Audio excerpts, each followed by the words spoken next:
Laws, by Plato, translated by Benjamin Jowett.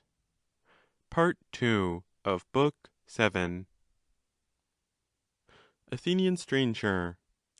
What will be the manner of life among men who may be supposed to have their food and clothing provided for them in moderation, and who have entrusted the practice of the arts to others, and whose husbandry, committed to slaves paying a part of the produce, brings them a return sufficient for men living temperately; who, moreover, have common tables in which the men are placed apart, and near them are the common tables of their families, of their daughters and mothers, which, day by day, the rulers, male and female, are to dismiss, when they have inspected them and seen their mode of life. After which the magistrate and his attendants shall honour with libations those gods to whom that day and night are dedicated, and then go home. To men whose lives are thus ordered, is there no work to be done which is necessary and fitting, but shall each one of them live fattening like a beast? That, we say, is neither just nor honourable, nor can he who lives in that way fail of meeting his due, and the due reward of the idle fatted beast is that he should be torn in pieces by some other valiant beast, whose fatness is worn down by labours and toils. These regulations, if we duly consider them, will never perfectly take effect under present circumstances, nor as long as women and children and houses and all other things are the private property of individuals. But if we can attain the second best form of polity, with that we may be satisfied. And to men living under this second polity there remains a work to be accomplished which is far from being small or mean, and is in truth the greatest of all works, ordained by the appointment of righteous law. For the life which is wholly concerned with the virtue of body and soul may truly be said to be twice, or more than twice, as full of toil and trouble as the pursuit after Pythian and Olympic victories, which debars a man from every employment of life. For there ought to be no bye-work which interferes with the due exercise and nourishment of the body, or the attainments and habits of the soul. Night and day are not long enough for the accomplishment of their perfection and consummation, and to this end all freemen ought to arrange the time of their employments during the whole course of the 24 hours, from morning to evening, and from evening to the morning of the next sunrise.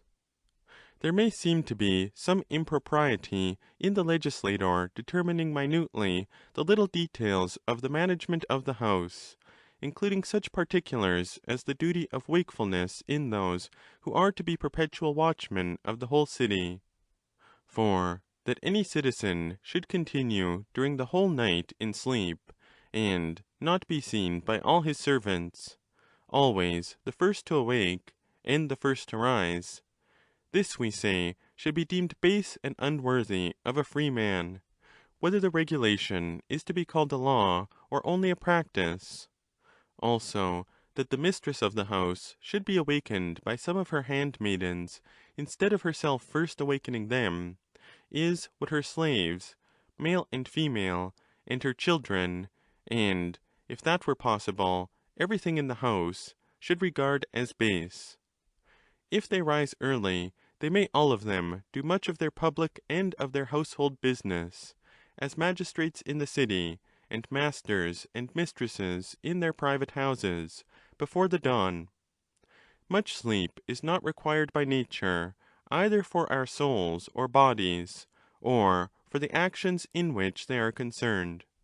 For no one who is asleep is good for anything, any more than if he were dead.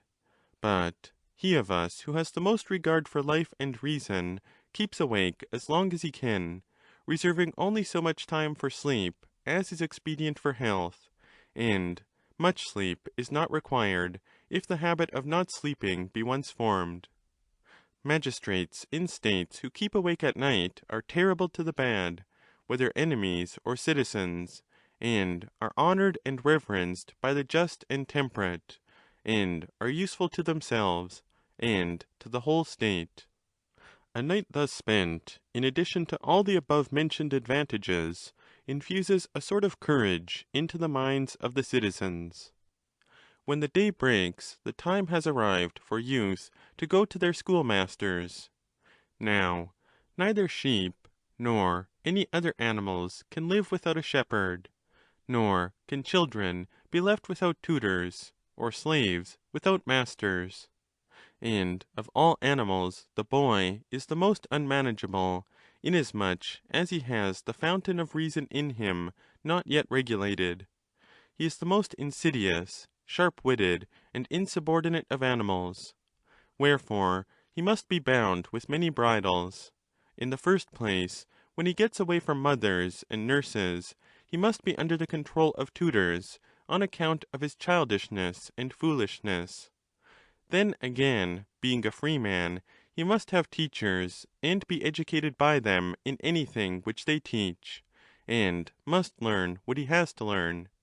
But he is also a slave, and in that regard any free man who comes in his way may punish him, and his tutor and his instructor, if any of them does anything wrong. And he who comes across him and does not inflict upon him the punishment which he deserves, shall incur the greatest disgrace. And let the guardian of the law, who is the guardian of education, see to him who, coming in the way of the offences which we have mentioned, does not chastise them when he ought, or chastises them in a way which he ought not.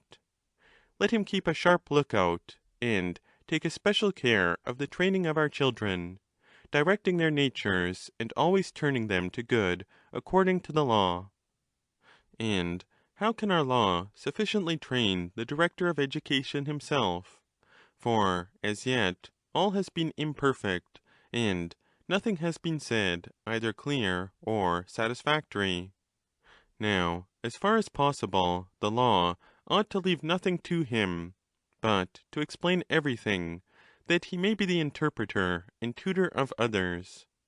About dances and music and choral strains I have already spoken, both as to the character and the selection of them, and the manner in which they are to be improved and consecrated.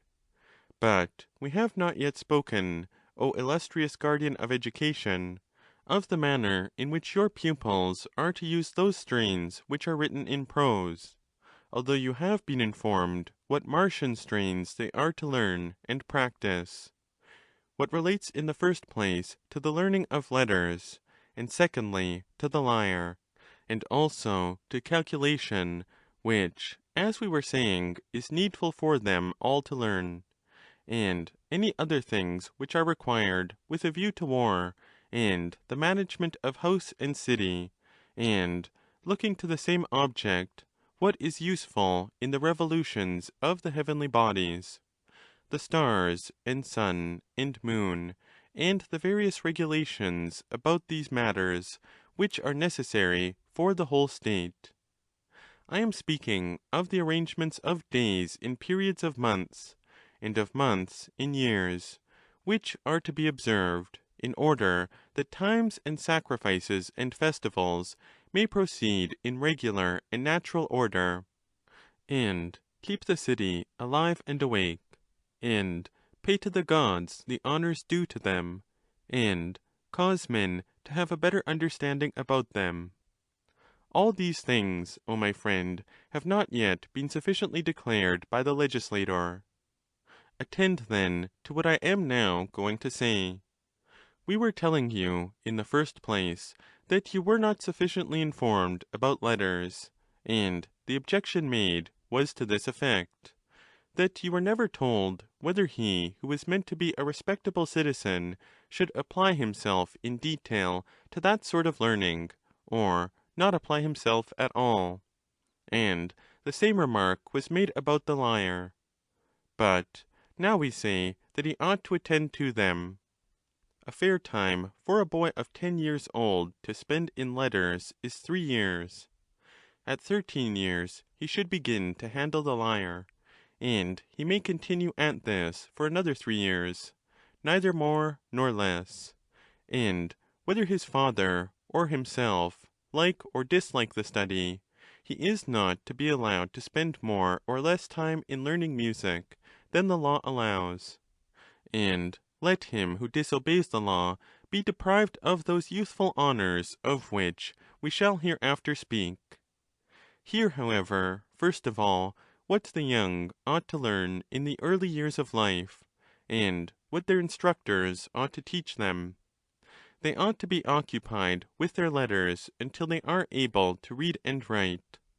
But the acquisition of perfect beauty or quickness in writing, if nature has not stimulated them to acquire these accomplishments in the given number of years, they should let alone. And as to the learning of compositions committed to writing, which are unaccompanied by song, whether metrical or without rhythmical divisions, compositions in prose, as they are termed, having no rhythm or harmony, seeing how dangerous are the writings handed down to us by many writers of this class, what will you do with them, O most excellent guardians of the law? Or how can the lawgiver rightly direct you about them? I believe that he will be in great difficulty. Cryneas, what is the nature of this perplexity, stranger, under which you seem to be labouring? Athenian stranger.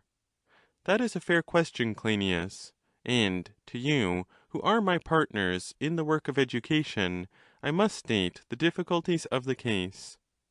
Cryneas. To what do you refer in this instance? Athenian stranger. I will tell you. There is a difficulty in opposing many myriads of mouths. Cryneas. Well, and have we not already opposed the popular voice in many important enactments? Athenian stranger. That is quite true, and you mean to imply that the road which we are taking may be disagreeable to some, but is agreeable to as many others, or if not to as many, at any rate to persons not inferior to the others, and in company with them you bid me, at whatever risk, proceed along the path of legislation which has opened out of our present discourse, and to be of good cheer, and not to faint. Cryneas. Certainly. Athenian stranger. And I do not faint. I say, indeed, that we have a great many poets writing in hexameter, trimeter, and all sorts of measures, some who are serious, others who aim only at raising a laugh, in which the aforesaid myriads declare that the youth who are rightly educated should be brought up and saturated. They should be constantly hearing them read at recitations, and learning them, getting off whole poets by heart, while others select choice passages and long speeches, and make compendiums of them, saying that these shall be committed to memory, and that in this way a man is to be made good and wise by varied experience and learning. And you want me to say plainly in what they are right, and in what they are wrong. Cryneas. Yes, I do. Athenian stranger. But how can I, in one word, rightly comprehend all of them? I am of opinion, and if I am not mistaken, there is a general agreement that every one of these poets has said many things well, and many things the reverse of well. And if this be true, then I do affirm that much learning brings danger to youth. Cryneas. Then how would you advise the guardian of the law to act? Athenian stranger. In what respect?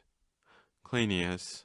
I mean, to what pattern should he look as his guide in permitting the young to learn some things, and forbidding them to learn others? Do not shrink from answering. Athenian stranger. My good Cryneas, I rather think that I am fortunate. Cryneas. In what? Athenian stranger. I think that I am not wholly in want of a pattern. For when I consider the words which we have spoken from early dawn until now, and which, as I believe, have been inspired by heaven, they appear to me to be quite like a poem. When I reflected upon all these words of ours, I naturally felt pleasure. For of all the discourses which I have ever learnt or heard, either in poetry or prose, this seems to me to be the justest and most suitable for young men to hear. I cannot imagine any better pattern than this which the guardian of the law and the educator can have. They cannot do better than advise the teachers to teach the young these and the like words, and if they should happen to find writings, either in poetry or prose, or even unwritten discourses like these of ours, and of the same family, they should certainly retain them and commit them to writing. And, first of all, the teachers themselves should be constrained to learn and approve them, and any of them who will not shall not be employed by them as colleagues, but those whom they find agreeing in their approval they shall make use of, and shall commit to them the instruction and education of youth.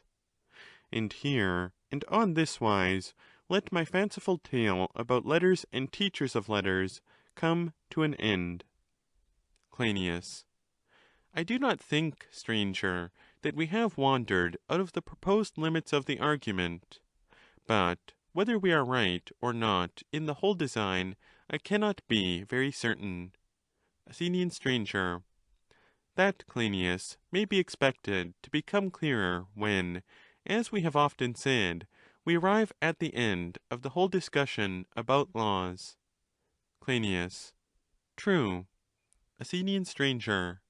And now that we have done with the teacher of letters, the teacher of the lyre has to receive orders from us. Cryneas. Certainly. Athenian stranger. I think that we have only to recollect our previous discussions, and we shall be able to give suitable regulations touching all this part of instruction and education to the teachers of the lyre. Cryneas. To what do you refer? Athenian stranger. We were saying, if I remember rightly, that the 60-years-old choristers of Dionysus were to be specially quick in their perceptions of rhythm and musical composition, that they might be able to distinguish good and bad imitation, that is to say, the imitation of the good or bad soul when under the influence of passion, rejecting the one and exhibiting the other in hymns and songs, charming the souls of youth, and inviting them to follow and attain virtue by the way of imitation. Cryneas. Very true. Athenian stranger. And with this view, the teacher and the learner ought to use the sounds of the lyre for the sake of the purity of the notes, the player who teaches and his pupil giving note for note in unison. But diversity of notes and variations on the lyre, when the strings give one sound and the poet or composer of the melody gives another, also when they make concords and harmonies in which lesser and greater intervals, slow and quick, or high and low notes are combined, or again when they make complex variations of rhythms, adapting them to the sounds of the lyre. All that sort of thing is not suited to those who have to acquire a speedy and useful knowledge of music in 3 years, for opposite principles are confusing and create a difficulty in learning, and our young men ought to be quick to learn. Moreover, the acquirements which are demanded of them are not few or trifling. This will be shown hereafter as we proceed. Let our educator attend to those principles concerning music. But as to the songs and words themselves, which the masters of choruses are to teach, and the character of them, They have been already described by us, and are the same which we said are to be consecrated and adapted to the several feasts, and to furnish an innocent and useful amusement to cities. Cryneas. That again is true. Athenian stranger. Then let the musical president who has been elected receive these rules from us as the very truth, and may fortune attend him. And let us proceed to lay down other rules about dancing and gymnastic exercise in general. Having said what remained to be said about the teaching of music, let us speak in like manner about gymnastic. For boys and girls ought to learn to dance and practice gymnastic exercises, ought they not? Cryneas. Yes. Athenian stranger. Then the boys ought to have dancing masters, and the girls dancing mistresses to exercise them. Cryneas. Very good. Athenian stranger. Then, once more, let us call him who will have the chief trouble the superintendent of youth. He will have plenty to do if he is to have the charge of music and gymnastic. Cryneas. But how will an old man be able to attend to such great charges? Athenian stranger. Oh, my friend, there will be no difficulty, for the law has already given, and will give him permission to select as his assistants in this charge any citizens, male or female, whom he desires. And he will know whom he ought to choose, and will be anxious not to do wrong in these matters, from a sense of responsibility, and from a consciousness of the importance of his office, and also because he will consider that if young men have been and are well brought up, then all things go swimmingly, but if not, it is not meet to say, nor do we say what will follow, lest the regarders of omens should take alarm about our infant state. Many things have been said by us about dancing and about gymnastic movements in general, for we include under gymnastics all military exercises, such as archery, and all hurling of weapons, and the use of the light shield, and all fighting with heavy arms, and military evolutions, and movements of armies, and encampments, and all that relates to horsemanship. Of all these things there ought to be public teachers receiving pay from the state, and their pupils should be the men and boys in the state, and also the girls and women who are to know all these things. While they are yet girls, they should have practised dancing in arms, and the art of fighting.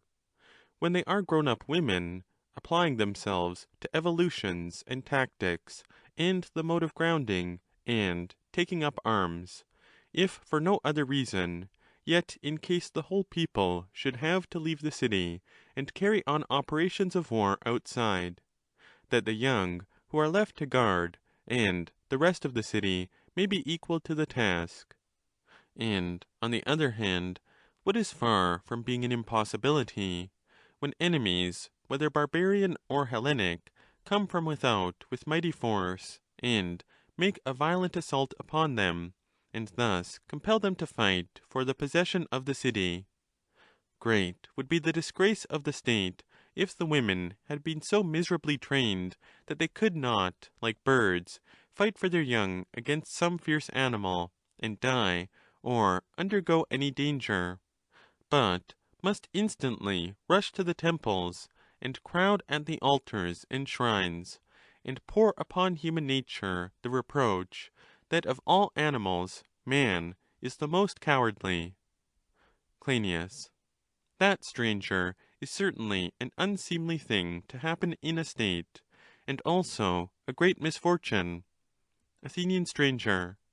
Suppose that we carry our law to the extent of saying that women ought not to neglect military matters, but that all citizens, male and female alike, shall attend to them. Cryneas. I quite assent to that. Athenian stranger.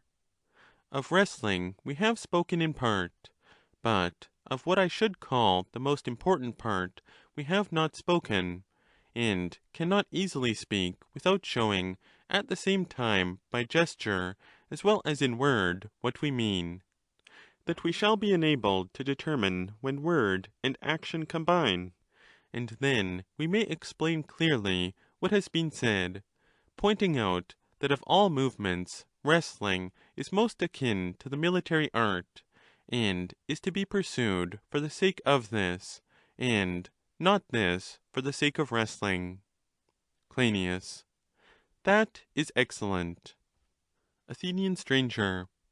Thus far we have spoken of the palestra, and we will now proceed to speak of other movements of the body. Such motion may be called dancing, which is a general term, and includes two kinds: one of nobler figures, imitating the honourable; the other of the more ignoble figures, imitating the mean. And of the serious, and also of the mean, there are two further divisions. Of the serious, one kind is of those engaged in war and vehement action, and is the exercise of a noble person and a manly heart. The other exhibits a temperate soul in the enjoyment of prosperity and modest pleasures, and may be truly called, and is, the dance of peace. The warrior dance is different from the peaceful one, and may be rightly termed Pyrrhic. This imitates the modes of avoiding blows and darts, by dropping or giving way, or springing aside, or rising up or falling down. Also the opposite postures, which are those of action, as for example the imitation of archery, and the hurling of javelins, and of all sorts of blows. And when the imitation is of brave bodies and souls, and the action is direct and muscular, giving for the most part a straight movement to the limbs of the body, that, I say, is the true sort; but that which allows the opposite is not right. The dance of peace is always to be considered in this point of view. Does a man, or does he not, bear himself seemly in the dance, and after the manner of well-conditioned men? But before proceeding, I must distinguish the dancing about which there is any doubt from that about which there is no doubt. How shall we distinguish them? There are dances of the Bacchic sort, in which they imitate, as they say, the nymphs, and Pan, and drunken Silenuses, and satyrs, after whom they name them, making purifications, and celebrating mysteries.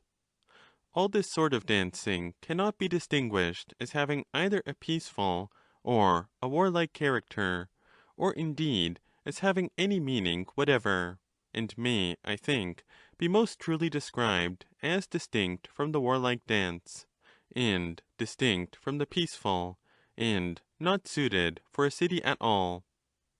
Having left this behind us, we will now proceed to the dances of war and peace, about which there can be no doubt in our state. Now, the unwarlike muse, which honours in dance the gods and the sons of the gods, may be classed under a single head as that which is celebrated in the consciousness of prosperity, and this may be again divided into classes: one in which there is an escape from toils and dangers to good, and this has greater pleasures; the other which is celebrated on account of preservation and increase of former good, and in which the pleasure is less exciting. In all these cases, every man, when the pleasure is greater, moves his body more, and when the pleasure is less, moves his body less; and again, if he be more orderly and disciplined in courage, he moves less; but if he be a coward, and has no training or self-control, he makes greater and more violent movements; and, in general, when he is speaking or singing, he is not altogether able to control his body, and in this manner the imitation of words in gestures has created the entire art of dancing. And in these various kinds of imitation, one man moves in an orderly, another in a disorderly manner, and as the ancients may be observed to have given many names, which are according to nature, and deserving of praise, so there is an excellent one which they have given to those dances of men in their times of prosperity, who are moderate in their pleasures. Whoever he was gave them a very true, and poetical, and rational name, when he called them Emeliae, or dances of order, thus establishing two kinds of dances of the nobler sort, the dance of war, which he called the Pyrrhic, and the dance of peace, which he called Emeliae, or the dance of order, giving to each their appropriate and becoming name. These things the legislator should indicate in general outline, and the guardian of the law should inquire into them, and search them out, combining dancing with music, and assigning to the several sacrificial feasts that which is suitable to them.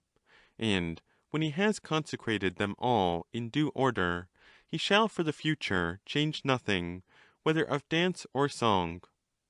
Thenceforward the city and the citizens shall continue to have the same pleasures, themselves being, as far as possible, alike, and shall live well and happily. I have described the dances which are appropriate to noble bodies and generous souls. But it is necessary also to consider and know uncomely persons and thoughts, and those which are intended to produce laughter in comedy, and have a comic character, both in respect to style, and song, and dance, or any other mode of imitation. For serious things cannot be understood without laughable things, nor opposites at all without opposites, if a man is really to have intelligence of either. But he cannot carry out both in action, if he is to have ever so small a share of virtue. And for this very reason he should learn them both, in order that he may not in ignorance do or say anything which is ridiculous and out of place. He should command slaves and hired strangers to imitate such things, and should never take any serious interest in them himself, nor should any free person of either sex be discovered learning them, and there should always appear to be some element of novelty in the imitation. Let these then be laid down both in law and in our narrative as the regulations of laughable amusements, which are generally called comedy. And if any of the serious or tragic poets, as they are termed, come to us and say, O strangers, may we go to your city and country, or may we not? And shall we bring or carry with us our poetry? What is your will about these matters? How shall we answer the divine men? I think that our answer should be as follows. Best of strangers, we will say to them, we also are poets according to our ability of the best and noblest tragedy, for our whole state is an imitation of the best and noblest life, which we affirm to be indeed the very truth of tragedy.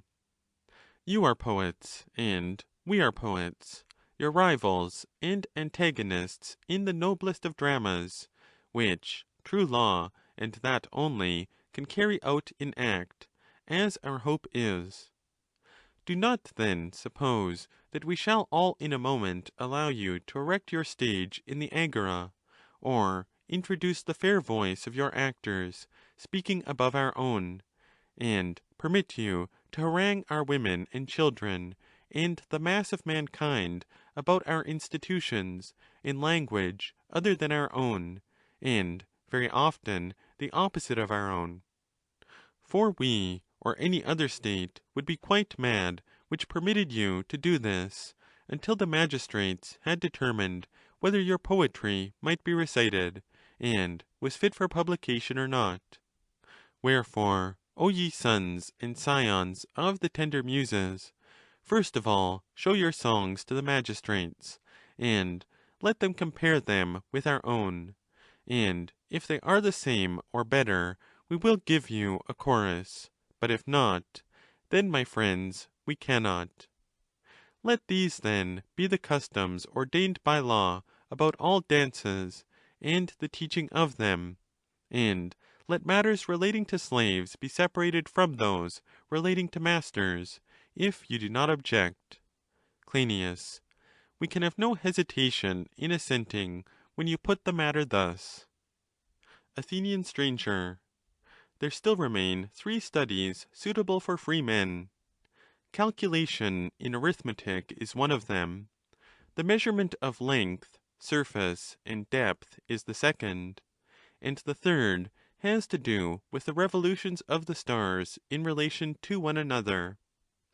Not everyone has need to toil through all these things in a strictly scientific manner, but only a few, and who they are to be we will hereafter indicate. That will be a better way. Not to know what is necessary for mankind in general, and what is the truth, is disgraceful to everyone, and yet to enter into these matters minutely is neither easy nor at all possible for everyone. But there is something in them which is necessary and cannot be set aside, and probably he who made the proverb about God originally had this in view when he said, quote, that not even God himself can fight against necessity. Close quote. He meant, if I am not mistaken, divine necessity. For as to the human necessities of which men often speak, when they talk in this manner, nothing can be more ridiculous than such an application of the words. Cryneas. And what necessities of knowledge are there, stranger, which are divine and not human? Athenian stranger. I conceive them to be those of which he who has no use, nor any knowledge at all, cannot be a god, or demigod, or hero to mankind, or able to take any serious thought or charge of them. And very unlike a divine man would he be who is unable to count 1, 2, 3, or to distinguish odd and even numbers, or is unable to count at all, or reckon night and day, and who is totally unacquainted with the revolution of the sun and moon and the other stars. There would be great folly in supposing that all these are not necessary parts of knowledge to him who intends to know anything about the highest kinds of knowledge, but which these are, and how many there are of them, and when they are to be learned, and what is to be learned together, and what apart, and the whole correlation of them. This is what we have to ascertain, and in proceeding to the other parts of knowledge, these studies must be rightly apprehended first, and take the lead. That is the necessary order of nature, against which we say that no god contends, or ever will contend. Cryneas. I think, stranger, that what you have now said is very true, and agreeable to nature. Athenian stranger. Yes, Cryneas, I quite agree with you, but it is difficult for the legislator to consider these studies first. At some other time we may pursue them further. Cryneas. You seem, stranger, to be afraid of the habitual ignorance of your hearers in such matters. There is no reason for your fears, and therefore speak out, concealing nothing. Athenian stranger. I certainly am afraid of the difficulties to which you allude, but I am still more afraid of those who apply themselves to this sort of knowledge, and apply themselves badly. For entire ignorance is not so terrible or extreme an evil, and is far from being the greatest of all. Too much cleverness and too much learning, accompanied with ill bringing up, are far more fatal. Clynias. True. Athenian stranger. All freemen, I conceive, should learn as much of these various disciplines as every child in Egypt is taught when he learns his alphabet. In that country, systems of calculation have been actually invented for the use of children, which they learn as a pleasure and amusement. They have to distribute apples and garlands, adapting the same number either to a larger or less number of persons, and they distribute pugilists and wrestlers as they follow one another, or pair together by lot. Another mode of amusing them is by taking vessels of gold, and brass, and silver, and the like, and mingling them, or distributing them without mingling.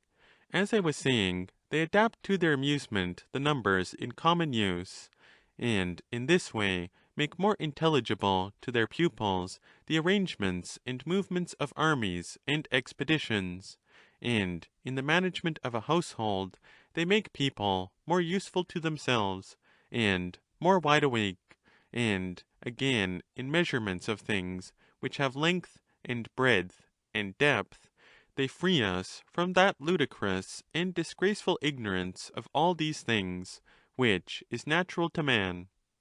Clynias. What kind of ignorance do you mean? Athenian stranger. Oh, my dear Clynias, I, like yourself, have late in life heard with amazement of our ignorance in these matters. To me, we appear to be more like pigs than men, and I was ashamed not only on my own behalf, but on that of all Hellenes. Clynias. About what? Say, stranger, what you mean. Athenian stranger. I will, or rather, I will show you my meaning by a question, and do you please to answer me. You know, I suppose, what length is? Clynias. Certainly. Athenian stranger. And what breadth is? Clynias. To be sure. Athenian stranger. And you know that these are two distinct things, and that there is a third thing called depth? Clynias. Of course. Athenian stranger. And do not all these seem to you to be commensurable with one another? Clynias. Yes. Athenian stranger. You mean to say that length is naturally commensurable with length, and breadth with breadth, and depth in like manner with depth? Clynias. Undoubtedly. Athenian stranger. But if some things are commensurable, and others wholly incommensurable, and you think that all things are commensurable, how do you imagine that you stand? Clynias. Not very well. I see that plainly. Athenian stranger. As regards length and breadth, when compared with depth, or breadth and length when compared with one another, are not all the Hellenes agreed that these are commensurable with one another in some way? Clynias. Quite true. Athenian stranger. But if they are absolutely incommensurable, and yet all of us regard them as commensurable, have we not reason to be ashamed of our compatriots? And might we not say to them, O ye best of Hellenes, is not this one of the things of which we were saying that not to know them is disgraceful, and of which to know only what is necessary is no great distinction? Clynias. Certainly. Athenian stranger. And there are other things akin to these, in which there spring up other errors of the same family. Clynias. What are they? Athenian stranger. The natures of commensurable and incommensurable quantities in their relation to one another. A man who is good for anything ought to be able, when he reflects, to distinguish them. This is a game at which the old should love to contend, and different persons should put forth problems to one another, passing their time in an amusement far more agreeable and worthy of age than the old man's game of draughts. Clynias. I dare say, and I certainly think, that these studies are not wholly unlike a game of draughts. Athenian stranger. These, then, as I maintain, Clynias, are the studies which our youth ought to learn, for they are innocent and not difficult, and if they be learnt as an amusement, they will do good and no harm at all to our state. If any one is of another mind, let us hear what he says. Clynias. To be sure. Athenian stranger. Then, if these studies are such as we say, we will certainly include them, or if they are not, they shall be excluded. Clynias. That is plain and absolute. And may we not now, stranger, prescribe these studies as necessary, and so fill up the lacuna of our laws? Athenian stranger. They shall be regarded as pledges, which may be refused hereafter by the rest of the state, if they do not please either us who impose them, or you upon whom they are imposed. Clynias. That is a fair condition. Athenian stranger. Next, let us see whether we are willing that the study of astronomy shall or shall not be proposed for our youth. Clynias. Proceed. Athenian stranger. But here occurs a strange phenomenon, which certainly cannot in any point of view be tolerated. Clynias. What is that? Athenian stranger. They say that we ought not to inquire into the supreme God and the nature of the universe, nor busy ourselves in searching out the causes of things, and that this is impious, whereas the very contrary of this is the truth. Clynias. What do you mean? Athenian stranger. Perhaps what I am saying may seem paradoxical and at variance with the usual language of age, but when any one has any good and true notion which is for the advantage of the state, and in every way acceptable to God, he cannot abstain from expressing it. Clynias. That is reasonable enough, but shall we find any notion of this sort which has to do with the stars? Athenian stranger. My good friends, at this day all of us Hellenes speak falsely, if I may use such an expression, of those great gods, the sun and the moon. Clynias. What is the falsehood? Athenian stranger. We say that they and divers other stars, which we call planets or wanderers, do not keep the same path. Clynias. Yes, stranger, that is certainly true, and in the course of my life I have often myself seen the morning star and the evening star, and divers others, not proceeding in their own path, but wandering out of their path in all manner of ways, and I have seen the sun and moon doing as they always do. Athenian stranger. That is what I mean, Megilus and Clynias, and I maintain that our citizens and our youth ought to learn about the nature of the gods in heaven, so far as to be able to offer sacrifices and pray to them in pious language, and not to blaspheme about them. Clynias. In that you are right, if such a knowledge be only attainable, and if we are wrong in our mode of speaking now, and can be better instructed, and learn to use better language, then I quite agree with you that such a degree of knowledge as will enable us to speak rightly should, if attainable, be acquired by us.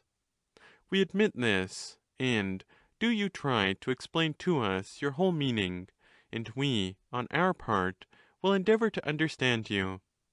Athenian stranger. There is some difficulty in understanding my meaning, but not a very great one, nor will any great length of time be required. And of this I am myself a proof, for I did not know these things long ago, nor in the days of my youth, and yet I can explain them to you in a brief space of time, whereas, if they had been difficult, I could certainly never have explained them all, old as I am, to old men like yourselves. Cryneas. True. But what is this study which you describe as wonderful, and fitting for youth to learn, but of which we are ignorant? Try and explain this to us as clearly as you can. Athenian stranger. I will. For, O my good friends, this doctrine about the wandering of the sun and the moon and the other stars is not the truth, but the very reverse of the truth. Each of them moves in the same path, not in many paths, but in one only, which is circular, and the varieties are only apparent. Nor are we right in supposing that the swiftest of them is the slowest, nor, conversely, that the slowest is the quickest. And if what I say is true, only just imagine that we had a similar notion about horses running at Olympia, or about men who ran in the long course, and that we addressed the swiftest as the slowest, and the slowest as the swiftest, and sang the praises of the vanquished as though he were the victor.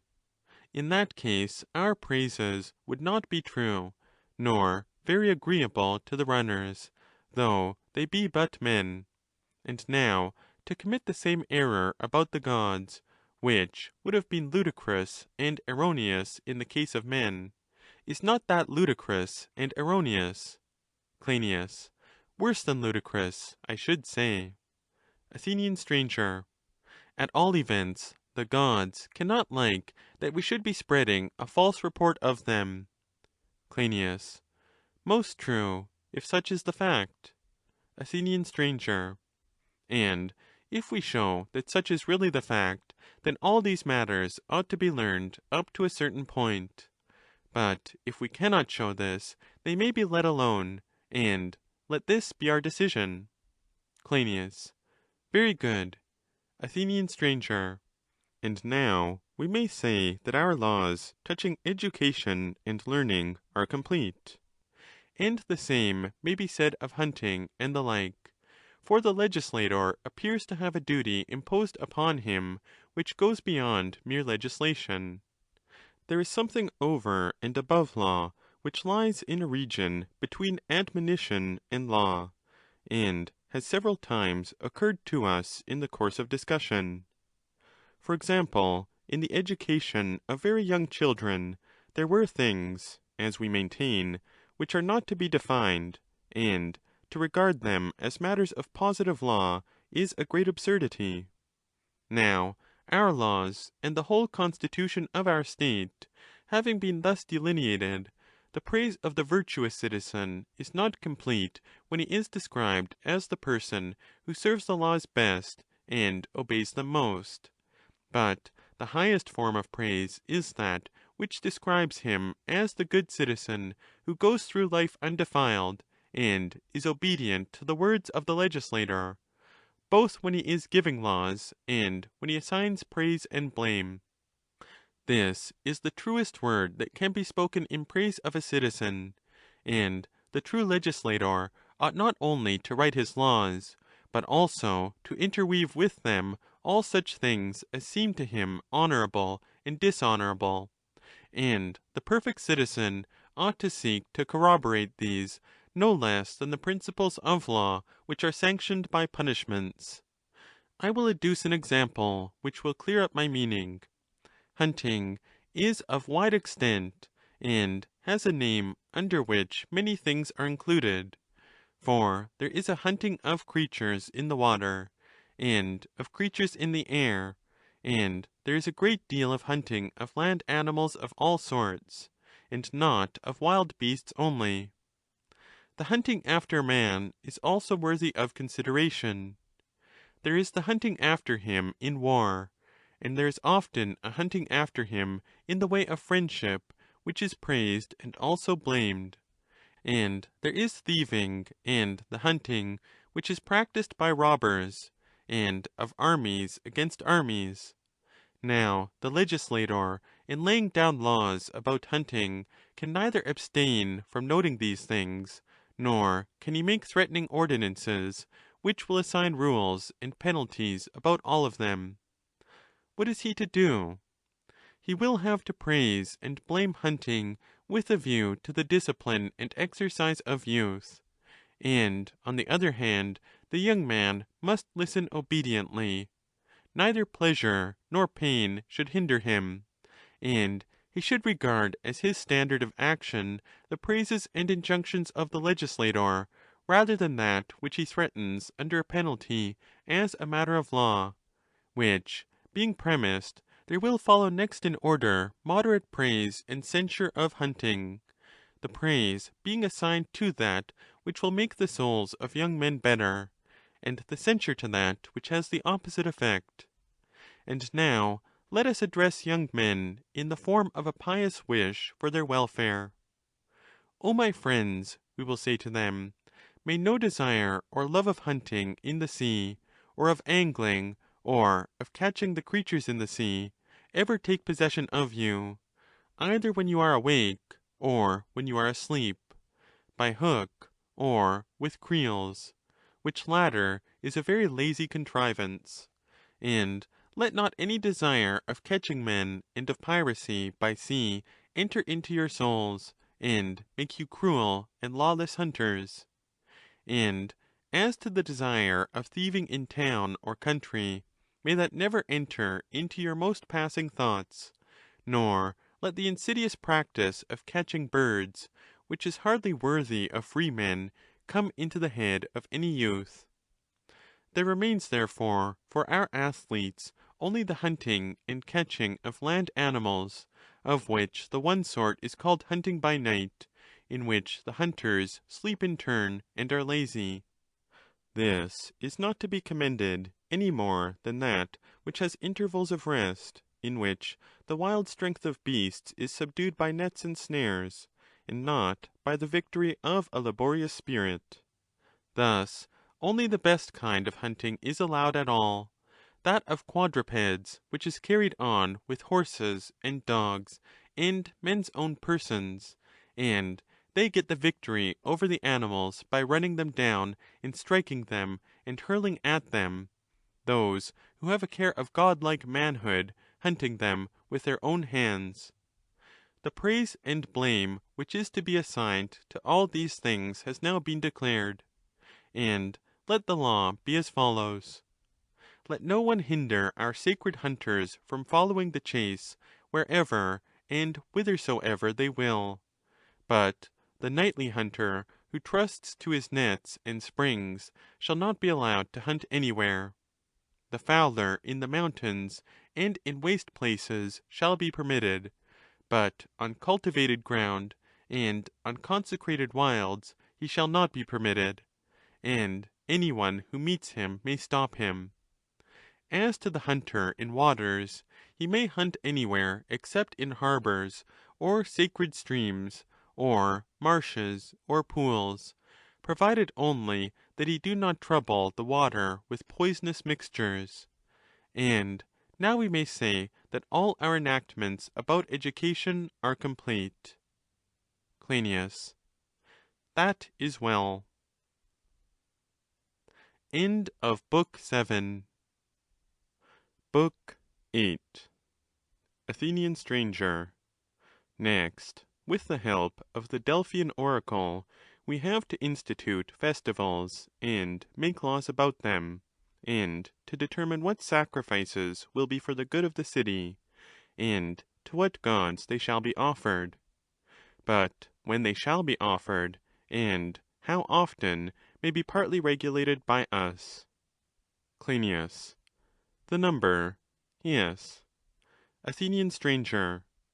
Then we will first determine the number, and let the whole number be 365, one for every day, so that one magistrate at least will sacrifice daily to some god or demigod on behalf of the city, and the citizens, and their possessions. And the interpreters, and priests, and priestesses, and prophets shall meet, and, in company with the guardians of the law, ordain those things which the legislator of necessity omits. And I may remark that they are the very persons who ought to take note of what is omitted. The law will say that there are 12 feasts dedicated to the 12 gods, after whom the several tribes are named, and they shall sacrifice to each of them every month, and appoint choruses, and musical, and gymnastic contests, appropriating them suitably to the several gods and seasons of the year. And they shall have festivals of women, distinguishing those which ought to be separated from the men's festivals, and those which ought not. Further, they shall not confuse the infernal deities and their rites with the gods who are termed heavenly and their rites, but shall separate them, giving to Pluto his own in the 12th month, which is sacred to him according to the law. To such a deity warlike men should entertain no aversion, but they should honour him as being always the best friend of man. For the connexion of soul and body is no way better than the dissolution of them, as I am ready to maintain quite seriously.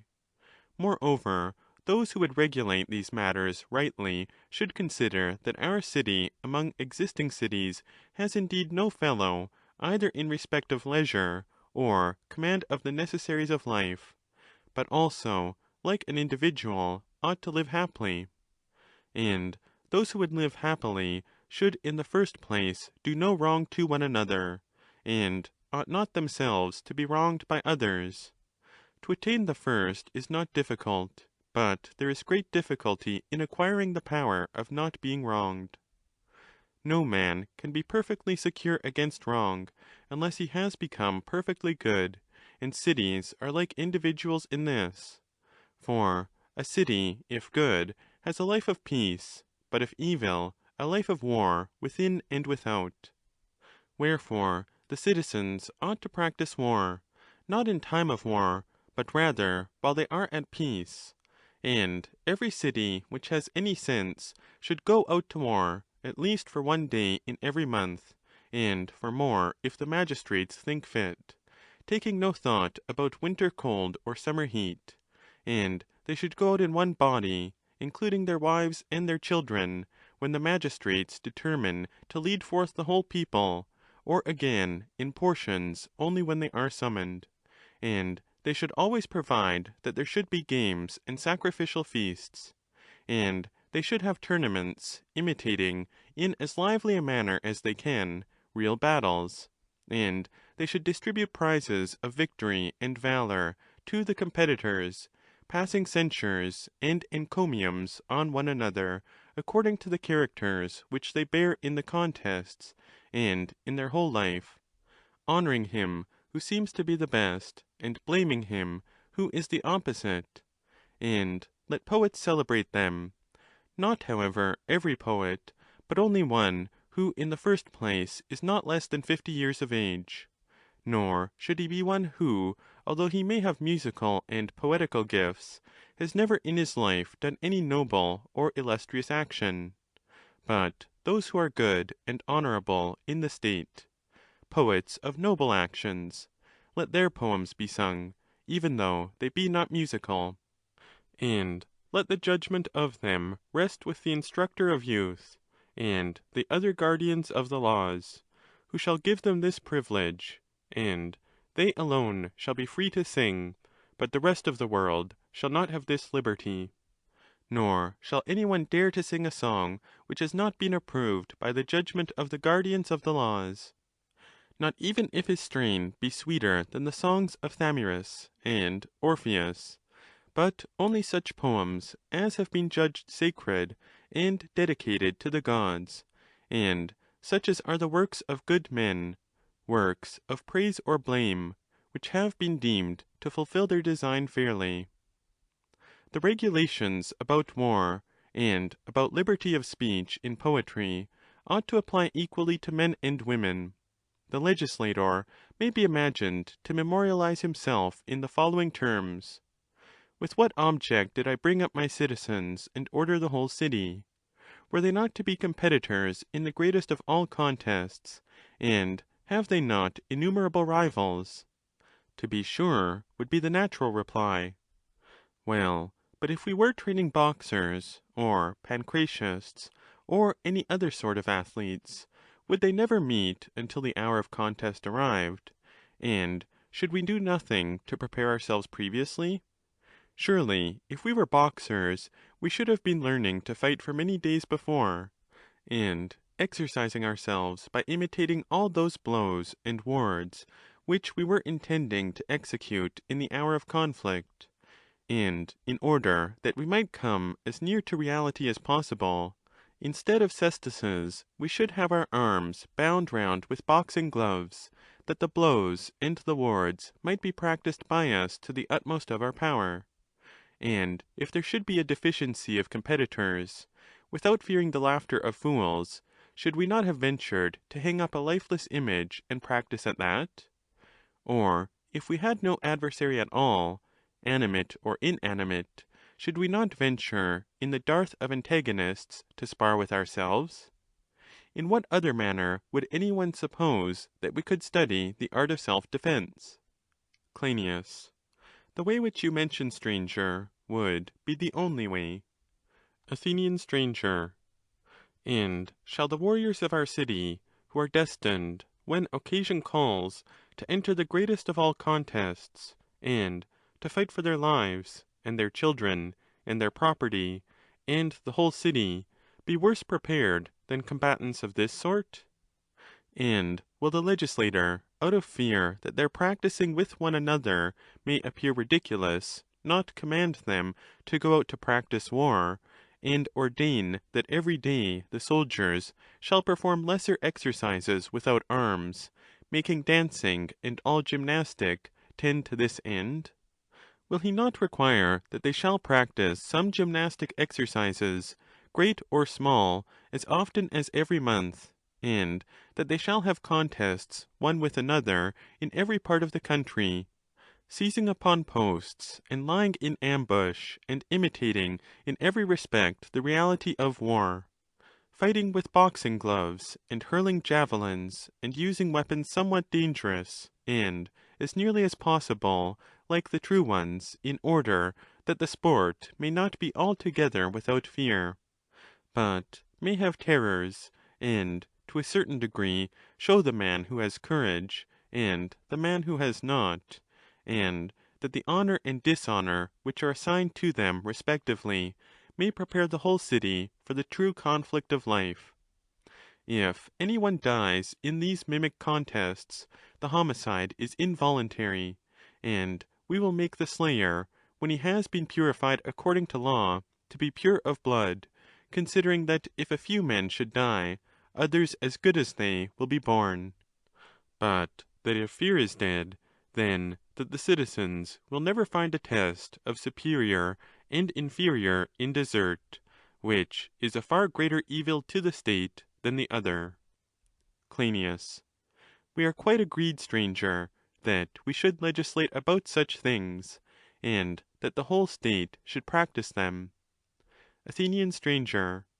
And what is the reason why dances and contests of this sort hardly ever exist in states, at least not to any extent worth speaking of? Is this due to the ignorance of mankind and their legislators? Crynias. Perhaps. Athenian stranger. Certainly not, sweet Crynias. There are two causes which are quite enough to account for the deficiency. Crynias. What are they? Athenian stranger. One cause is the love of wealth, which wholly absorbs men, and never for a moment allows them to think of anything but their own private possessions. On this the soul of every citizen hangs suspended, and can attend to nothing but his daily gain. And every man is ready to learn any branch of knowledge, and to follow any pursuit which tends to this end, and he laughs at every other. That is one reason why a city will not be in earnest about any good and honourable pursuit. From an insatiable love of gold and silver, every man is willing to endure the practice of any art or contrivance, seemly or unseemly, in the hope of becoming rich, and will make no objection to performing any action, holy or unholy, and utterly base, if only, like a beast, he have the power of eating and drinking all sorts of things, and procuring for himself in every sort of way the gratification of his lusts. Cryneas. True. Athenian stranger.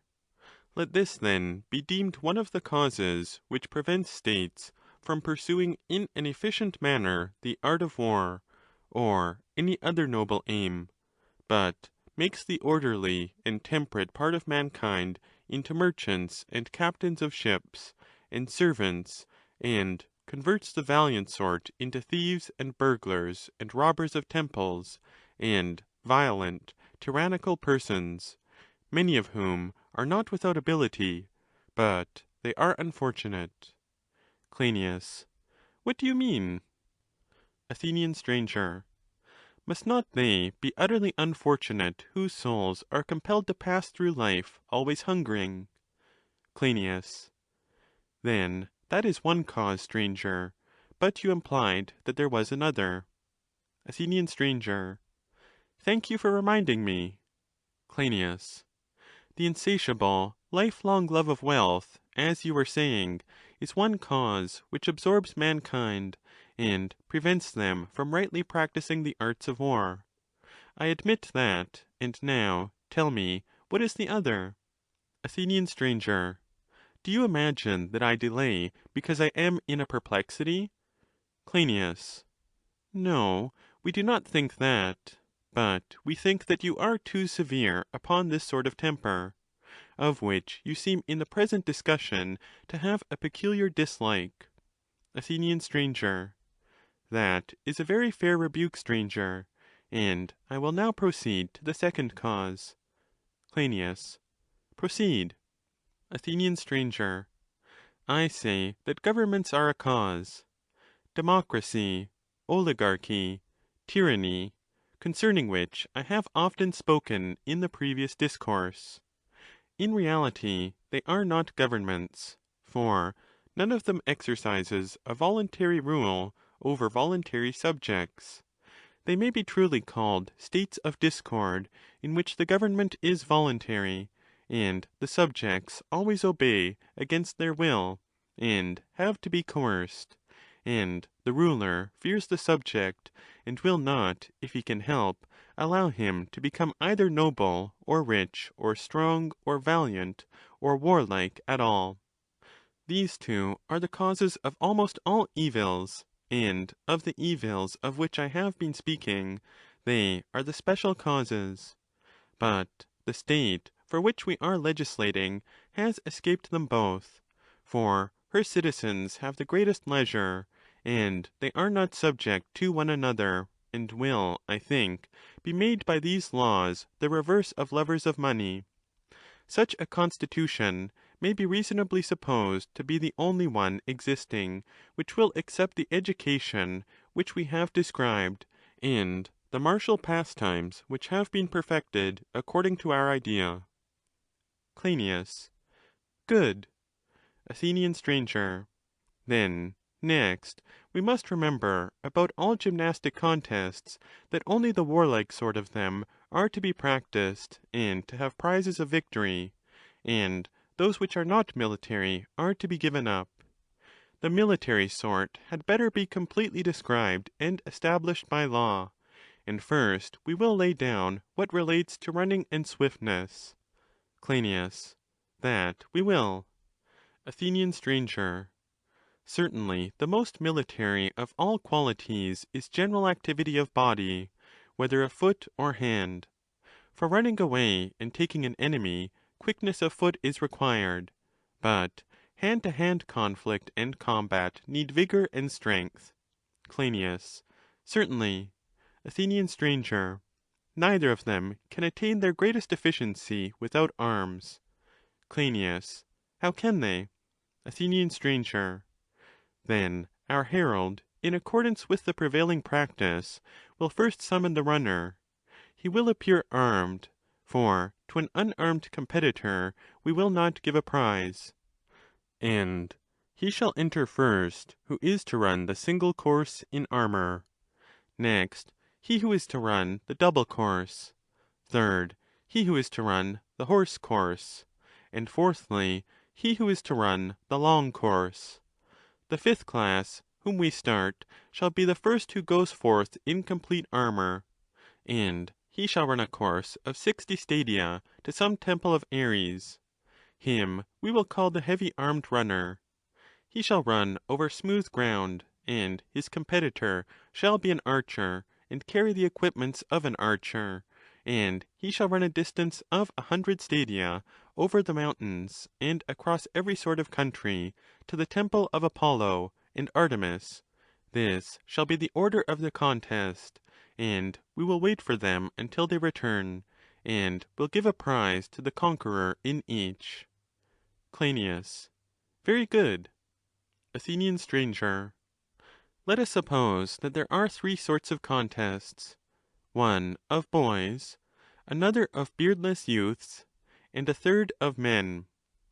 For the youths we will fix the length of the contest at 2/3, and for the boys at half of the entire course, whether they contend as archers or as heavy-armed.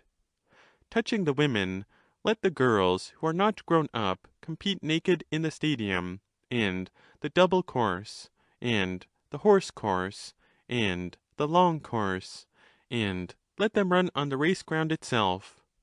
Those who are 13 years of age and upwards until their marriage shall continue to share in contests if they are not more than 20, and shall be compelled to run up to 18, and they shall descend into the arena in suitable dresses. Let these be the regulations about contests in running, both for men and women. Respecting contests of strength, instead of wrestling and similar contests of the heavier sort, we will institute conflicts in armour of 1 against 1, and 2 against 2, and so on up to 10 against 10. As to what a man ought not to suffer or do, and to what extent, in order to gain the victory, as in wrestling, the masters of the art have laid down what is fair and what is not fair, so in fighting in armour we ought to call in skilful persons, who shall determine for us, and be our assessors in the work of legislation. They shall say who deserves to be victor in this sort of combats, and what he is not to do or suffer, and in like manner what rule determines who is defeated, and let the same ordinances apply to women until they are married, as well as to men. The combat with light shields shall be instead of the pancratium. They shall contend with bows and light shields, and javelins and slings, and throwing of stones by hand. And they shall make laws about them, and give rewards and prizes to him who best fulfils the ordinances of the law about them. Next in order we shall have to legislate about the horse contests. Now, we do not need many horses, for they cannot be of much use in a country like Crete, and hence we naturally do not take much pains about the rearing of them, or about their races. There is no one who keeps a chariot among us, and any rivalry in such matters would be altogether out of place.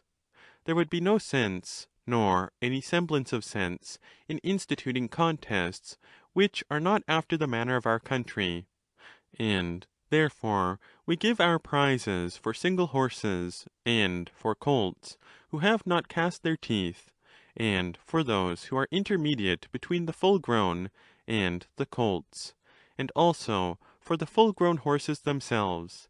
And thus our equestrian games will accord with the nature of the country.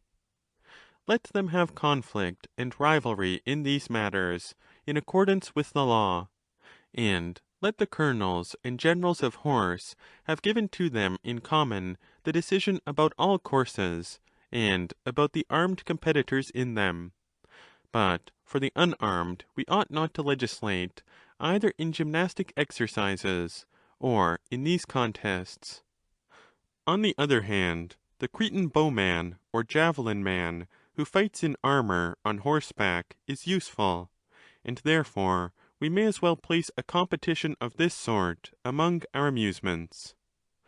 Women are not to be forced to compete by laws and ordinances, but if the previous instructions have grown into a habit with them, and their nature does not refuse to share in the contest, maidens and boys alike, let them be allowed, and no blame to them. Thus the competition and the mode of learning gymnastic have been described, and we have spoken also of the toils of the contest, and of daily exercise in the house of the teacher. Likewise, what relates to music has been, for the most part, completed. But what relates to the rhapsodes and their vocation, and the contests of choruses which are to perform at feasts, shall be arranged when the months and days and years have been appointed for gods and demigods, whether every 3rd year, or again every 5th year, or in whatever way or manner the gods may put into men's minds the distribution and order of them. At the same time we may expect that the musical contests will be celebrated in turn by the command of the judges, and the instructor of youth, and the guardians of the law meeting together for this very purpose, and themselves becoming legislators of the times and nature and conditions of the choral contests, and of dancing in general. What they ought severally to be in language and song, and in the admixture of harmony with rhythm, and the dance, has been often declared by the original legislator, and his successors ought to follow him, making the games and sacrifices duly to correspond at fitting times, and appointing public festivals. It is not difficult to determine how these and the like matters may have a regular order, nor again does any transposition of them involve any great gain or loss to the state. There is, however, another matter which is of great importance, and of which men are hard to be persuaded. To legislate about this should be the work of God, if there were any possibility of obtaining from him an ordinance. But seeing that divine aid is not to be had, there appears to be a need of some bold man who specially honours plainness of speech, and will say outright what is best for the city and citizens, ordaining what is good and convenient for the whole state amid the corruptions of human souls, opposing the mightiest lusts, and having no man his helper but himself, standing alone, and following reason only. Cryneas. What is this, stranger, that you are saying? For thus far we do not understand your meaning. Athenian stranger. I dare say, and I will endeavour to explain myself more clearly. When I came to the subject of education, I beheld young men and maidens holding friendly intercourse with one another, and there naturally arose in my mind a sort of apprehension.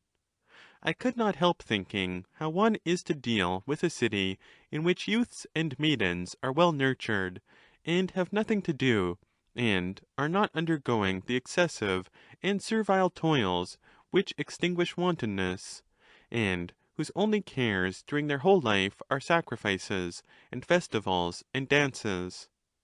How, in such a state as this, will they abstain from desires which thrust many a man and woman into perdition, and from which reason, assuming the functions of law, commands them to abstain?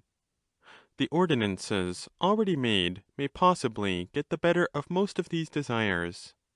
The prohibition of excessive wealth is a very considerable gain in the direction of temperance, and the whole education of our youth imposes a law of moderation on them.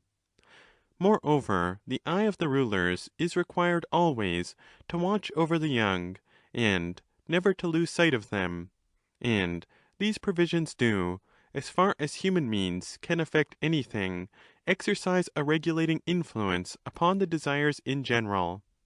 But how can we take precautions against the loves of boys and girls, and of men and women, from which innumerable evils have come upon individuals and cities. How shall we devise a remedy which will be a way of escape out of so great a danger? Truly, Clynias, there is a difficulty about that. In many ways the island of Crete and Lacedaemon furnish a great help to those who make peculiar laws. But in the matter of love, as we are alone, I must confess that they are quite against us. For if any one following nature should lay down the law which existed before the days of Laius, and declare that nature deprecated unnatural lusts, adducing the animals as a proof that such unions were monstrous, he might prove his point, but he would be wholly at variance with the custom of your states. Further, this practice is repugnant to a principle which we say that a legislator should always observe. For we are always inquiring which of our enactments tends to virtue, and which not. And suppose we grant that this love is accounted by law to be honourable, or at least not disgraceful, how about virtue? Will such passions implant in the soul of him who is seduced the habit of courage, or in the soul of the seducer the principle of temperance? Who will ever believe this? Or rather, who will not blame the effeminacy of him who yields to pleasures and is unable to hold out against them? Will not all men censure as womanly him who imitates the woman? And what human being will establish by law such a practice? Certainly no one who has in his mind the image of true law. How can we prove that what I am saying is true? He who would rightly consider these matters must see the nature of friendship and desire, and of these so-called loves, for they are of two kinds, and out of the two arises a third kind, having the same name, and this similarity of name causes all the difficulty and obscurity. Clynias. How is that? Athenian stranger. Likeness in virtue and equality is a principle of friendship, and that which is in want is the friend of that which has abundance, though they are different in kind. And when either of these friendships becomes excessive, we term the excess love. Clynias. Very true. Athenian stranger. The friendship which arises from contraries is horrible and coarse, and has often no tie of communion. But that which arises from likeness is gentle, and has a tie of communion which lasts through life. As to the mixed sort, which is made up of them both, there is, first of all, a difficulty in determining what he who is possessed by this third love desires. Moreover, he is drawn different ways, and is in doubt between the two principles, the one exhorting him to enjoy the beauty of youth, and the other forbidding him. For the one is a lover of the body, and hungers after beauty, like some fruit of autumn, and would fain satisfy himself without any regard to the character of the beloved. The other holds the desire of the body to be a secondary matter, and looking rather than loving with his soul, and desiring the soul of the other in a becoming manner, regards the satisfaction of the bodily love as wantonness. He reverences and respects temperance, and courage, and magnanimity, and wisdom, and wishes to live chastely with the chaste object of his affection. Now, the sort of love which is made up of the other two is that which we have described as the third. Seeing, then, that there are these three sorts of love, ought the law to prohibit and forbid them all to exist among us? Is it not rather clear that we should wish to have in the state the love which is of virtue, and which desires the beloved youth to be the best possible, and the other two, if possible, we should hinder? What do you say, my friend Megilus? Megilus. I think, stranger, you are altogether right in what you have been saying. Athenian stranger. I knew well, my friend, that I should obtain your assent, and without further analyzing the intentions of your law in reference to these matters, I will accept your assent to the argument. I will endeavour to pacify Cryneas, and gain his assent at some other time. I am satisfied with your admissions, and now let us go through the laws. Megilus. Very right. Athenian stranger. At this very moment I see a way of imposing this law, which in one respect is easy, but in another is of the utmost difficulty. Megilus. What do you mean? Athenian stranger. We are all aware that most men, in spite of their lawless natures, are very strictly and precisely restrained from intercourse with the fair, and this not at all against their will, but entirely with their will. Megilus. When is that? Athenian stranger.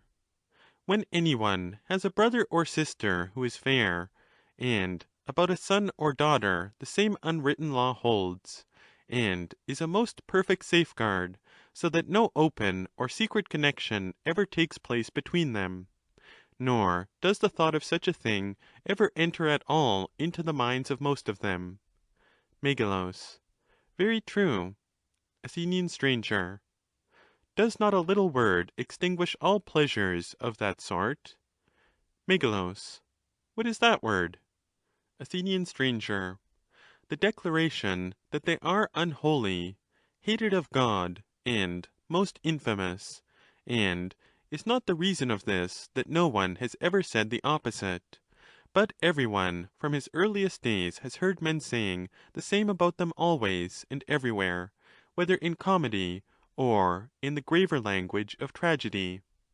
When the poet introduces on the stage a Thyestes, or an Oedipus, or a Macareus, having secret intercourse with his sister, he, when he is found out, is ready to kill himself as the penalty of his sin.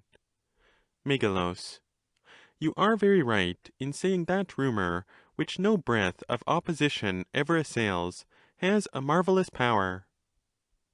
Athenian stranger. Am I not also right in saying that the legislator, who wants to master any of the passions which master man, may easily know how to subdue them?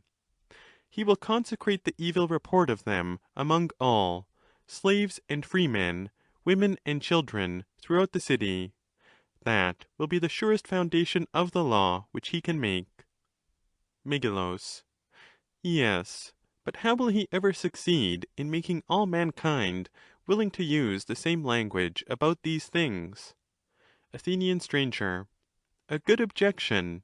But I was saying just now that I had a way to make men use natural love and abstain from unnatural, not intentionally destroying the seeds of human increase, or sowing them in stony places, in which they will take no root, and that I would command them to abstain too from any female field of increase in which that which is sown is not likely to grow.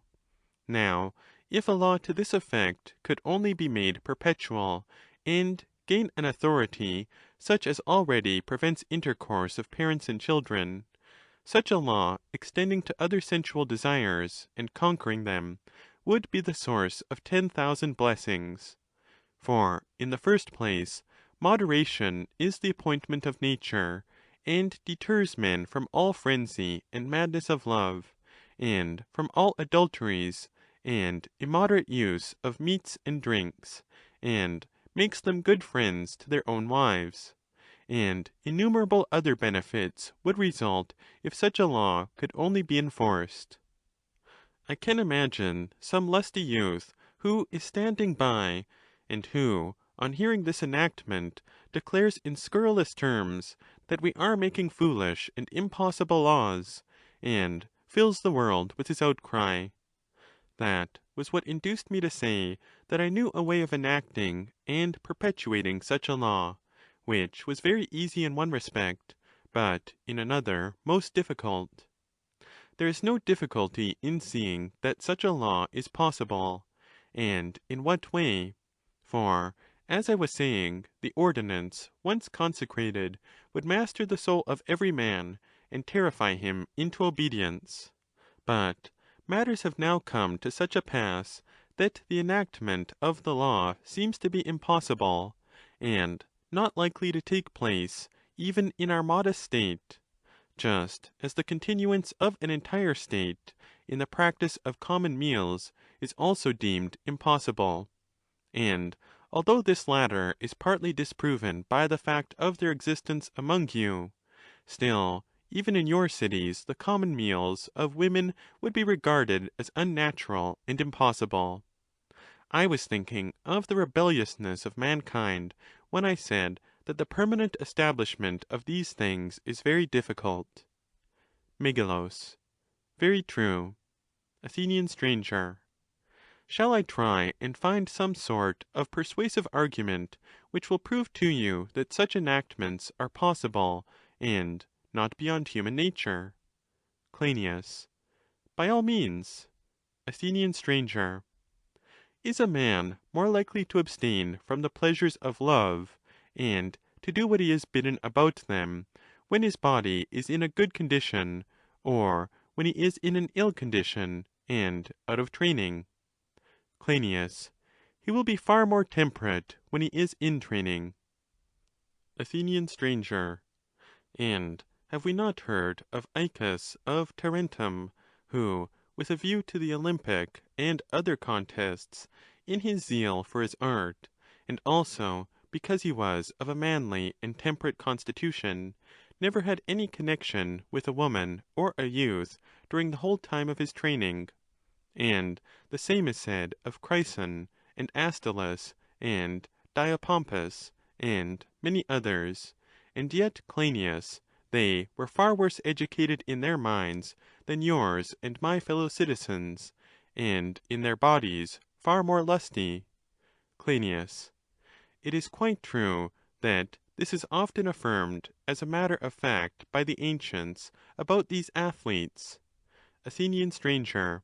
And shall they be willing to abstain from what is ordinarily deemed a pleasure for the sake of a victory in wrestling, running, and the like, and our young men be incapable of a similar endurance for the sake of a much nobler victory, which is the noblest of all, as from their youth upwards we will tell them, charming them, as we hope, into the belief of this by tales in prose and verse? Clynias. Of what victory are you speaking? Athenian stranger. Of the victory over pleasure, in winning which they will live happily, or, if conquered, the reverse of happily. And further, will not the fear of impiety enable them to master that which other inferior people have mastered? Clynias. That may be certainly expected of them. Athenian stranger. And since we have reached this point in our legislation, and have fallen into a difficulty by reason of the vices of mankind, I affirm that our ordinance should simply run in the following terms. Our citizens ought not to fall below the nature of birds and beasts in general, who are born in great crowds, and remain until the age for procreation virgin and unmarried. When, arriving at the proper time of life, they are coupled, male and female, and graciously pair together, and live the rest of their lives in holiness and innocence, abiding firmly in their original compact. Surely they ought to be better than the animals. But if they are corrupted by the other Hellenes, and the common practice of barbarians, and they see with their eyes, and hear with their ears of the so-called illicit love everywhere prevailing among them, and they themselves are not able to get the better of the temptation, the guardians of the law, exercising the functions of lawgivers, shall devise a second law against them. Clynias. And what law would you advise them to pass if this one failed? Athenian stranger. Clearly, Clynias, the one which would naturally follow. Clynias. What is that?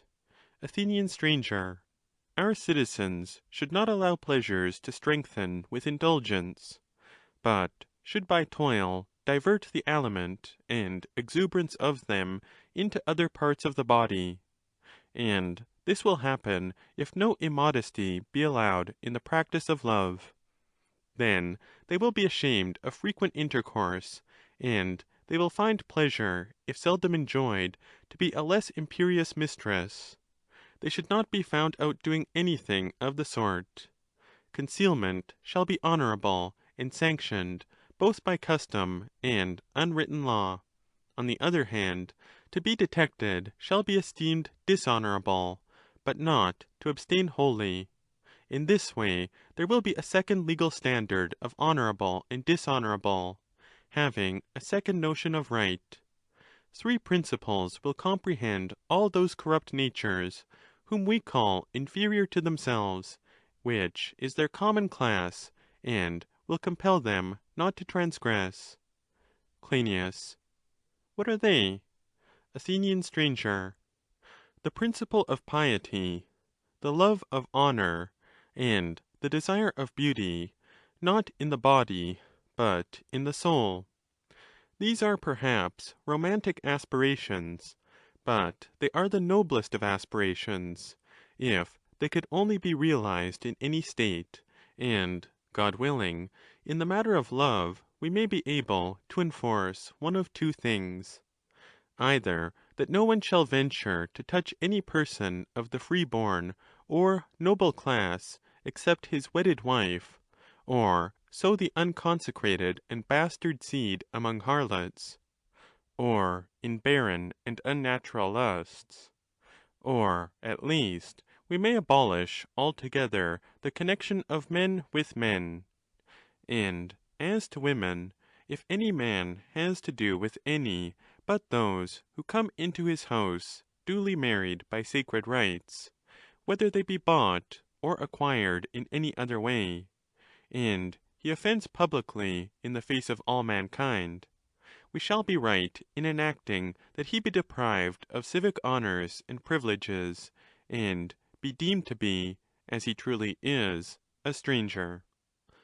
Let this law, then, whether it is one, or ought rather to be called two, be laid down respecting love in general, and the intercourse of the sexes, which arises out of the desires, whether rightly or wrongly indulged. Megilus. I, for my part, stranger, would gladly receive this law. Crynias shall speak for himself, and tell you what is his opinion. Crynias. That I will, Megilus, when an opportunity offers. At present, I think that we had better allow the stranger to proceed with his laws. Megilus. Very good. Athenian stranger. We had got about as far as the establishment of the common tables, which in other places would be difficult, but in Crete no one would think of introducing any other custom. There might arise a question about the manner of them, whether they shall be such as they are here in Crete, or such as they are in Lacedaemon, or is there a third kind which may be better than either of them? The answer to this question might be easily discovered, but the discovery would do no good, for at present they are very well ordered. Leaving the common tables, we may therefore proceed to the means of providing life. Now, in cities, the means of life are gained in many ways, and from diverse sources, and, in general, from two sources, whereas our city has only one. For most of the Hellenes obtain their food from sea and land, but our citizens from land only, and this makes the task of the legislator less difficult. Half as many laws will be enough, and much less than half, and they will be of a kind better suited to free men. For he has nothing to do with laws about ship owners, and merchants, and retailers, and innkeepers, and tax collectors, and mines, and money lending, and compound interest, and innumerable other things. bidding good-bye to these, he gives laws to husbandmen and shepherds and bee-keepers, and the guardians and superintendents of their implements; and he has already legislated for greater matters, as, for example, what relates to marriage, and the procreation and nurture of children, and education, and the establishment of offices; and now he must direct his enactments to those who labour in providing food. Let us first of all, then, have a class of laws, which shall be called the laws of husbandmen; and let the first of them be the laws of Zeus, the god of boundaries. Let no one shift the boundary line either of a fellow citizen who is a neighbour, or, if he dwells at the extremity of the land, of any stranger who is contiguous to him, considering that this is truly to move the immovable; and every one should be more willing to move the largest rock, which is not a landmark, than the least stone, which is the sworn arbiter of friendship and hatred between neighbours. For Zeus, the god of kindred, and Zeus, the god of strangers, are the witnesses to them; and, when aroused, terrible are their wars. He who obeys the law will never know the fatal consequences of disobedience; but he who despises the law shall be liable to a double penalty, the first coming from the gods, and the second from the law. For let no one voluntarily remove the boundaries of his neighbour's land; and if any one does, let him who will inform the landowners, and let them bring him into court; and if he be convicted of redividing the land by stealth or by force, let the court determine what he ought to suffer or pay. In the next place, many small injuries done by neighbours to one another, through their multiplication, may cause a weight of enmity, and make neighbourhood a very disagreeable and bitter thing. Wherefore a man ought to be very careful of committing any offence against his neighbour, and especially of encroaching on his neighbour's land; for any man may easily do harm, but not every man can do good to another. He who encroaches on his neighbour's land, and transgresses his boundaries, shall make good the damage, and, to cure him of his impudence, and also of his meanness, he shall pay a double penalty to the injured party. Of these and the like matters the wardens of the country shall take cognizance, and be the judges of them, and assessors of the damage. In the more important cases, as has been already said, the whole military force, belonging to any one of the 12 divisions, shall decide; and in the lesser cases, the officers. Or again, if any one pastures his cattle on his neighbour's land, they shall see the injury and adjudge the penalty; and if any one, by decoying the bees, gets possession of another's swarms, and draws them to himself by making noises, he shall pay the damage; or if any one sets fire to his own wood, and takes no care of his neighbour's property, he shall be fined at the discretion of the magistrates; and if in planting he does not leave a fair distance between his own and his neighbour's land, he shall be punished in accordance with the enactments of many lawgivers, which we may use, not deeming it necessary that the great legislator of our state should determine all the trifles which might be decided by any legislator.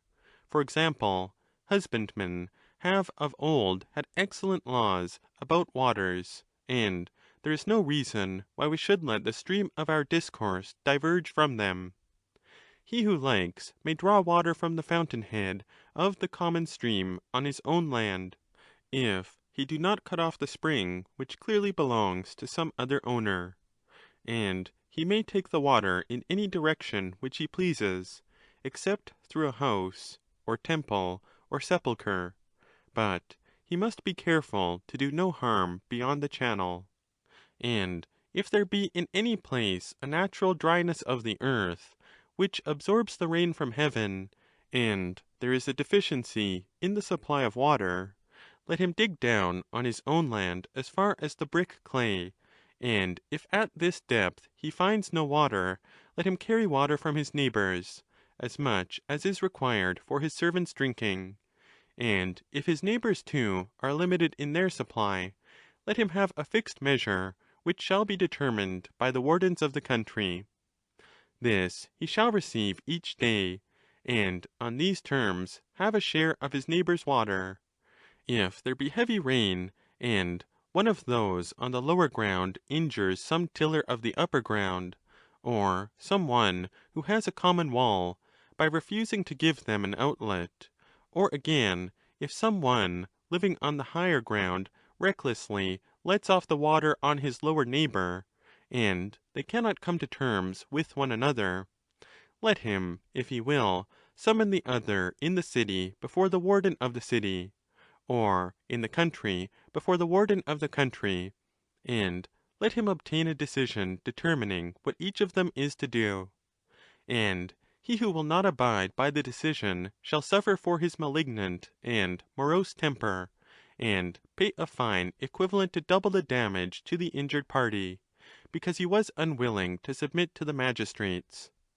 Now, the participation of fruits shall be ordered on this wise. The goddess of autumn has two gracious gifts: one, the joy of Dionysus, which is not treasured up; the other, which nature intends to be stored. Let this be the law, then, concerning the fruits of autumn. He who tastes the common or storing fruits of autumn, whether grapes or figs, before the season of vintage, which coincides with Arcturus, either on his own land or on that of others, let him pay 50 drachma, which shall be sacred to Dionysus, if he pluck them from his own land, and if from his neighbour's land, a mina, and if from any others, 2/3 of a mina. And he who would reap the fresh grapes, or the fresh figs, as they are now termed, if he take them off his own land, let him pluck them how and when he likes; but if he takes them from the ground of others without their leave, let him in that case be always punished in accordance with the law, which ordains that he should not move what he has not laid down. And if a slave touches any fruit of this sort, without the consent of the owner of the land, he shall be beaten with as many blows as there are grapes on the bunch, or figs on the fig tree. Let a metic, if he pleases, purchase and gather the fresh autumnal fruit; and if a stranger is passing along the road, and desires to eat the autumnal fruit, let him, if he will, take of the fresh grape for himself, and a single follower without price, as a tribute of hospitality. But the law forbids strangers from sharing in the sort which is not used for eating. And if any one, whether he be master or slave, takes of them in ignorance, let the slave be beaten, and the master be dismissed with admonitions, and instructed to take of the other autumnal fruits, which are unfit for making raisins and wine, or for laying by as dried figs. As to pears and apples and pomegranates and similar fruits, there shall be no disgrace in taking them secretly; but he who is found out, if he be of less than 30 years of age, shall be struck and beaten off, but not wounded, and no freeman shall have any right of satisfaction for such blows. Of these fruits the stranger may partake just as he may of the fruits of autumn. And if an elder who is more than 30 years of age take of them, and eat them on the spot, and carry away nothing, let him partake, like the stranger, of all such fruits. If, however, he will not obey the law, let him run the risk of failing in the competition of virtue, in case any one takes notice of his actions before the judges. Water is the greatest element of nutrition in gardens, but is easily polluted. You cannot poison the soil, or the sun, or the air, which are the other elements of nutrition in plants, or divert them or steal them. But all these things may very likely happen in regard to water, which must therefore be protected by law. And let this be the law. If any one intentionally pollutes the water of another, whether the water of a spring, or collected in reservoirs, either by poisonous substances, or by digging, or by theft, let the injured party bring the cause before the wardens of the city, and claim in writing the value of the loss. And if he be found guilty of injuring the water by deleterious substances, let him not only pay damages, but purify the stream or the vessel which contains the water, in such manner as the laws of the interpreters order the purification to be made by the parties in each case. With respect to the gathering in of the fruits of the soil, let a man, if he pleases, carry his own fruits through any place in which he either does no harm to any one, or himself gains 3 times as much as his neighbour loses. Now of these things the archons should be made cognizant, as of all other things in which a man intentionally does injury to another, or to the property of another, by fraud or force, in the use which he makes of his own property. All these matters a man should lay before the magistrates, and receive damages, supposing the injury to be under 3 mina, or if he have a charge against another which involves a larger amount, let him bring the suits into the public courts, and have the evildoer punished. But if any of the magistrates appears to give unjust punishments in the penalties which he imposes, let him be adjudged to pay double to the injured party. Any one may bring the offences of magistrates in any particular case before the public courts. There are innumerable little matters relating to the modes of punishment, and writs of action, and the summonses, and witnesses to summons. For example, whether 2 witnesses should be required for a summons, or how many, and all such details which cannot be omitted in legislation, and are beneath the wisdom of an aged legislator. These lesser matters, as they indeed are, in comparison with the greater ones, let a younger generation regulate by law, after the patterns which have preceded, and according to their own experience of the usefulness and necessity of them. And when they are duly regulated, let there be no alteration, and let the citizens live in the observance of them. Now, of artisans, let the regulations be as follows. In the first place, let no native, or servant of a native, be occupied in handicraft arts. For a citizen who is to make and preserve the public order of the state has an art which requires much study and many kinds of knowledge, and does not admit of being made a secondary occupation, and hardly any human being is capable of pursuing 2 professions, or 2 arts rightly, or of practising one art himself, and superintending someone else who is practising another. Let this, then, be our first principle in the state. No one who is a smith shall also be a carpenter, and if he be a carpenter, he shall not superintend the smith's art rather than his own, under the pretext that in superintending many servants who are working for him, he is likely to superintend them better, because more revenue will accrue to him from them than from his own art. But let every man in the state have one art, and get his living by that. Let the wardens of the city labour to maintain this law, and if any citizen inclines to any other art rather than the study of virtue, let them punish him with disgrace and infamy, until they bring him back into his own right course. And if any stranger profess 2 arts, let them chastise him with bonds and money penalties, and expulsion from the state, until they compel him to be one only, and not many. But as touching payments for hire, and contracts of work, or in case any one does wrong to any of the citizens, or they do wrong to any other, up to 50 drachma, let the wardens of the city decide the case. But if a greater amount is involved, then let the public courts decide according to law. let no one pay any duty either on the importation or exportation of goods. And as to frankincense and similar perfumes used in the service of the gods, which come from foreign parts, and purple and other dyes which are not produced in the country, or the materials of any art which have to be imported, and which are not necessary, no one should import them, nor again should any one export anything which is wanted in the country. Of all these things let there be inspectors and superintendents taken from the guardians of the law, and they shall be the 12, next in order to the 5 seniors.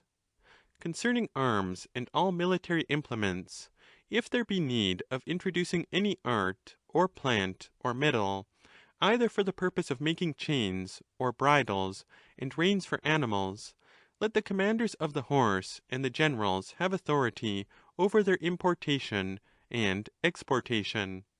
The city shall give and receive them, and the guardians of the law shall make fit and proper laws about them. But let there be no retail trade for the sake of money-making, either in this or any other article, in the city or country at all. With respect to food and the distribution of the produce of the country, the right and proper way seems to be nearly that which is the custom of Crete. For there all are required to distribute the fruits of the soil into 12 parts, and in this way consume them. Let the 12th portion of each, as for instance of wheat and barley, which the rest of the fruits of the earth shall follow, as well as the animals which are sold in each of the 12 divisions, be further divided into 3 parts, 1 part for freemen, another for their servants, and a 3rd part for craftsmen, and in general for the strangers and any sojourners who may be dwelling in the city, and must live like other men. And there may be those who come on some business which they have with the state, or with any individual. Let only a 3rd part of all necessaries be required to be sold; out of the other 2/3 no one shall be compelled to sell. And how will they be best distributed? In the first place, we see clearly that the distribution will be of equals in one point of view, and in another point of view of unequals. Cryneas. What do you mean? Athenian stranger. I mean that the earth of necessity produces and nourishes the various articles of food, sometimes better and sometimes worse. Crynias. Of course. Athenian stranger. Such being the case, let no one of the 3 portions be greater than either of the other 2, neither that which is assigned to masters and slaves, nor again that of the stranger, but let the distribution to all be alike, and let every one of the citizens who gets his 2 portions have power to determine how much, and of what quality, he will distribute to slaves and freemen, and what remains he shall distribute by measure and number among the animals who have to be sustained from the earth, taking the whole number of them. In the second place, our citizens should have separate houses duly ordered, and this shall be the order of them. There shall be 12 hamlets, 1 in the middle of each 12th lot, and in each hamlet they shall first separate off a market place, and the temples of the gods under their attendant demigods, and if there be any local deities of the magnates, or holy seats of other ancient deities, whose memory has been preserved, to these let them pay their ancient honours. But Hestia, and Zeus, and Athene, and whatever other god may preside in each of the 12 portions, shall have temples everywhere, and the first erection of houses shall be around these temples, where the ground is highest, in order to provide the safest and most defensible place of retreat for the guards. All the rest of the country they shall settle in the following manner. They shall make 13 divisions of the craftsmen. 1 of them shall dwell in the city, and this again they shall subdivide into 12 lesser divisions. Among the 12 districts of the city distributed in the outskirts all around, and in each village they shall settle various classes of craftsmen, with a view to the convenience of the husbandmen. And the chief officers of the wardens of the country shall watch over all these matters, and see how many of them, and which class of them, each place requires, and fix them where they are likely to give the least inconvenience, and to be most useful to the husbandman. And the officers of the wardens of the city shall see to similar matters in the city. Now, the wardens of the agora ought to see to the details of the agora.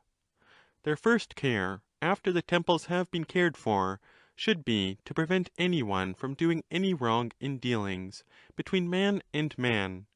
In the second place, as being inspectors of temperance and violence, they should chastise him who requires chastisement.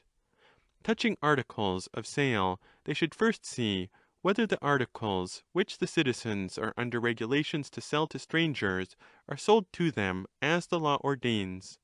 And let the law be as follows: on the first day of the month, the persons in charge, whoever they are, whether strangers or slaves, who have the charge, shall produce to the strangers the portion which falls to them, in the first place, a 12th portion of the corn. The stranger shall purchase corn for the whole month, and other food, on the first market day, and on the 10th day of the month the one party shall sell, and the other buy, liquids sufficient to last during the whole month. And on the 23rd day there shall be a sale of animals, and of utensils, and of other things which husbandmen require, such as skins and all kinds of clothing, either woven or made of felt, and other goods of the same sort, and strangers shall be compelled to buy and purchase them from others. As to the retail trade, in these things, whether of barley or wheat made into flour, or any other kind of food, no one shall sell them to citizens or their slaves, nor shall any one buy of any such persons, but let the stranger sell them in the market of strangers, to artisans and their slaves, making an exchange of wine and food, which is commonly called retail trade. And butchers shall likewise offer for sale dismembered animals to the strangers, and artisans and their servants. Let any stranger who likes buy fuel from day to day wholesale, from those who have the care of it in the country, and let him sell to the strangers as much as he pleases, and when he pleases.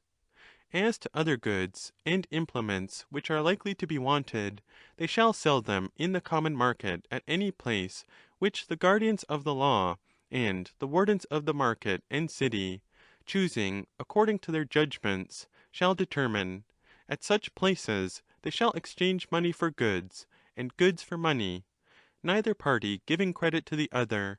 And he who gives credit, whether he obtain his money or not, must be satisfied, for in such exchanges he will not be protected by law. But whenever property has been bought or sold, greater in quantity or value than is allowed by the law, which has determined within what limits a man may increase and diminish his possessions, let the excess be registered in the books of the guardians of the law. Or, in case of diminution, let there be an erasure made, and let the same rule be observed about the registration of the property of the metics. Any one who likes may come and be a metic on certain conditions. A foreigner, if he likes and is able to settle, may dwell in the land, but he must practice an art, and not abide more than 20 years from the time at which he has registered himself. And he shall pay no sojourner's tax, however small, except good conduct, nor any other tax for buying and selling. But when the 20 years have expired, he shall take his property with him and depart. And if in the course of these years he should chance to distinguish himself by any considerable benefit which he confers on the state, and he thinks that he can persuade the council and assembly either to grant him delay in leaving the country, or to allow him to remain for the whole of his life, let him go and persuade the city, and whatever they assent to at his instance shall take effect. For the children of the metics being artisans, and of 15 years of age, let the time of their sojourn commence after their 15th year, and let them remain for 20 years, and then go where they like. But any of them who wishes to remain, may remain if he can persuade the council and assembly. And if he do not remain, let him erase all the entries which have been made by him in the registry kept by the archons. End of Book 8. Part 1 of Book 9. Next, in the natural order of legislation, after the actions of which I have spoken, will come suits of law. Those which relate to agriculture have been already described, but the more important have not been described. Having mentioned them severally under their usual names, we will proceed to say what punishments are to be inflicted for each offence, and who are to be the judges of them. Cryneas. Very good. Athenian stranger. There is a sense of disgrace in legislating, as we are about to do, for all the details of crime in a state which, as we say, is to be well regulated, and will be perfectly adapted to the practice of virtue. To assume that in such a state there will arise some accomplice in crimes as great as any which are ever perpetrated in other states, and that we must legislate for him by anticipation, and threaten and make laws against him, if he should arise, in order to deter him, and punish his acts under the idea that he will arise, this, as I was saying, is in a manner disgraceful. But seeing that we are not like the ancient legislators, who gave laws to demigods and sons of gods, being themselves, according to the popular belief, the offspring of the gods, and legislating for others, who were also the children of divine parents, whereas we are only men who are legislating for the sons of men, there is no uncharitableness in apprehending that some one of our citizens may be like a seed hardened by the ox's horn, and have a heart which cannot be softened any more than those seeds can be softened by fire. Among our citizens there may be those who cannot be subdued by all the strength of the laws, and for their sake, though an ungracious task, I will proclaim my first law about the robbing of temples, in case such a crime should ever be committed. I do not expect or imagine that any well-brought-up citizen will ever take the disorder, but their servants and strangers servants may attempt many crimes of this sort, and with a view to them especially, and yet not without a provident eye to the weakness of human nature generally, I will proclaim the law about robbers of temples and similar incurable or almost incurable criminals. Having already agreed that such enactments ought always to have a short prelude, we may speak to the criminal whom some tormenting desire by night and by day tempts to go and rob a temple, in words of admonition and exhortation.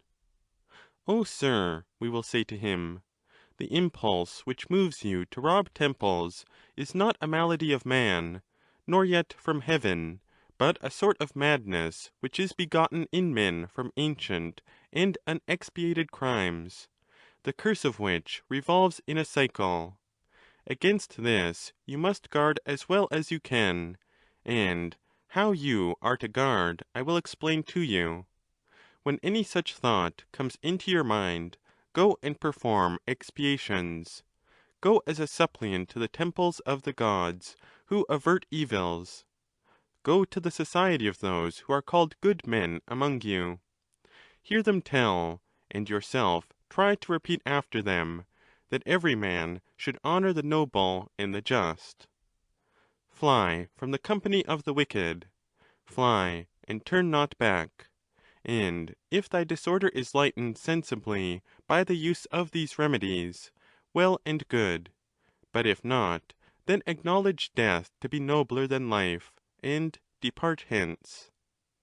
These are the preludes which we sing to all those who have thoughts of unholy and treasonable actions, and to him who obeys them the law has nothing more to say.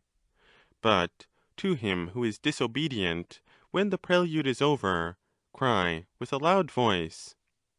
He who is taken in the act of robbing temples, if he be a slave or stranger, shall have his evil deed engraven on his face and hands, and shall be beaten with as many stripes as may seem good to the judges, and be cast naked beyond the borders of the land.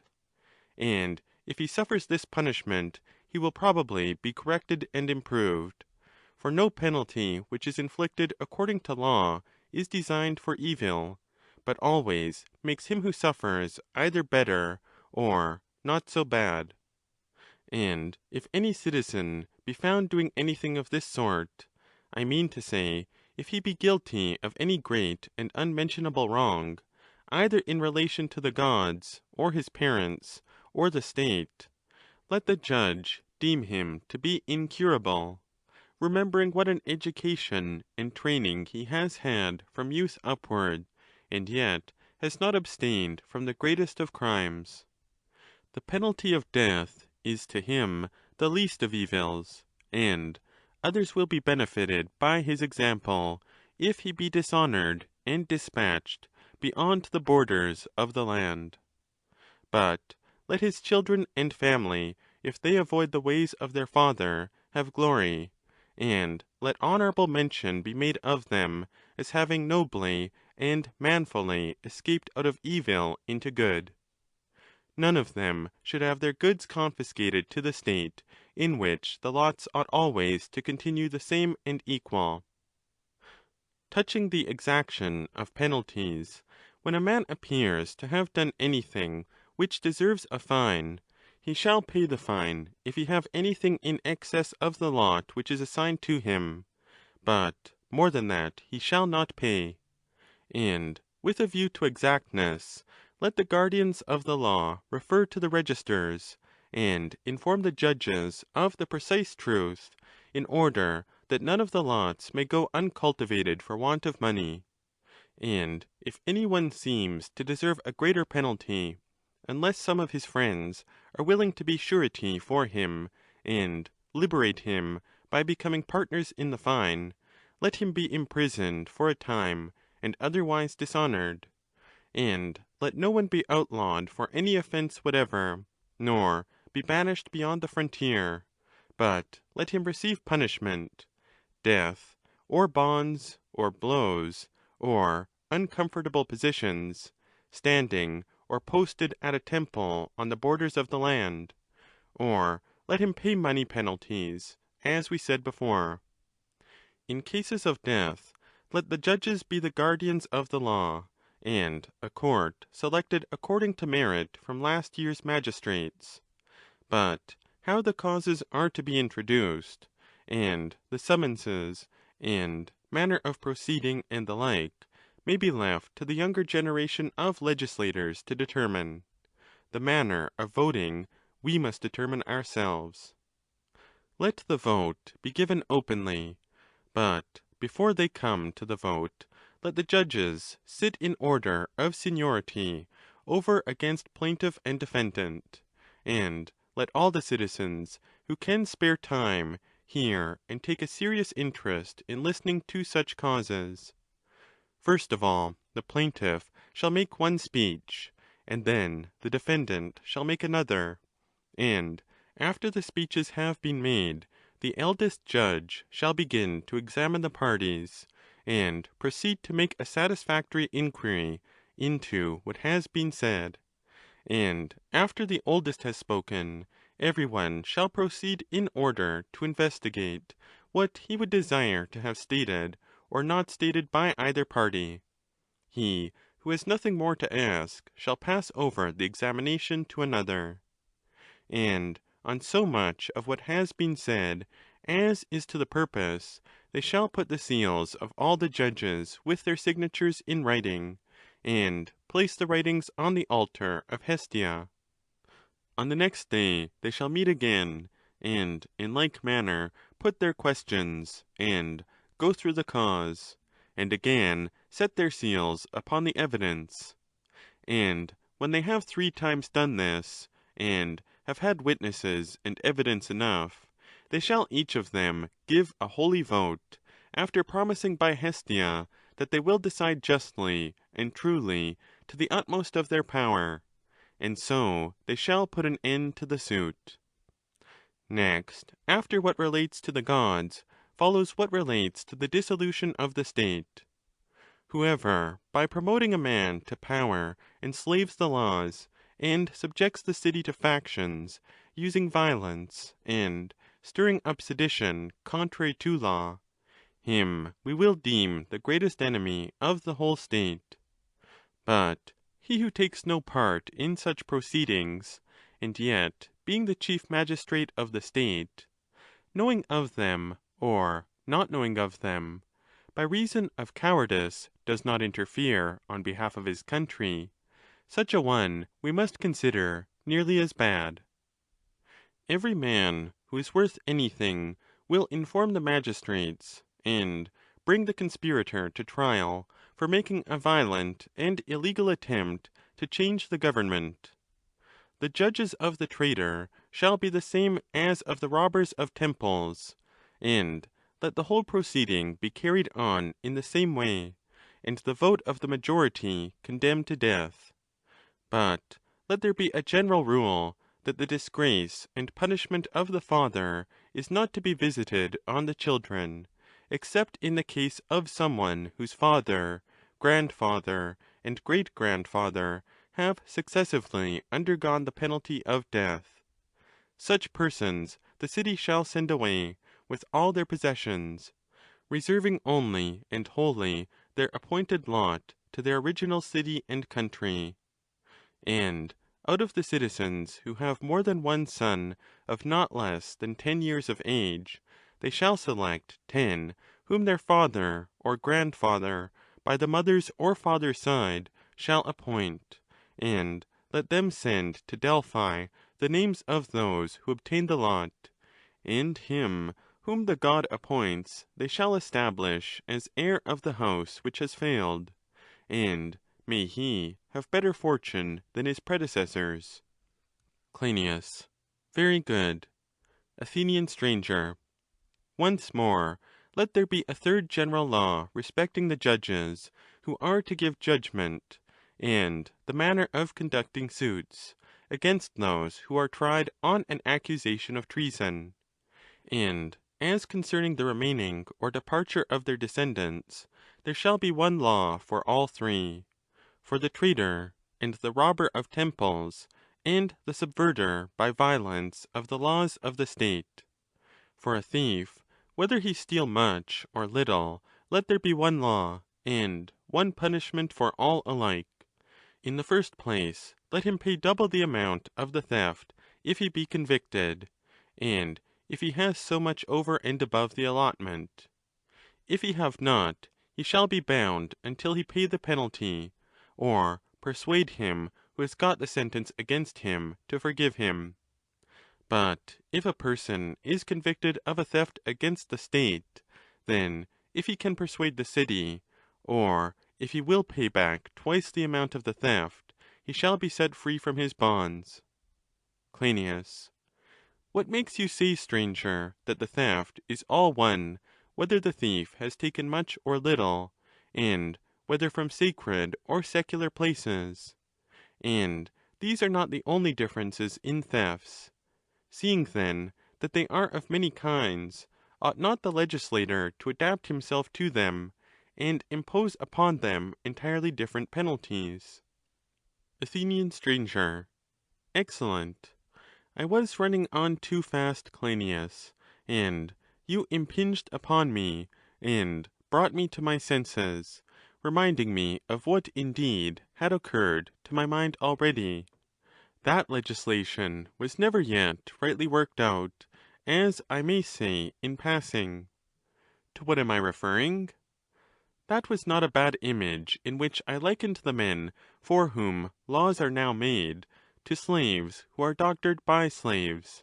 For of this you may be very sure, that if one of those empirical physicians who practice medicine without science were to come upon the gentleman physician talking to his gentle patient, and using the language almost of philosophy, beginning at the beginning of the disease, and discoursing about the whole nature of the body, he would burst into a hearty laugh.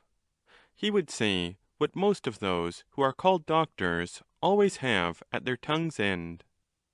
"Foolish fellow," he would say, "you are not healing the sick man, but you are educating him, and he does not want to be made a doctor, but to get well." Cryneas. And would he not be right in saying that? Athenian stranger. Perhaps he would, and he might remark upon us that he who discourses about laws, as we are now doing, is giving the citizens education and not laws. That would be rather a telling observation. Cryneas. Very true. Athenian stranger. But we are fortunate. Cryneas. In what way?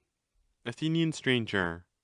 Inasmuch as we are not compelled to give laws, but we may take into consideration every form of government, and ascertain what is best, and what is most needful, and how they may both be carried into execution; and we may also, if we please, choose what is best, or, if we prefer, what is most necessary. Which shall we do? Cryneas. There is something ridiculous, stranger, in our proposing such an alternative, as if we were legislators, simply bound under some great necessity which cannot be deferred to the morrow. But we, as I may by the grace of heaven affirm, like gatherers of stones, or beginners of some composite work, may collect a heap of materials, and afterwards, at our leisure, select what is suitable for our intended construction. Let us then suppose ourselves to be at leisure, not of necessity building, but rather like men who are partly providing materials, and partly putting them together. And we may truly say that some of our laws, like stones, are already fixed in their places, and others lie about provisionally, and are put by. Athenian stranger. Certainly. In that case, Cryneas, our view of law will be more in accordance with nature. For there is another matter affecting legislators, which I must earnestly entreat you to consider. Cryneas. What is that? Athenian stranger.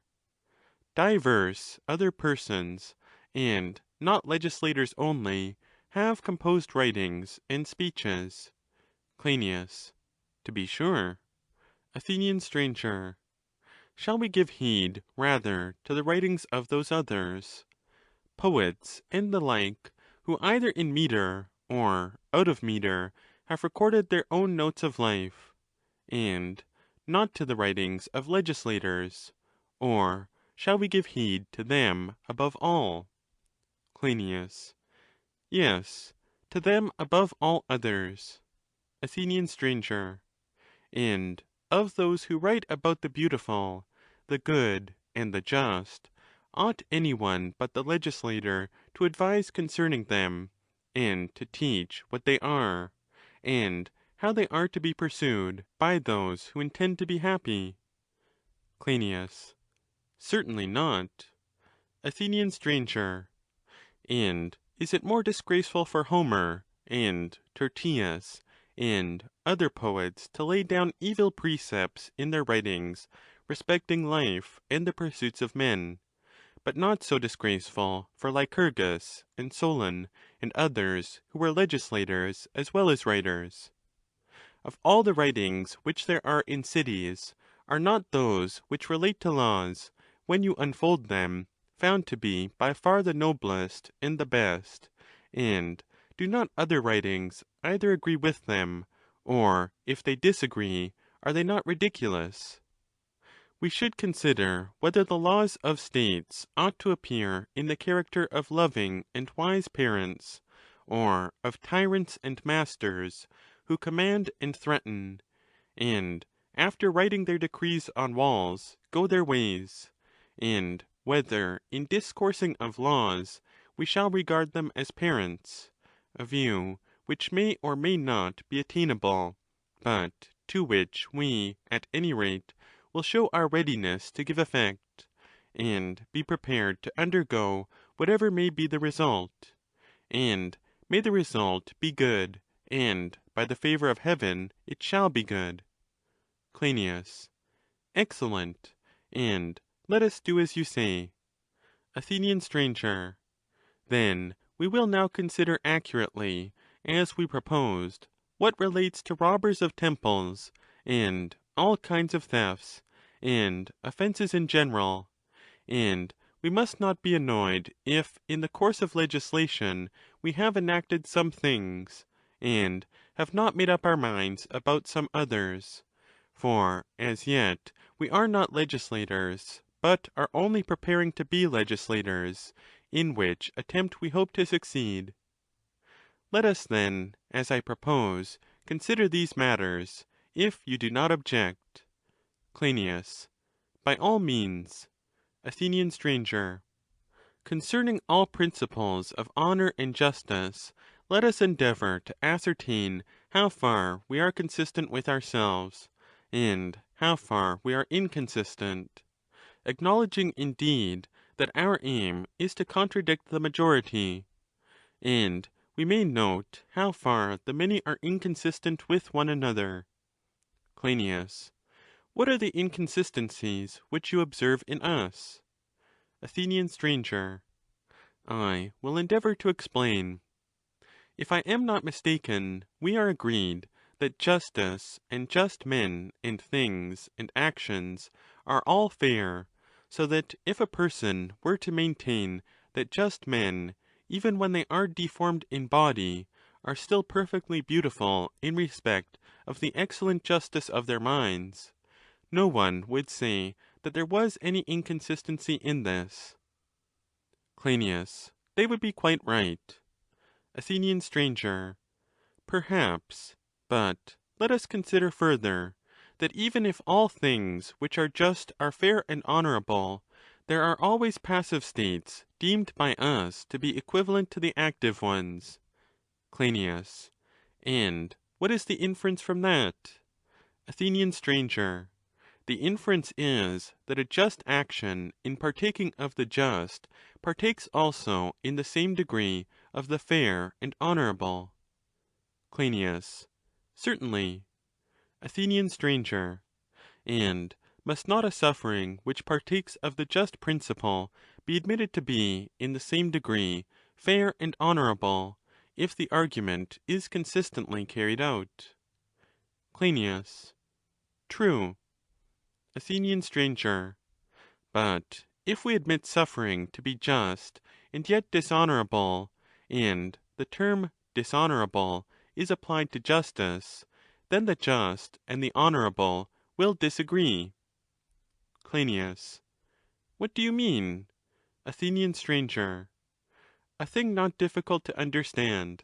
The laws which have been already enacted would seem to announce principles directly opposed to what we are saying. Cryneas. To what? Athenian stranger.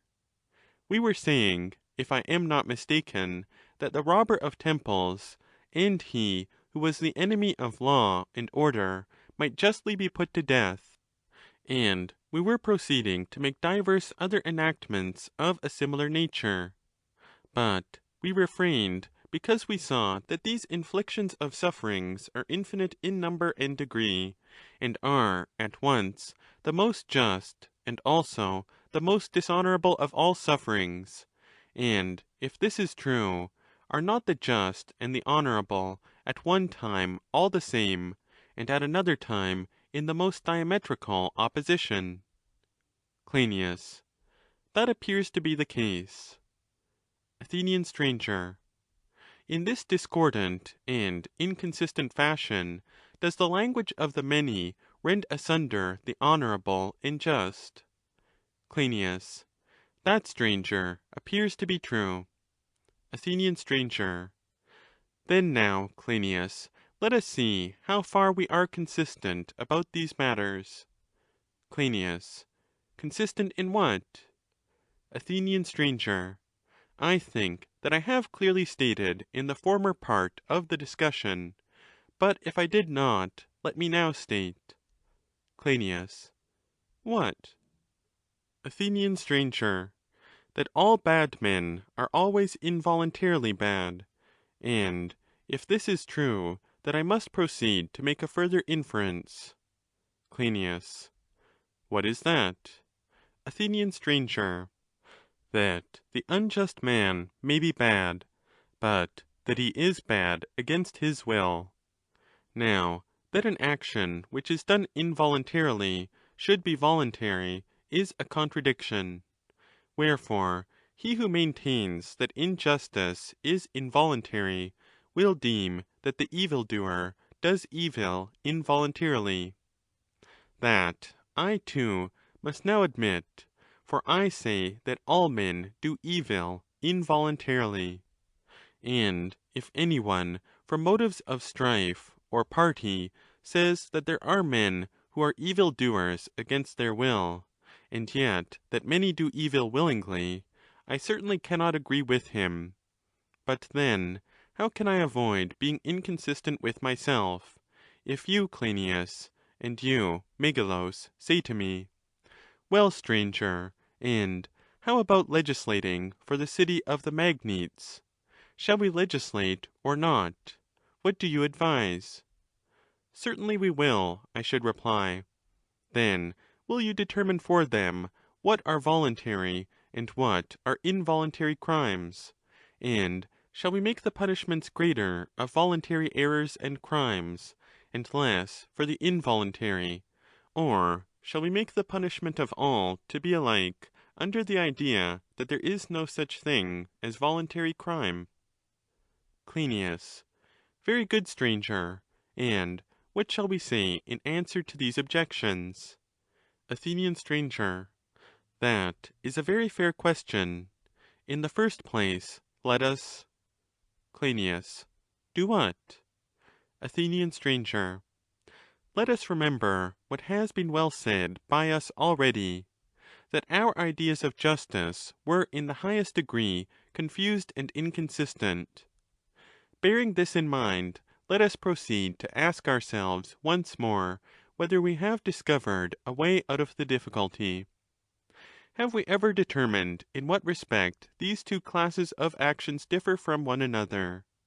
For in all states, and by all legislators whatsoever, two kinds of actions have been distinguished, the one voluntary, the other involuntary, and they have legislated about them accordingly. But shall this new word of ours, like an oracle of God, be only spoken, and have no explanation or verification? How can a word not understood be the basis of legislation? That is impossible.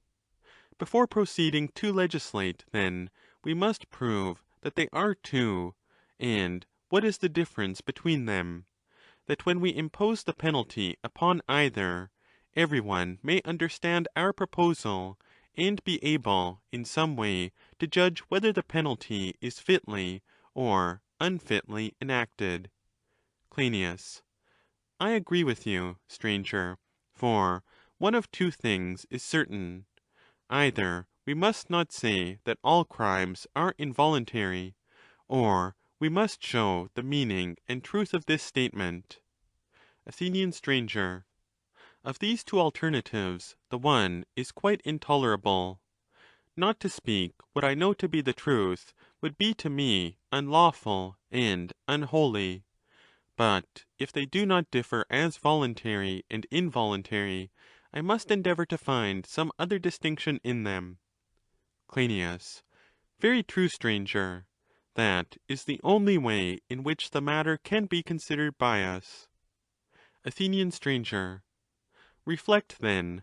There are hurts of various kinds done by the citizens to one another in the intercourse of life, affording plentiful examples both of the voluntary and involuntary. Cryneas. Certainly. Athenian stranger. I would not have any one suppose that all these hurts are injuries, and that injuries are of two kinds, one voluntary and the other involuntary. For the involuntary hurts are quite as many and as great as the voluntary. And please to consider whether I am right or not in what I am going to say. For I deny, Clynias and Megilus, that he who harms another involuntarily does him an injury involuntarily. Nor should I legislate about such an act under the idea that I am legislating for an involuntary injury. But I should rather say that such a hurt, whether great or small, is not an injury at all. And on the other hand, if I am right, when a benefit is wrongly conferred, the author of the benefit may often be said to injure. For I maintain, O my friends, that the mere giving or taking away of anything is not to be described either as just or unjust, but the legislator has to consider whether any one does good or harm to another out of a just principle and intention. On the distinction between injustice and hurt he must fix his eye, and when there is hurt he must, as far as he can, make the hurt good by law, and save that which is ruined, and raise up that which is fallen, and make that which is dead or wounded whole. And when compensation is given, the law must always seek to win over the doers and sufferers of the several hurts from feelings of enmity to those of friendship. Clynias. That is good. Athenian stranger. Then, as to unjust hurts or gains, supposing that some one by doing wrong causes a gain to another, of these we may heal as many as are capable of being healed, regarding them as diseases of the soul, and the cure of injustice will take the following direction. Clynias. What direction? Athenian stranger. When any one commits any injustice, small or great, the law will admonish and compel him either never at all to do the like again, or never voluntarily, or at any rate in a far less degree, and he must in addition pay for the hurt. Whether the end is to be attained by word or action, with pleasure or pain, by giving or taking away privileges, by means of penalties or gifts, or in whatsoever way the law shall make a man hate injustice, and love or not hate the nature of the just, this is the noblest work of law. But if the legislator sees any one who is incurable, for him he will make a law and fix a penalty. He knows quite well that to such men themselves there is no profit in the continuance of their lives, and that they would do a double good to the rest of mankind if they would take their departure, inasmuch as they would be an example to other men not to offend, and they would relieve the city of bad citizens. In such cases, and in such cases only, the legislator ought to inflict death as the punishment of offences. Clynias. What you have said appears to me to be very reasonable, but will you favour me by stating a little more clearly the difference between hurt and injustice, and the various complications of the involuntary and voluntary which arise in these cases? Athenian stranger. I will endeavour to comply with your request. Concerning the soul, thus much would be generally said and allowed, that one element in her nature is passion, which may be described either as a state or a part of the soul, and is hard to be striven against and contended with, and by irrational force overturns many things. Cryneas. Very true. Athenian stranger. And pleasure is not the same with passion, but has an opposite power, working by persuasion and by the force of deceit in all things. Crynias. Quite true. Athenian stranger. A man may truly say that ignorance is a third cause of crimes. Ignorance, however, may be conveniently divided by the legislator into two sorts. There is simple ignorance, which is the source of lighter offences, and double ignorance, which is accompanied by conceit of wisdom. And he who is under the influence of the latter fancies that he knows all about matters of which he knows nothing. This second kind of ignorance, when possessed of power and strength, will be held by the legislator to be the source of great and monstrous crimes, but when attended with weakness, will only result in the errors of children and old men. And these he will treat as errors, and will make laws accordingly for those who commit them, which will be the mildest and most merciful of all laws. Crynias. That is reasonable. Athenian stranger. We, all of us, remark of one man that he is superior to pleasure and passion, and of another that he is inferior to them, and this is true. Crynias. Quite true. Athenian stranger. But no one was ever yet heard to say that one of us is superior and the other inferior to ignorance? Crynias. Very true. Athenian stranger. All these are motives of which we say that they incite men to the fulfilment of their will, although they may often contend one with another, and draw an individual in opposite directions at the same time. Crynias. That is very often the case. Athenian stranger. And now I can define to you clearly, and without ambiguity, what I mean by the just and unjust, according to my notion of them. When anger and fear, and pleasure and pain, and jealousies and desires tyrannize over the soul, whether they do any harm or not, I call them all injustice. But when the opinion of the best, whatever may be the supposed relation of the best to them in states or individuals, gets the upper hand, and orders the souls of individuals, even though sometimes in error, yet what is done in accordance therewith, and the principle in individuals which obeys this rule, and is best for the whole life of man, is to be called just, although the action done in error is thought by the multitude to be involuntary injustice. Leaving the question of names, about which we are not going to quarrel, and having already delineated three sorts of errors, we may begin by recalling them somewhat more vividly to our memory.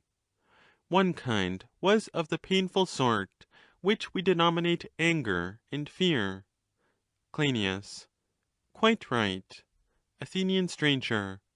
There was a second class of pleasures and desires, and a third class of hopes, which aimed at true opinion about the best. This latter being further subdivided into three, there arise 5 kinds of actions, and for these 5 kinds we will make laws of 2 kinds. Crynias.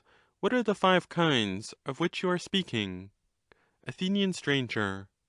There is the kind of actions done by violence, and in the light of day, and another kind of actions which are done in darkness and with secret deceit, or sometimes both with violence and deceit. The laws concerning these last ought to have a character of severity. Crynias. Naturally. Athenian stranger. And now let us return from this digression, and complete the work of legislation. Laws have been already enacted by us concerning the robbers of the gods, and concerning traitors, and also concerning those who corrupt the laws for the purpose of subverting the government. A man may very likely commit some of these crimes, either in a state of madness, or when affected by disease, or under the influence of extreme old age, or in a fit of childish wantonness, himself no better than a child. And if this be made evident to one of the judges elected to try the cause, on the appeal of the criminal or his advocate, and he be judged to have been in this state when he committed the offence, he shall simply pay for the hurt which he may have done to another, but he shall be exempt from other penalties, unless he have slain some one, and have on his hands the stain of blood. And in that case he shall go to another land and country, and there dwell for a year. And if he return before the expiration of the time which the law appoints, or even set his foot at all on his native land, he shall be bound by the guardians of the law as a public prisoner for 2 years, and then go free. Having begun to speak of homicide, let us endeavour to lay down laws concerning every different kind of homicide, and first of all concerning violent and involuntary homicides. If any one in an athletic contest and at the public games involuntarily kills a friend, and he dies either at the time or afterwards of the blows which he has received, or if the like misfortune happen to any one in war, or military exercises, or mimic contests of which the rulers enjoin the practice, whether with or without arms, when he has been purified according to the law brought from Delphi relating to these matters, he shall be innocent. And so, in the case of physicians, if their patient die against their will, they shall be held guiltless by the law. And if one slay another with his own hand, but unintentionally, whether he be unarmed, or have some instrument or dart in his hand, or if he kill him by giving him food or drink, or by the application of fire or cold, or by suffocating him, whether he do the deed by his own hand, or by the agency of others, he shall be regarded as the agent, and shall suffer the following penalties. If he kill a slave, thinking that he is his own, he shall bear the master of the dead man harmless from loss, or shall pay a penalty of twice the value of the dead man, and the judges shall assess the value of the slave. But they must use purifications greater, and more than in the case of those who committed homicide at the games. What they are to be, the interpreters whom the god appoints shall be authorized to declare. And if a man kills his own slave, when he has been purified according to law, he shall be quit of the homicide. And if a man kills a free man unintentionally, he shall undergo the same purification as he did who killed the slave. But let him not forget also a tale of the olden time, which is to this effect. He who has suffered a violent end, if he has had the soul of a free man in life, is, when newly dead, angry with the author of his death, and, being himself full of fear and panic by reason of his violent death, when he sees his murderer walking about in his own accustomed haunts, he is said to become disordered, which disorder of his, aided by the guilty recollection of the other, is communicated by him with overwhelming force to the murderer and his deeds. Wherefore he must get out of the way of the sufferer for the entire period of a year, and must not be found in any of the places that belong to him in the whole country. And if the dead man be a stranger, he shall abstain from the whole country of the stranger during a like period. If any one voluntarily obey this law, the next of kin to the deceased, seeing all that has happened, shall take pity on him, and make peace with him, and deal with him as he ought. But if any one is disobedient, and either ventures to go to any of the temples and sacrifice unpurified, or will not continue in exile during the appointed time, the next of kin to the deceased shall proceed against him for murder, and if he be convicted, every part of his punishment shall be doubled. And if the next of kin do not proceed against the perpetrator of the crime, then the pollution shall be deemed to fall upon his own head. The sufferer shall call for vengeance upon him, and he who has a mind to proceed against him may compel him to be absent from his country during 5 years, according to law. If a stranger involuntarily kill a stranger who is dwelling in the city, he who likes shall prosecute the cause according to the same rules. If he be a metic, let him be absent for a year; or if he be an entire stranger, in addition to the purification, whether he slay a stranger, or a metic, or a citizen, he shall be banished for life from the country, which is under the dominion of our laws. And if he return contrary to law, let the guardians of the law punish him with death, and let them hand over his property, if he have any, to him who is next of kin to the sufferer. And if he be wrecked and driven on the coast against his will, he shall take up his abode on the sea-shore, wetting his feet in the sea, and watching for an opportunity of sailing. But if he be brought by land, and is not his own master, let the magistrate, whom he first comes across in the city, release him, and send him unharmed over the border. If any one slays a freeman with his own hand, and the deed be done in passion, in the case of such actions we must begin by making a distinction.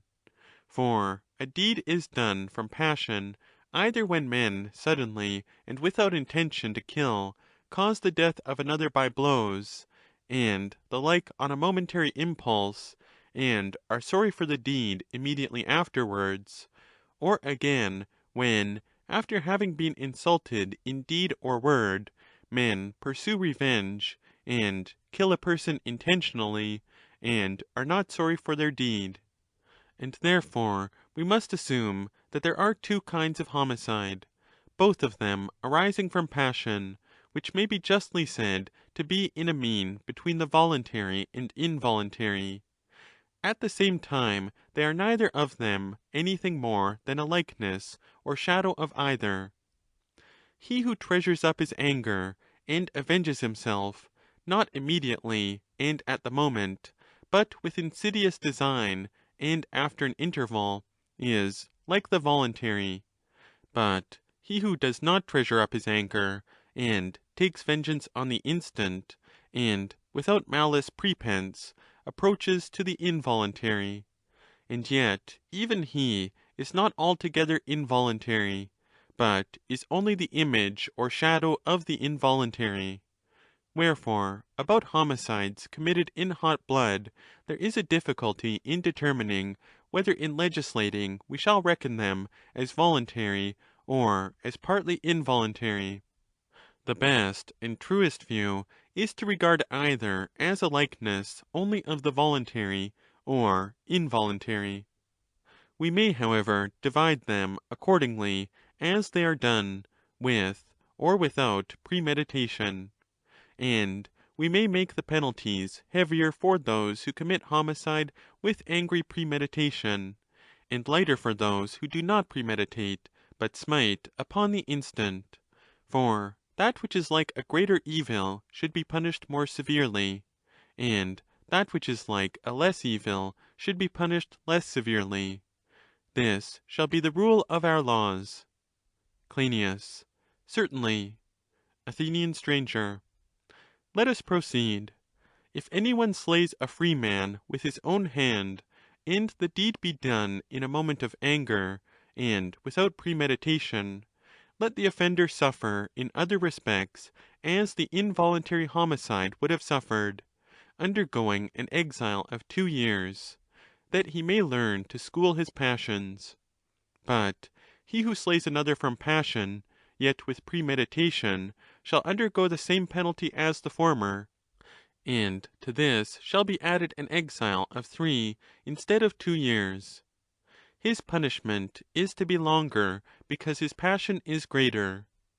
The manner of their return shall be on this wise, and here the law has difficulty in determining exactly. For in some cases the murder which is judged by the law to be worse may really be the less cruel, and he who is judged the less cruel may be really the worse, and may have executed the murder in a more savage manner, whereas the other may have been gentler. But in general, the degrees of guilt will be such as we have described them. Of all these things the guardians of the law must take cognizance. When either of them has completed his term of exile, they shall send 12 judges to the borders of the land. These, in the interval, shall have been informed of the actions of the criminals, and they shall judge respecting their pardon and reception, and the homicides shall abide by their judgment.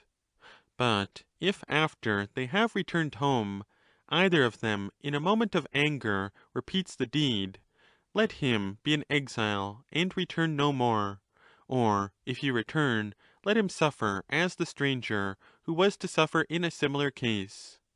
He who kills his own slave shall undergo a purification. But if he kills the slave of another in anger, he shall pay twice the amount of the loss to his owner.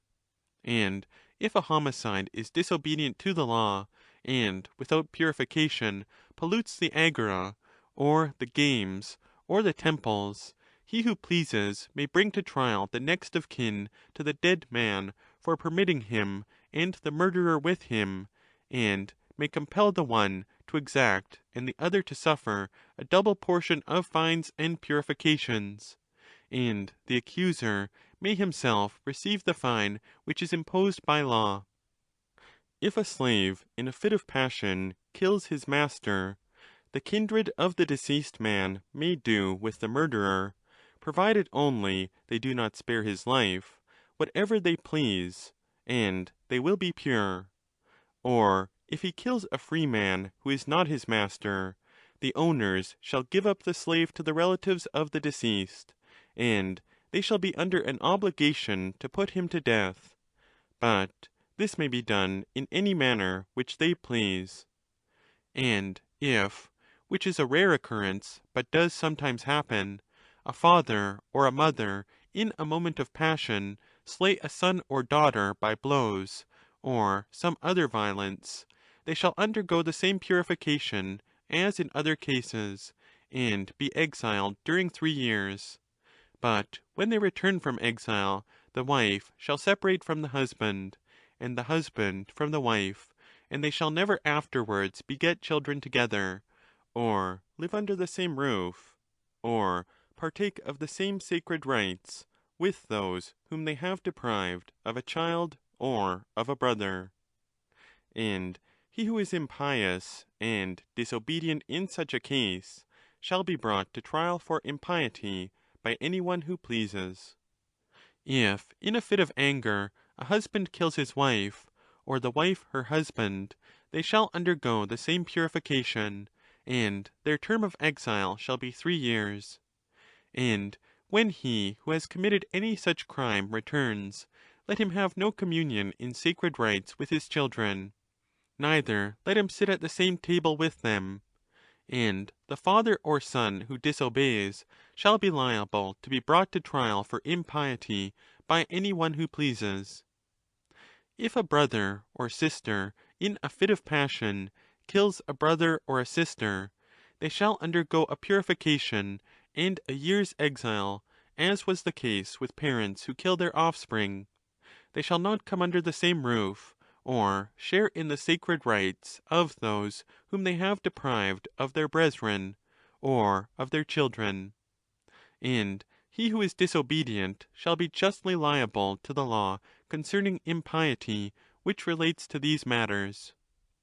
If any one is so violent in his passion against his parents, that in the madness of his anger he dares to kill one of them, if the dead man, when dying, of his own accord acquits the murderer, let him undergo the purification, which is assigned to those who have been guilty of involuntary homicide, and do as they do, and he shall be pure. But if he be not acquitted, the perpetrator of such a deed shall be amenable to many laws. For he shall be amenable to the extreme punishments for assault, and impiety, and robbing of temples, in that he has robbed his parent of life.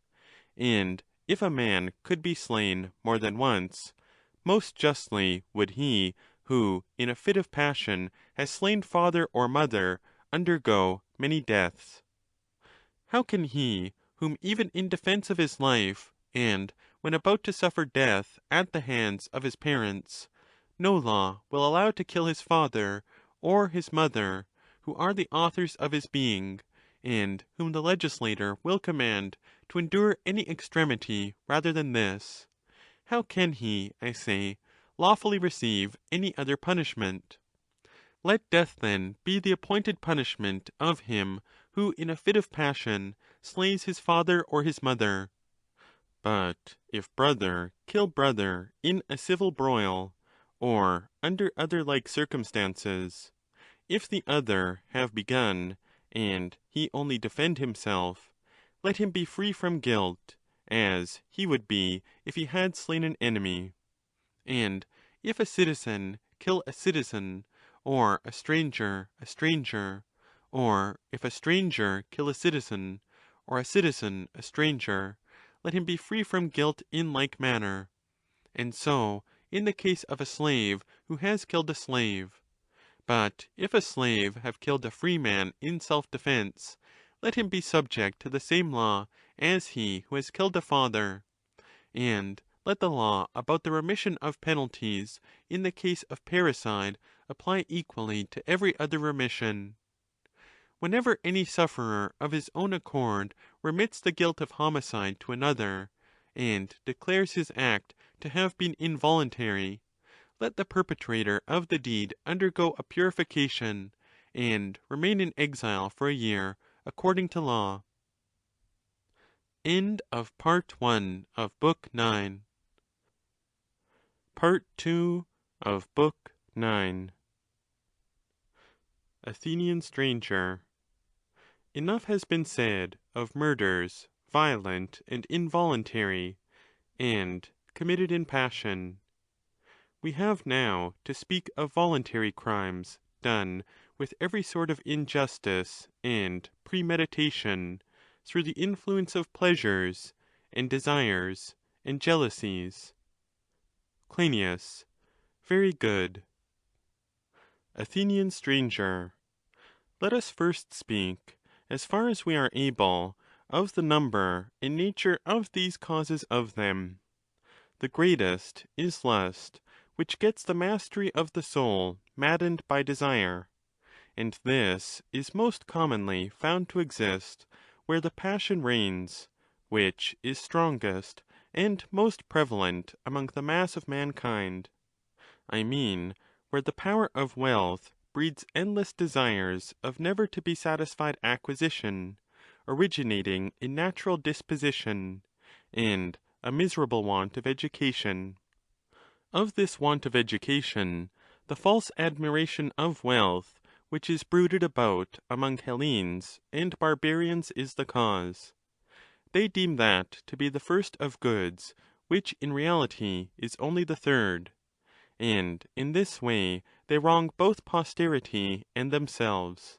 For nothing can be nobler and better than that the truth about wealth should be spoken in all states, namely, that riches are for the sake of the body, as the body is for the sake of the soul. They are good, and wealth is intended by nature to be for the sake of them, and is therefore inferior to them both, and third in order of excellence.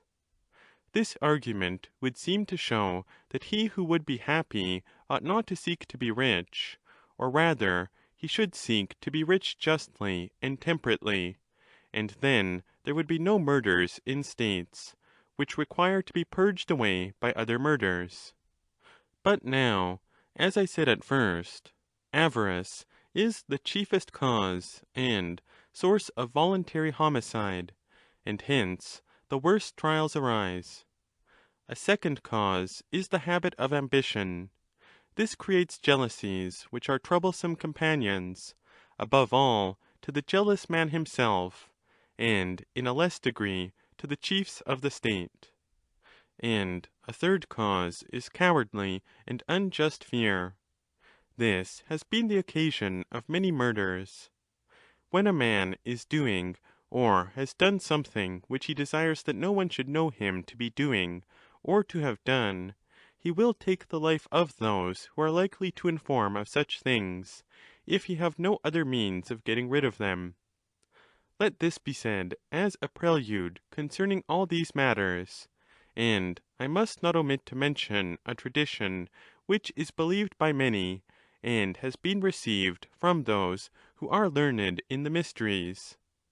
They say that such crimes will be punished in the world below, and that when the perpetrators return to this world, they will suffer what they did by a compensation of nature, and end their lives in like manner by the hand of another. If he who is about to commit a crime believes this, and is induced by the prelude to fear such a penalty, there is no need to proceed with the proclamation of the law. But if he be unbelieving, let the following law be declared and registered against him. Whoever shall wrongfully and of design slay with his own hand any of his kinsmen shall in the first place be deprived of legal privileges. He shall not pollute the temples, or the agora, or the harbours, or any other place of meeting, whether he is forbidden of men or not. For the law, which represents the whole state, forbids him, and always is and will be in the attitude of forbidding him. And he who, being of the kindred of the deceased, whether on the male or female side, does not prosecute the homicide when he ought, and proclaim him an outlaw, shall in the first place be involved in the pollution, and incur the hatred of the gods, even as the curse of the law stirs up the voices of men against him. And in the second place, he shall be in the power of any one who is willing to inflict retribution on behalf of the dead. And he who wishes to punish him shall observe all the precautionary ceremonies of lavation, and any others which the gods command in cases of this kind. Let him make proclamation, and then go forth, and compel the perpetrator to suffer the execution of justice according to the law. Now the legislator may easily show that these things must be accompanied with prayers and sacrifices to certain gods, who are concerned with the prevention of murders in states. But who these gods are, and what should be the true manner of bringing such trials before the god, the guardians of the law, aided by the interpreters, and the prophets, and the god, shall determine. And when they have determined, let them carry on the prosecution at law. The cause shall have the same judges who were appointed to decide finally in the case of those who plunder temples. Let him who is convicted be punished with death, and let him not be buried in the country of the murdered man, for this would be shameless as well as impious. But if he fly and will not stand his trial, let him fly for ever. Or if he set foot anywhere on any part of the murdered man's country, let any relation of the deceased, or any other citizen who may first happen to meet with him, kill him with impunity, or bind and deliver him to the archons who determine suits, that they may put him to death. And let the prosecutor demand surety of him whom he prosecutes. 3 sureties, sufficient in the opinion of the magistrates who try the cause, shall be provided by him, and they shall promise to produce him at the trial. But if he is unwilling or unable to appoint sureties, then the magistrates shall take him, and keep him in bonds, and produce him at the day of trial. If a man do not commit the murder with his own hand, but has contrived the death of another, and is the author of the deed in intention and design, having his soul not pure of the guilt of murder, and he is dwelling in the city, let him be tried in the same way, except in what relates to the sureties. And also, if he be found guilty, he shall have burial in his native land, but in all other respects this case shall be as the former.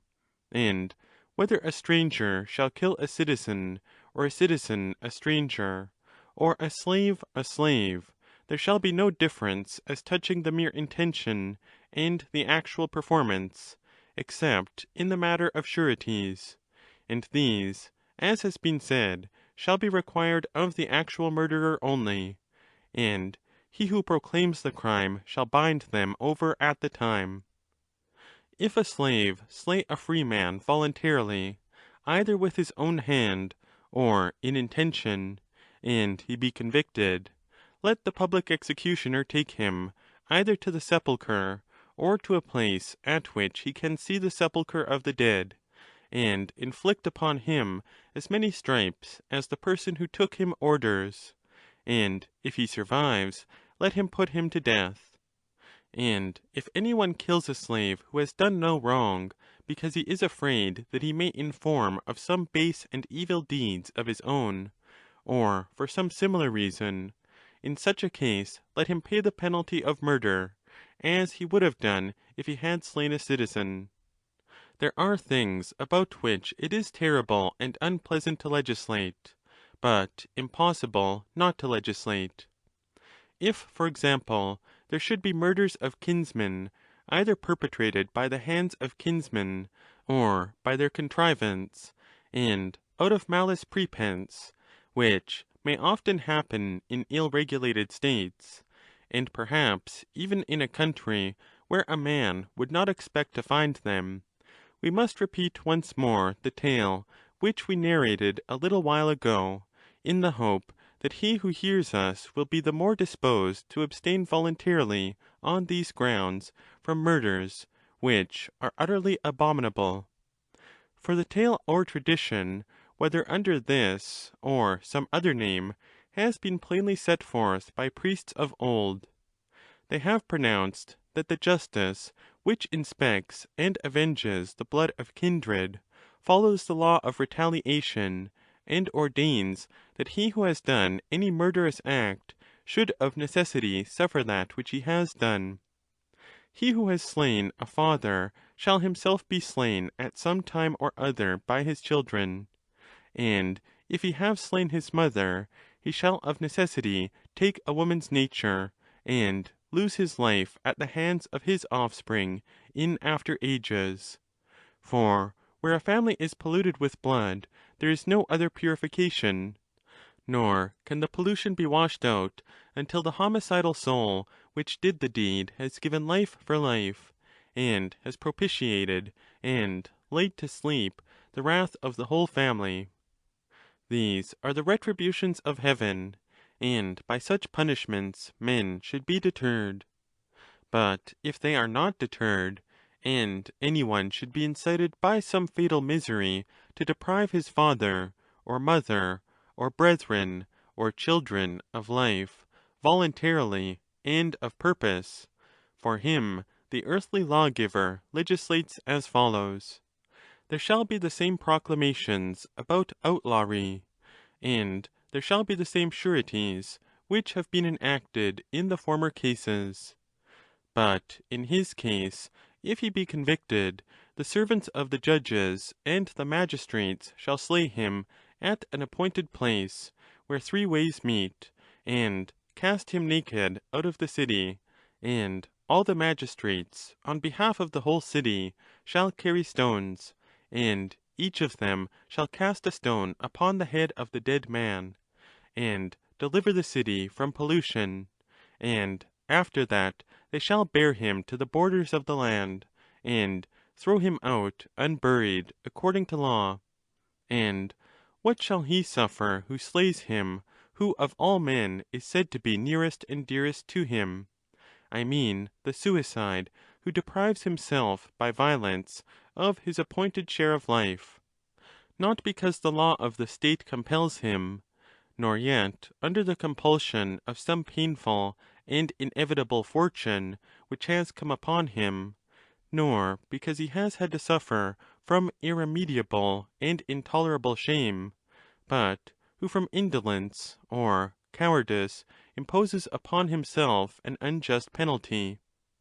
For him, what ceremonies there are to be of purification and burial, God knows, and about these the next of kin should inquire of the interpreters and of the laws, and do according to their injunctions. Those who meet their death in this way shall be buried alone, and none shall be laid by their side. They shall be buried ingloriously in the borders of the 12 portions of the land, in such places as are uncultivated and nameless, and no column or name shall mark the place of their interment. And if a beast of burden or other animal cause the death of anyone, except in the case of anything of that kind happening in the public contests, the kinsmen of the deceased shall prosecute the slayer for murder, and the wardens of the country, such and so many as the kinsmen appoint, shall try the cause, and let the beast, when condemned, be slain by them, and cast beyond the borders.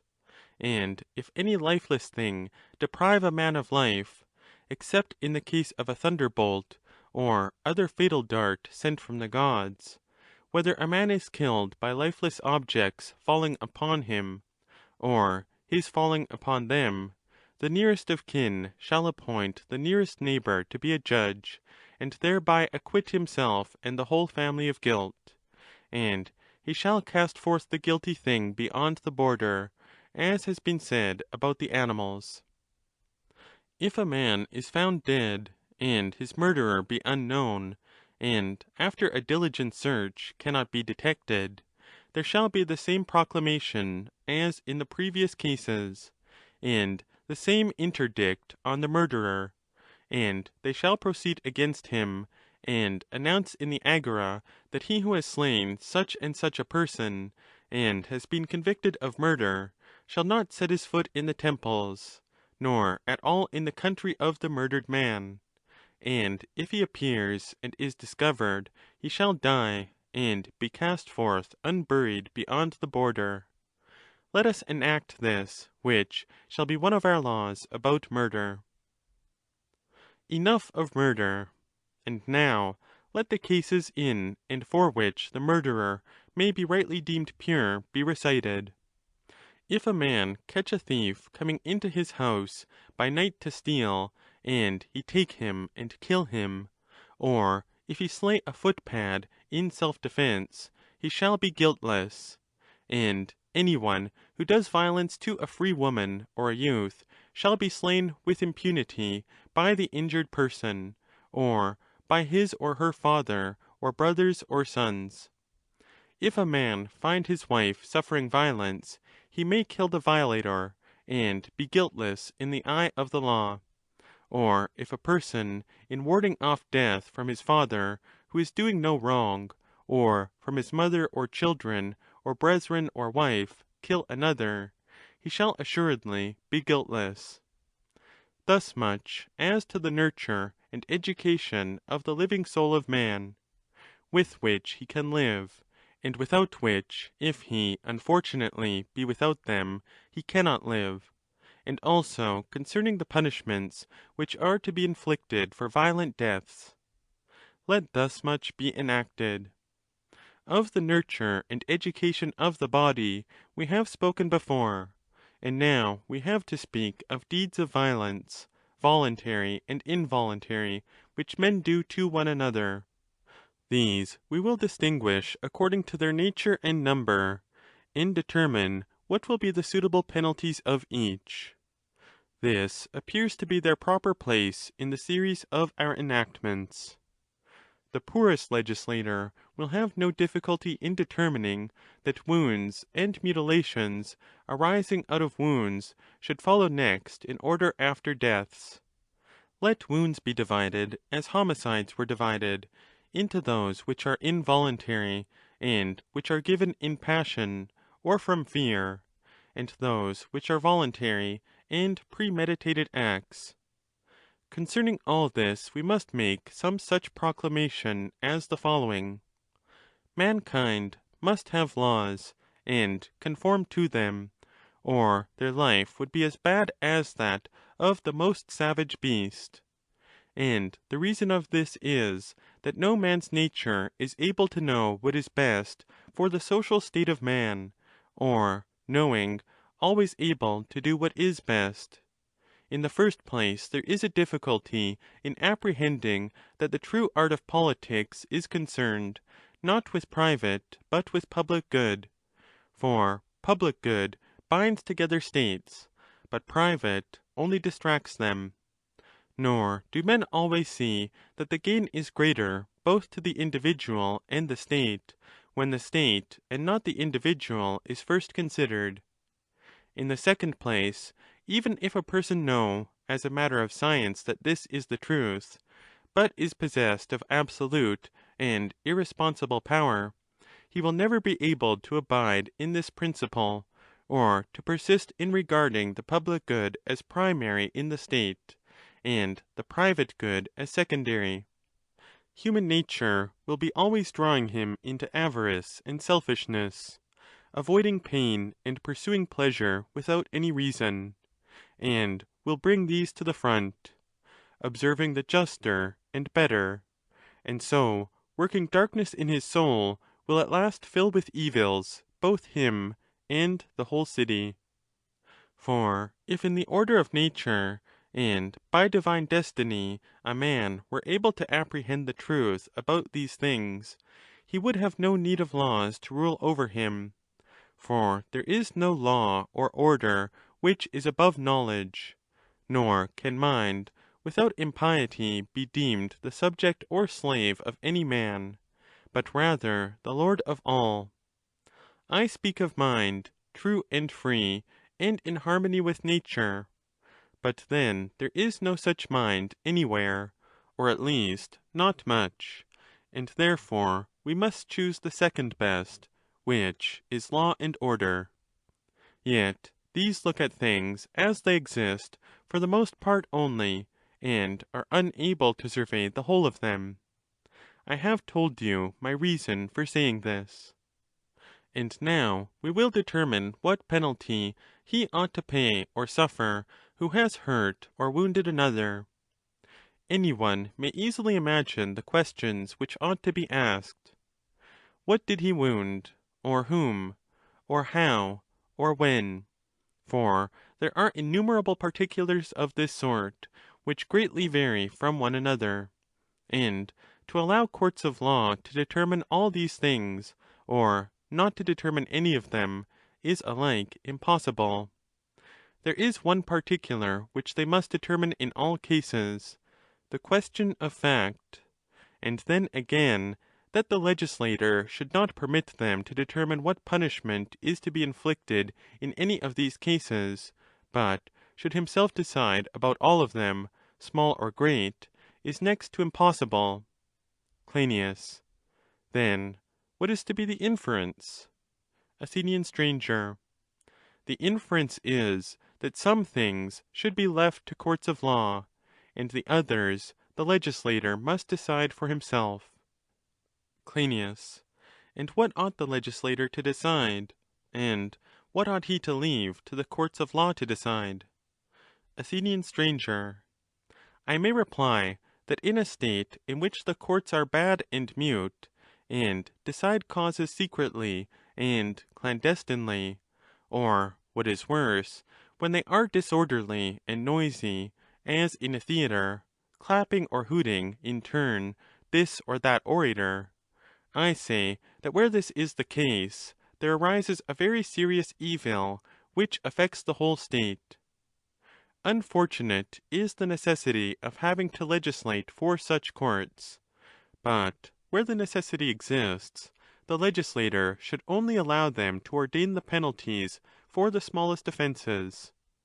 If the state for which he is legislating be of this character, he must take most matters into his own hands, and speak distinctly. But when a state has good courts, and the judges are well trained and scrupulously tested, the determination of the penalties or punishments which shall be inflicted on the guilty may fairly and with advantage be left to them. And we are not to be blamed for not legislating concerning all that large class of matters which judges, far worse educated than they are in our state, would be able to determine, assigning to each offence the due proportion of wrong done and suffered. They are skilful judges for whom we are legislating, and therefore to them the greater part may be left. At the same time, as I have often said, we should exhibit to the judges, as we have done, the outline and form of the punishments to be inflicted, and then they will not transgress the just rule. That was an excellent practice which we observed before, and now that we are resuming the work of legislation, may with advantage be repeated by us. Let the enactment about wounding be in the following terms. If any one has a purpose and intention to slay another who is not his enemy, and whom the law does not permit him to slay, and he wounds him but is unable to kill him, he who had the intent and has wounded him is not to be pitied. As a murderer he is to be regarded and indicted for the crime of murder, and nothing else. Still, having respect to the fortune which has in a manner favoured him, and to the Providence who in pity to him and to the wounded man saved the one from a fatal blow, and to the other from an accursed fate and calamity, as a thank-offering to this deity, and in order not to oppose his will, in such a case the law will remit the punishment of death, and only compel the offender to emigrate to a neighbouring city during his life, where he shall remain in the enjoyment of all his possessions. But if he have injured the wounded man, he shall make such compensation for the injury as the court deciding the cause shall assess, and the same judges shall decide who would have decided if the man had died of his wounds. And if a child intentionally wound his parents, or a servant his master, death shall be the penalty. And if a brother or a sister intentionally wound a brother or a sister, and is found guilty, death shall be the penalty. And if a husband wound a wife, or a wife a husband, with intent to kill, let him or her undergo perpetual exile. If they have sons or daughters who are still young, the guardians shall take care of their property, and have charge of the children as orphans. If their sons are grown up, they shall be under no obligation to support the exiled parent, but they shall possess the property themselves.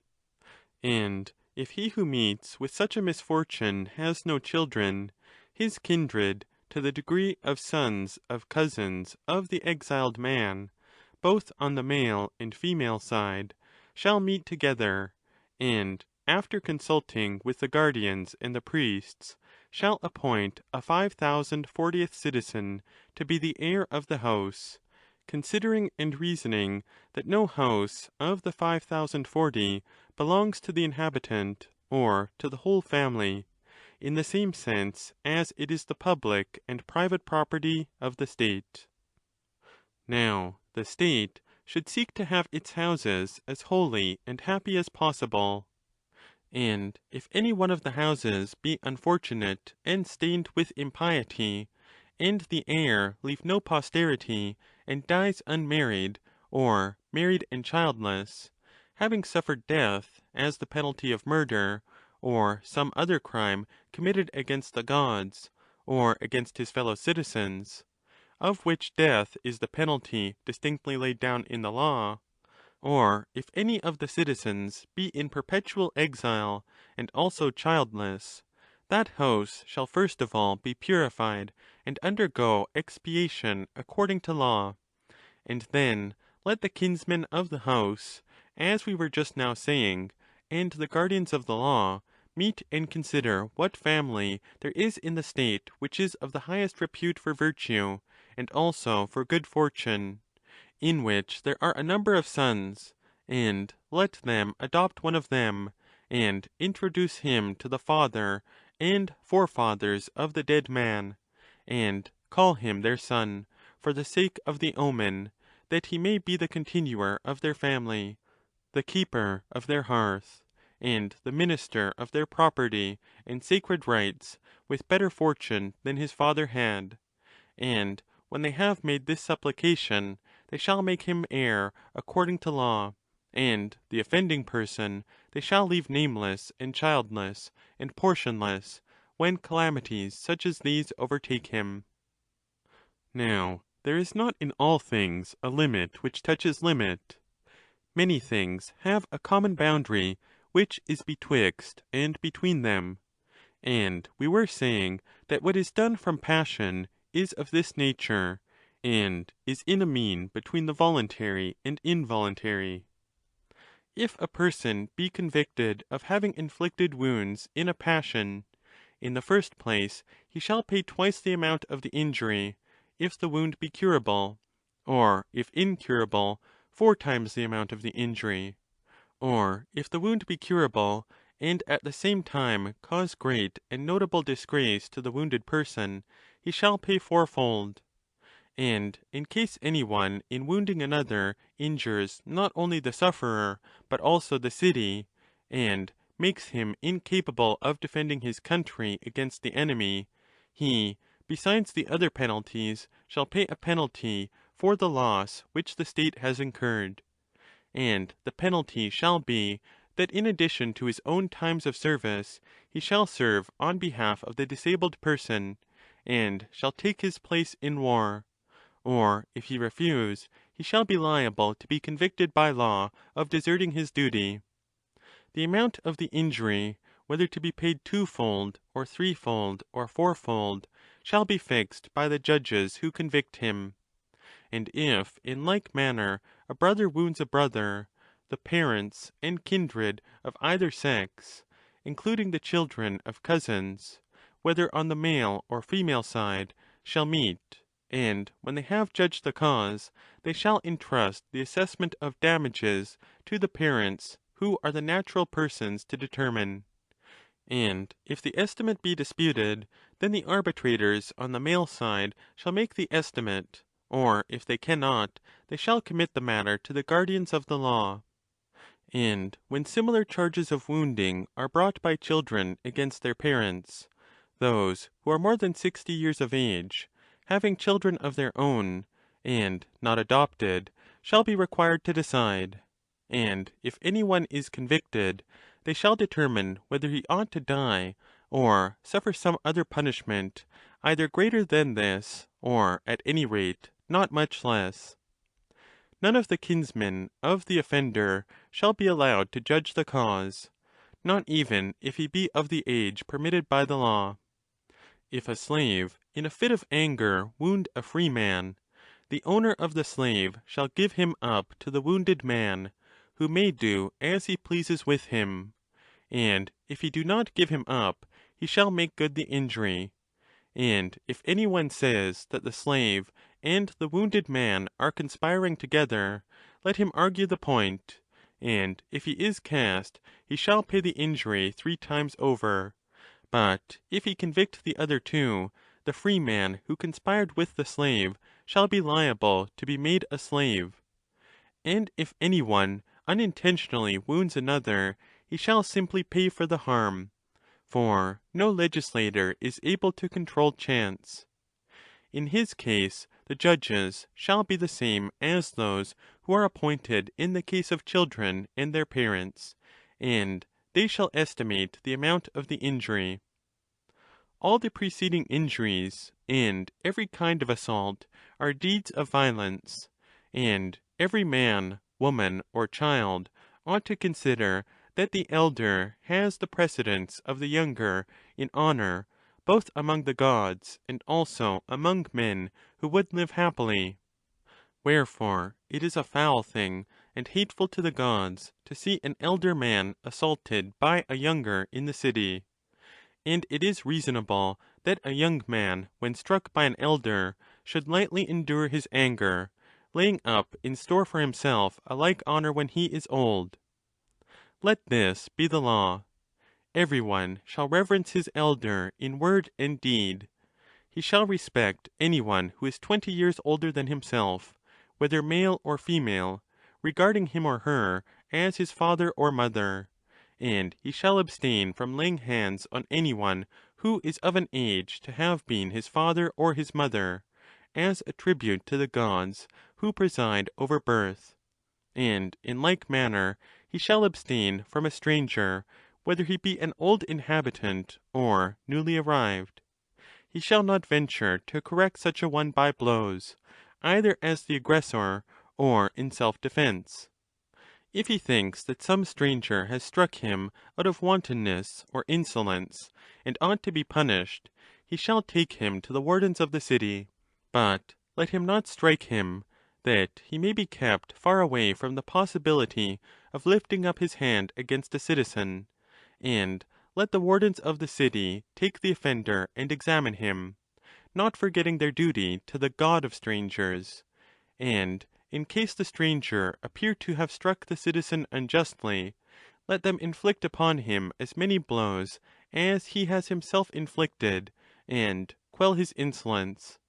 But if he have done no wrong, then they shall threaten and rebuke the accuser, and let them both go. If a person strike another of the same age, or somewhat older than himself, who has no children, whether he be an old man who strikes an old man, or a young man who strikes a young man, let him defend himself in the natural way without a weapon, and with his hands only. He who, being more than 40 years of age, dares to fight with another, whether he be the aggressor or in self-defence, shall be regarded as rude and ill-mannered and slavish. This will be a disgraceful punishment, and therefore suitable to him. The obedient nature will readily yield to such exhortations, but the disobedient, who heeds not the prelude, shall have the law ready for him.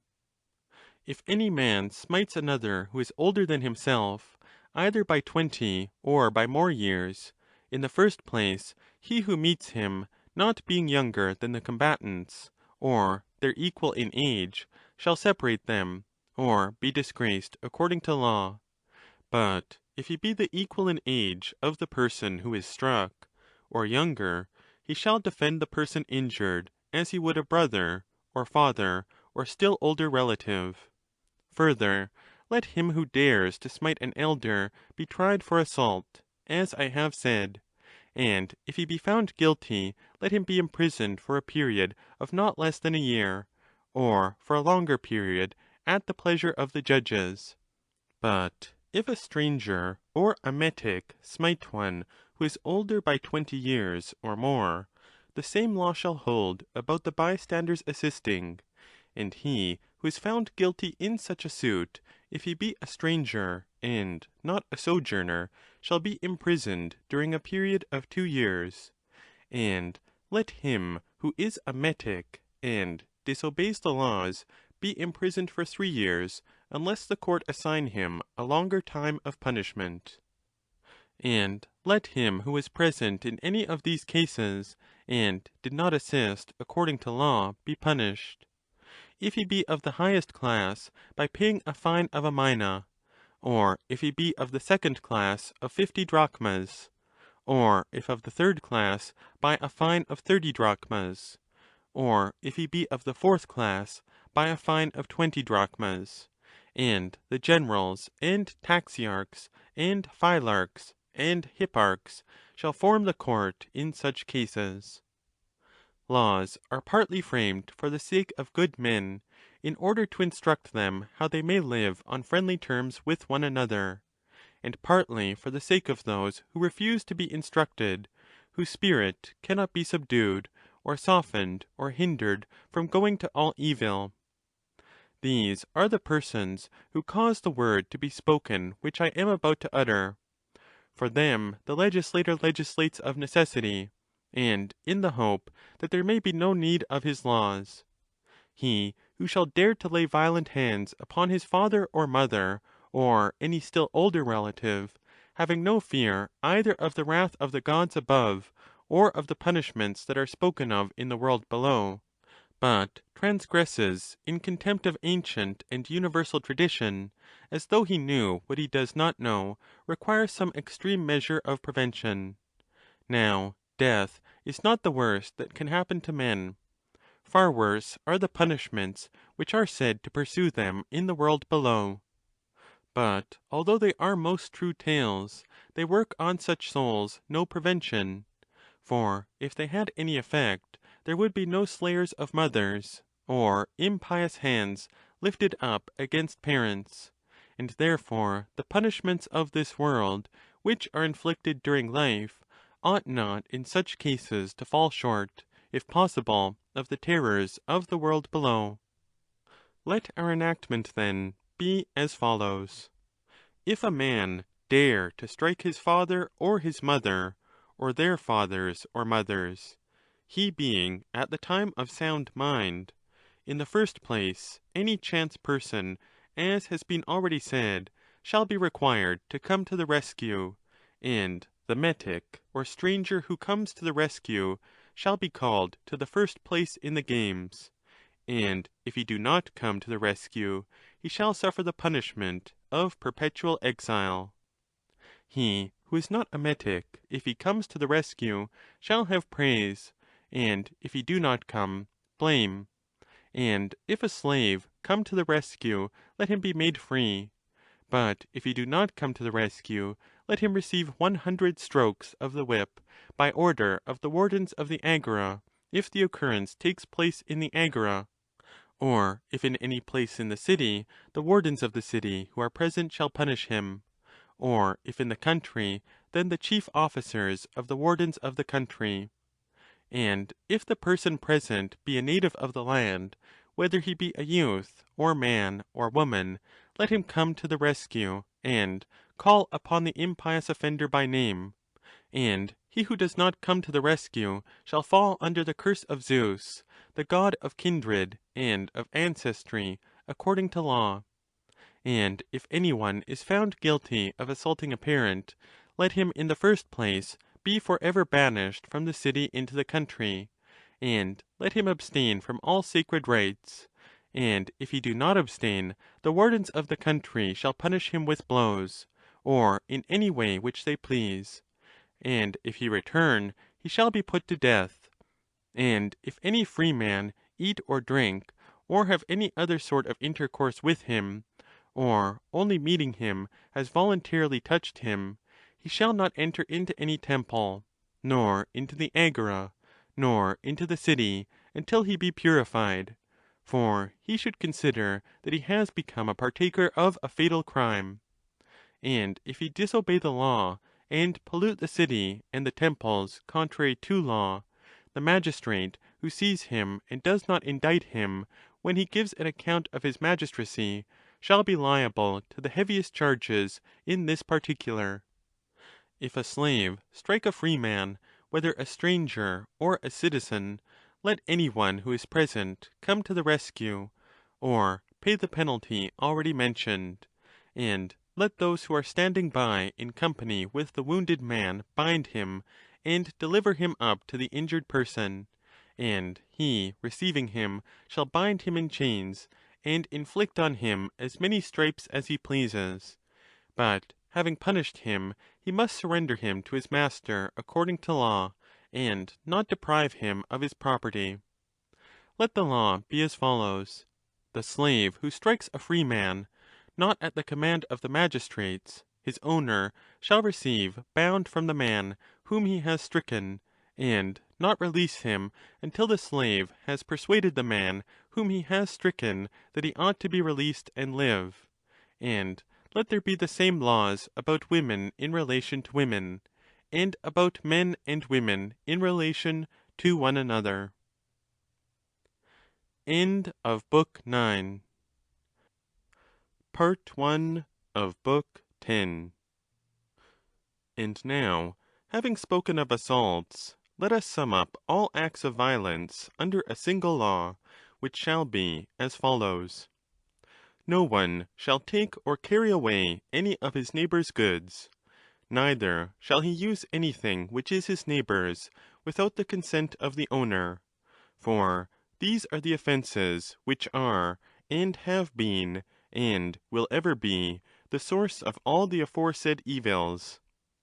The greatest of them are excesses and insolences of youth, and are offences against the greatest when they are done against religion, and especially great when in violation of public and holy rights, or of those in which tribes and phratries partake; and in the second degree great when they are committed against private rights and sepulchres; and in the third degree, not to repeat the acts formerly mentioned, when insults are offered to parents.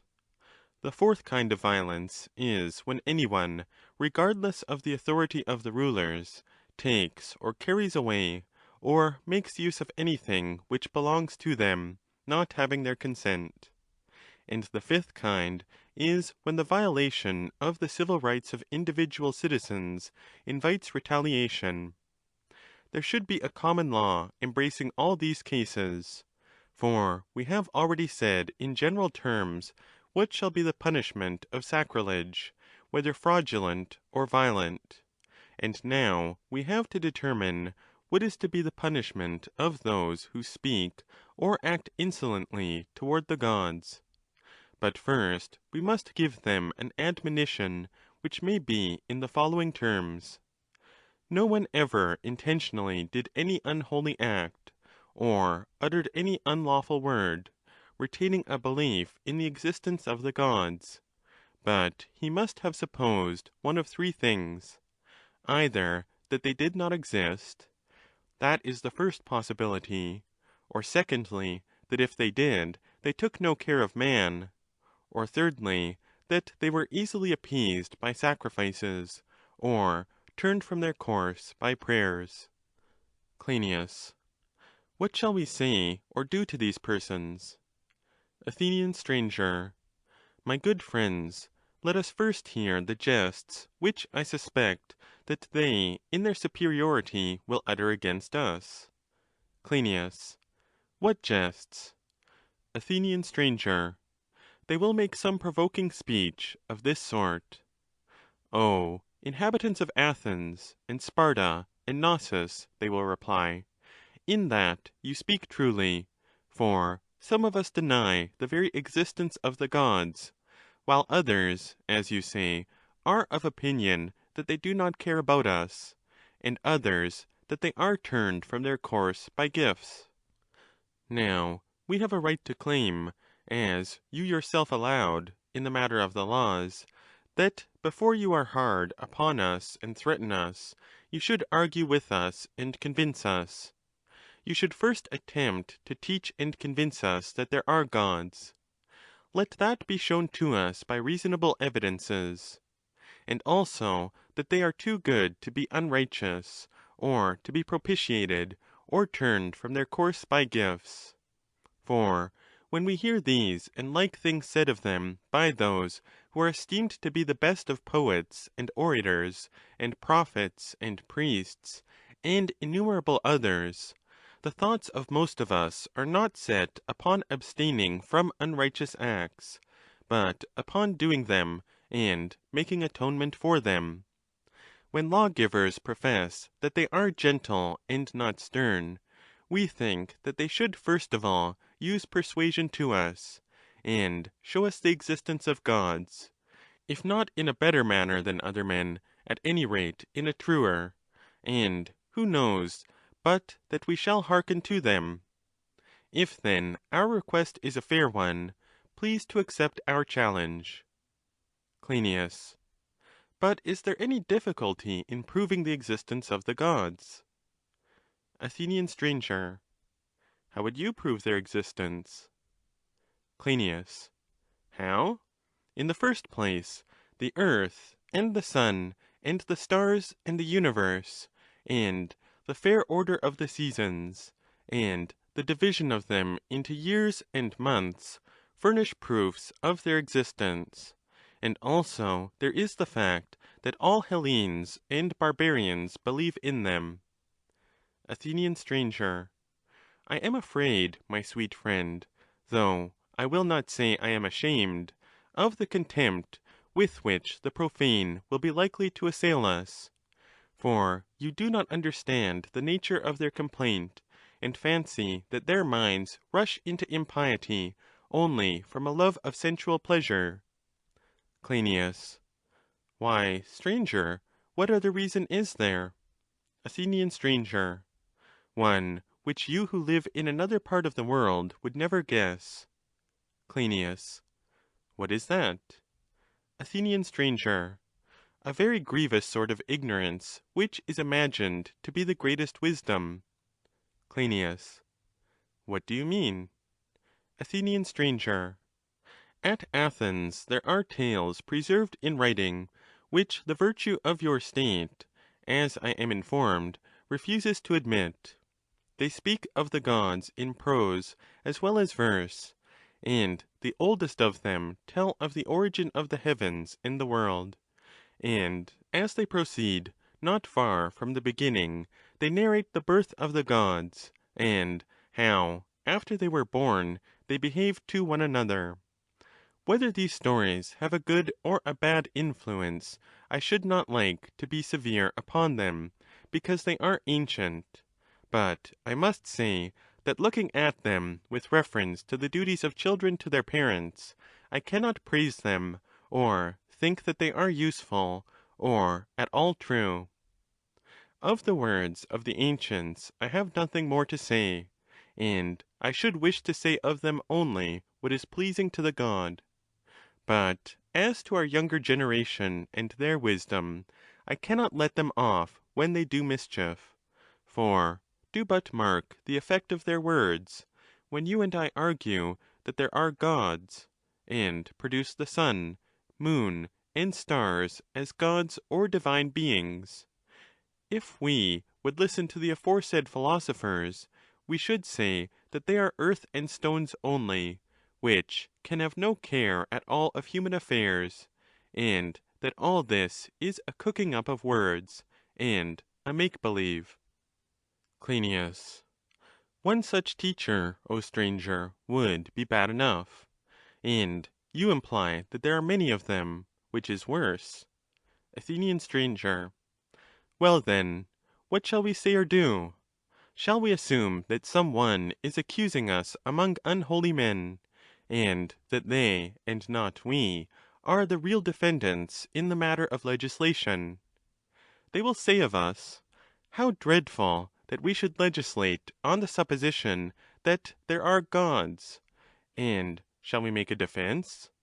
Or shall we leave them and return to our laws, lest the preamble should become longer than the law? For the discourse will certainly extend to great length, if we are to treat the impiously disposed as they desire, partly arguing with them as they demand, partly frightening them, or inspiring aversion in them, and then proceed to the requisite enactments. Cryneas. Yes, stranger. But then, how often have we repeated already that there is no reason why brevity should be preferred to length? For there is nobody to hurry us, and it would be paltry and ridiculous to prefer the shorter to the better. It is a matter of no small consequence that our reasons in proof of the assertion that there are gods, and that they are good, and regard justice more than men, should carry some sort of conviction with them. This would be the best and noblest preamble of all our laws. And therefore, without impatience, and without hurry, let us summon, as far as possible, all the power of persuasion which we possess, and unreservedly consider the whole matter. Athenian stranger.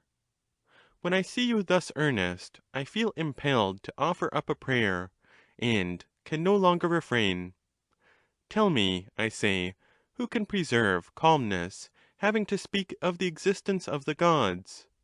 For he must hate and abhor the men who are and have been the cause of these words of ours.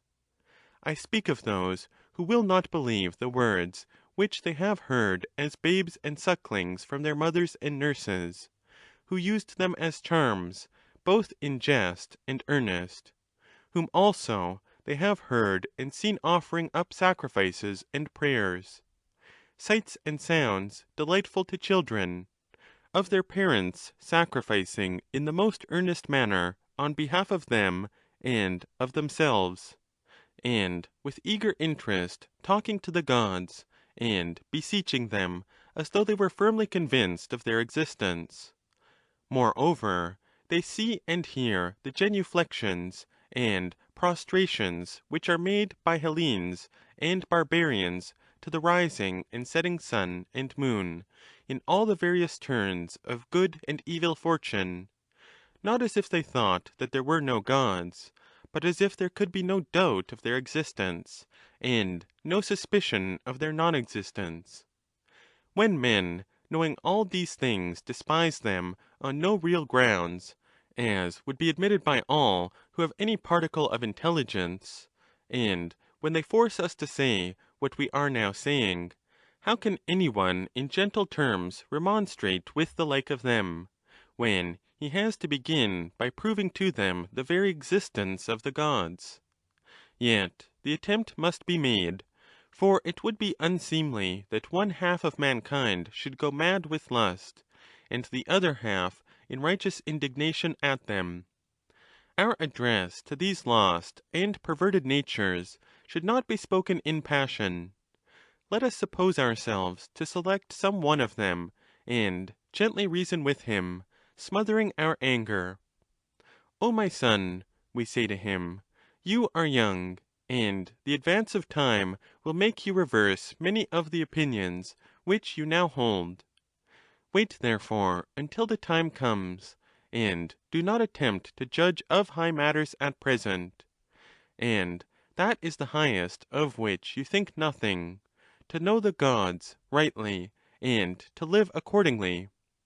And in the first place, let me indicate to you one point which is of great importance, and of the truth of which I am quite certain. You and your friends are not the first to have held this opinion about the gods. There have always been persons more or less numerous who have had the same disorder. I have known many of them, and can tell you this, that no one who had taken up in youth this opinion, that the gods do not exist, ever continued in the same until he was old. The two other notions certainly do continue in some cases, but not in many. The notion, I mean, that the gods exist, but take no heed of human things, and also the notion that they do take heed of them, but are easily propitiated with sacrifices and prayers. What may be the true doctrine, if you are patient and take my advice, you will hereafter discover by the help of the legislator and of others.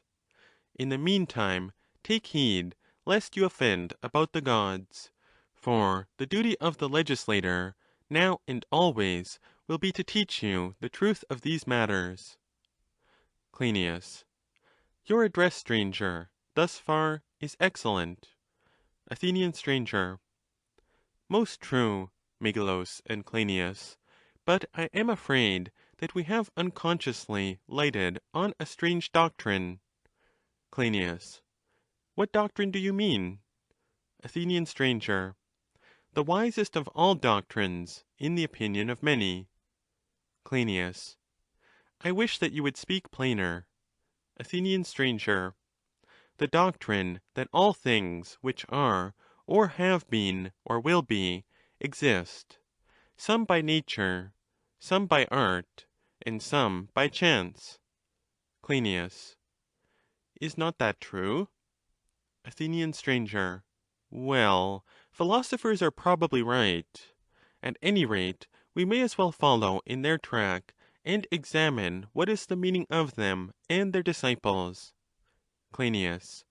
By all means. Athenian stranger. They say that the greatest and fairest things are done by nature and chance, and the lesser by art, which receives from nature all the greater and primeval creations, and fashions them in detail, and these lesser works are generally termed artificial. Cryneas. What do you and they mean? Athenian stranger. You will understand their meaning better if I take the elements as an example.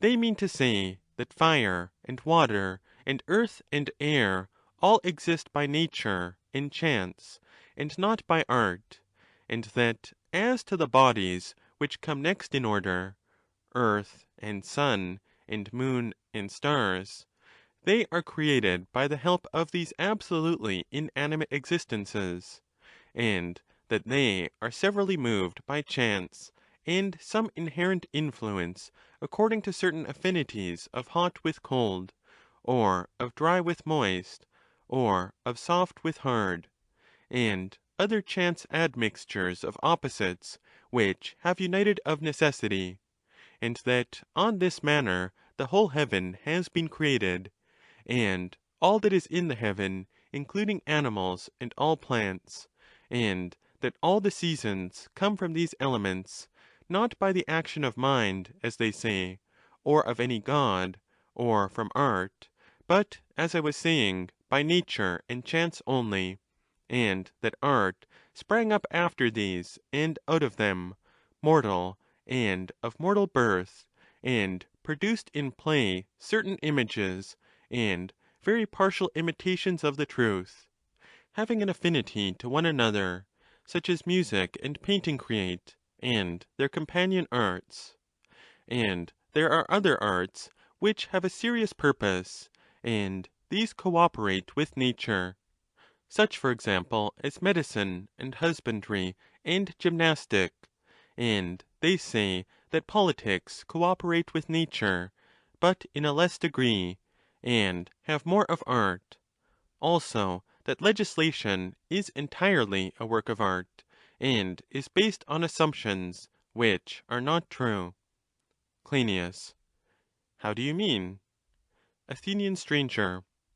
In the first place, my dear friend, they would say that the gods exist neither by nature or by art, but only by the laws of states, which are different in different places, according to the agreement of those who make them; and that the honourable is one thing by nature, and another thing by law; and that the principles of justice have no existence at all in nature, but that mankind are always disputing about them, and altering them; and that the alterations which are made by art and by law have no basis in nature, but are of authority for the moment and at the time at which they are made.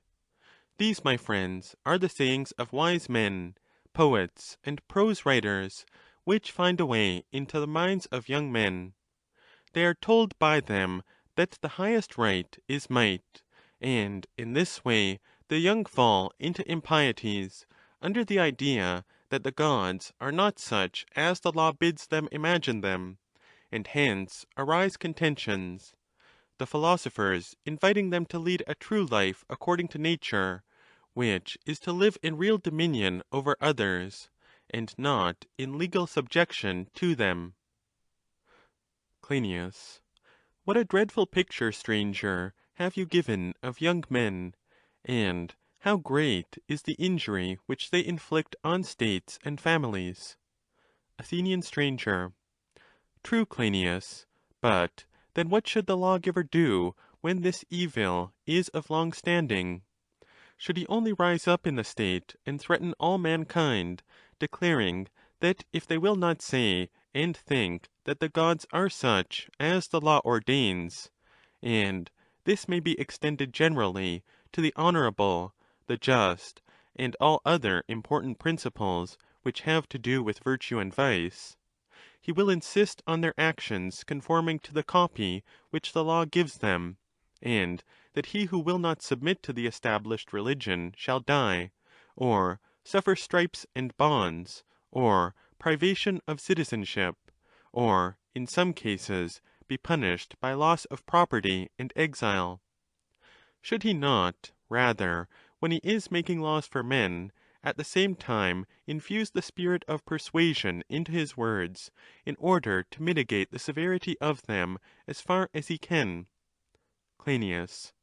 Why, stranger, if such persuasion be at all possible, then a legislator who has anything in him ought never to weary of persuading men.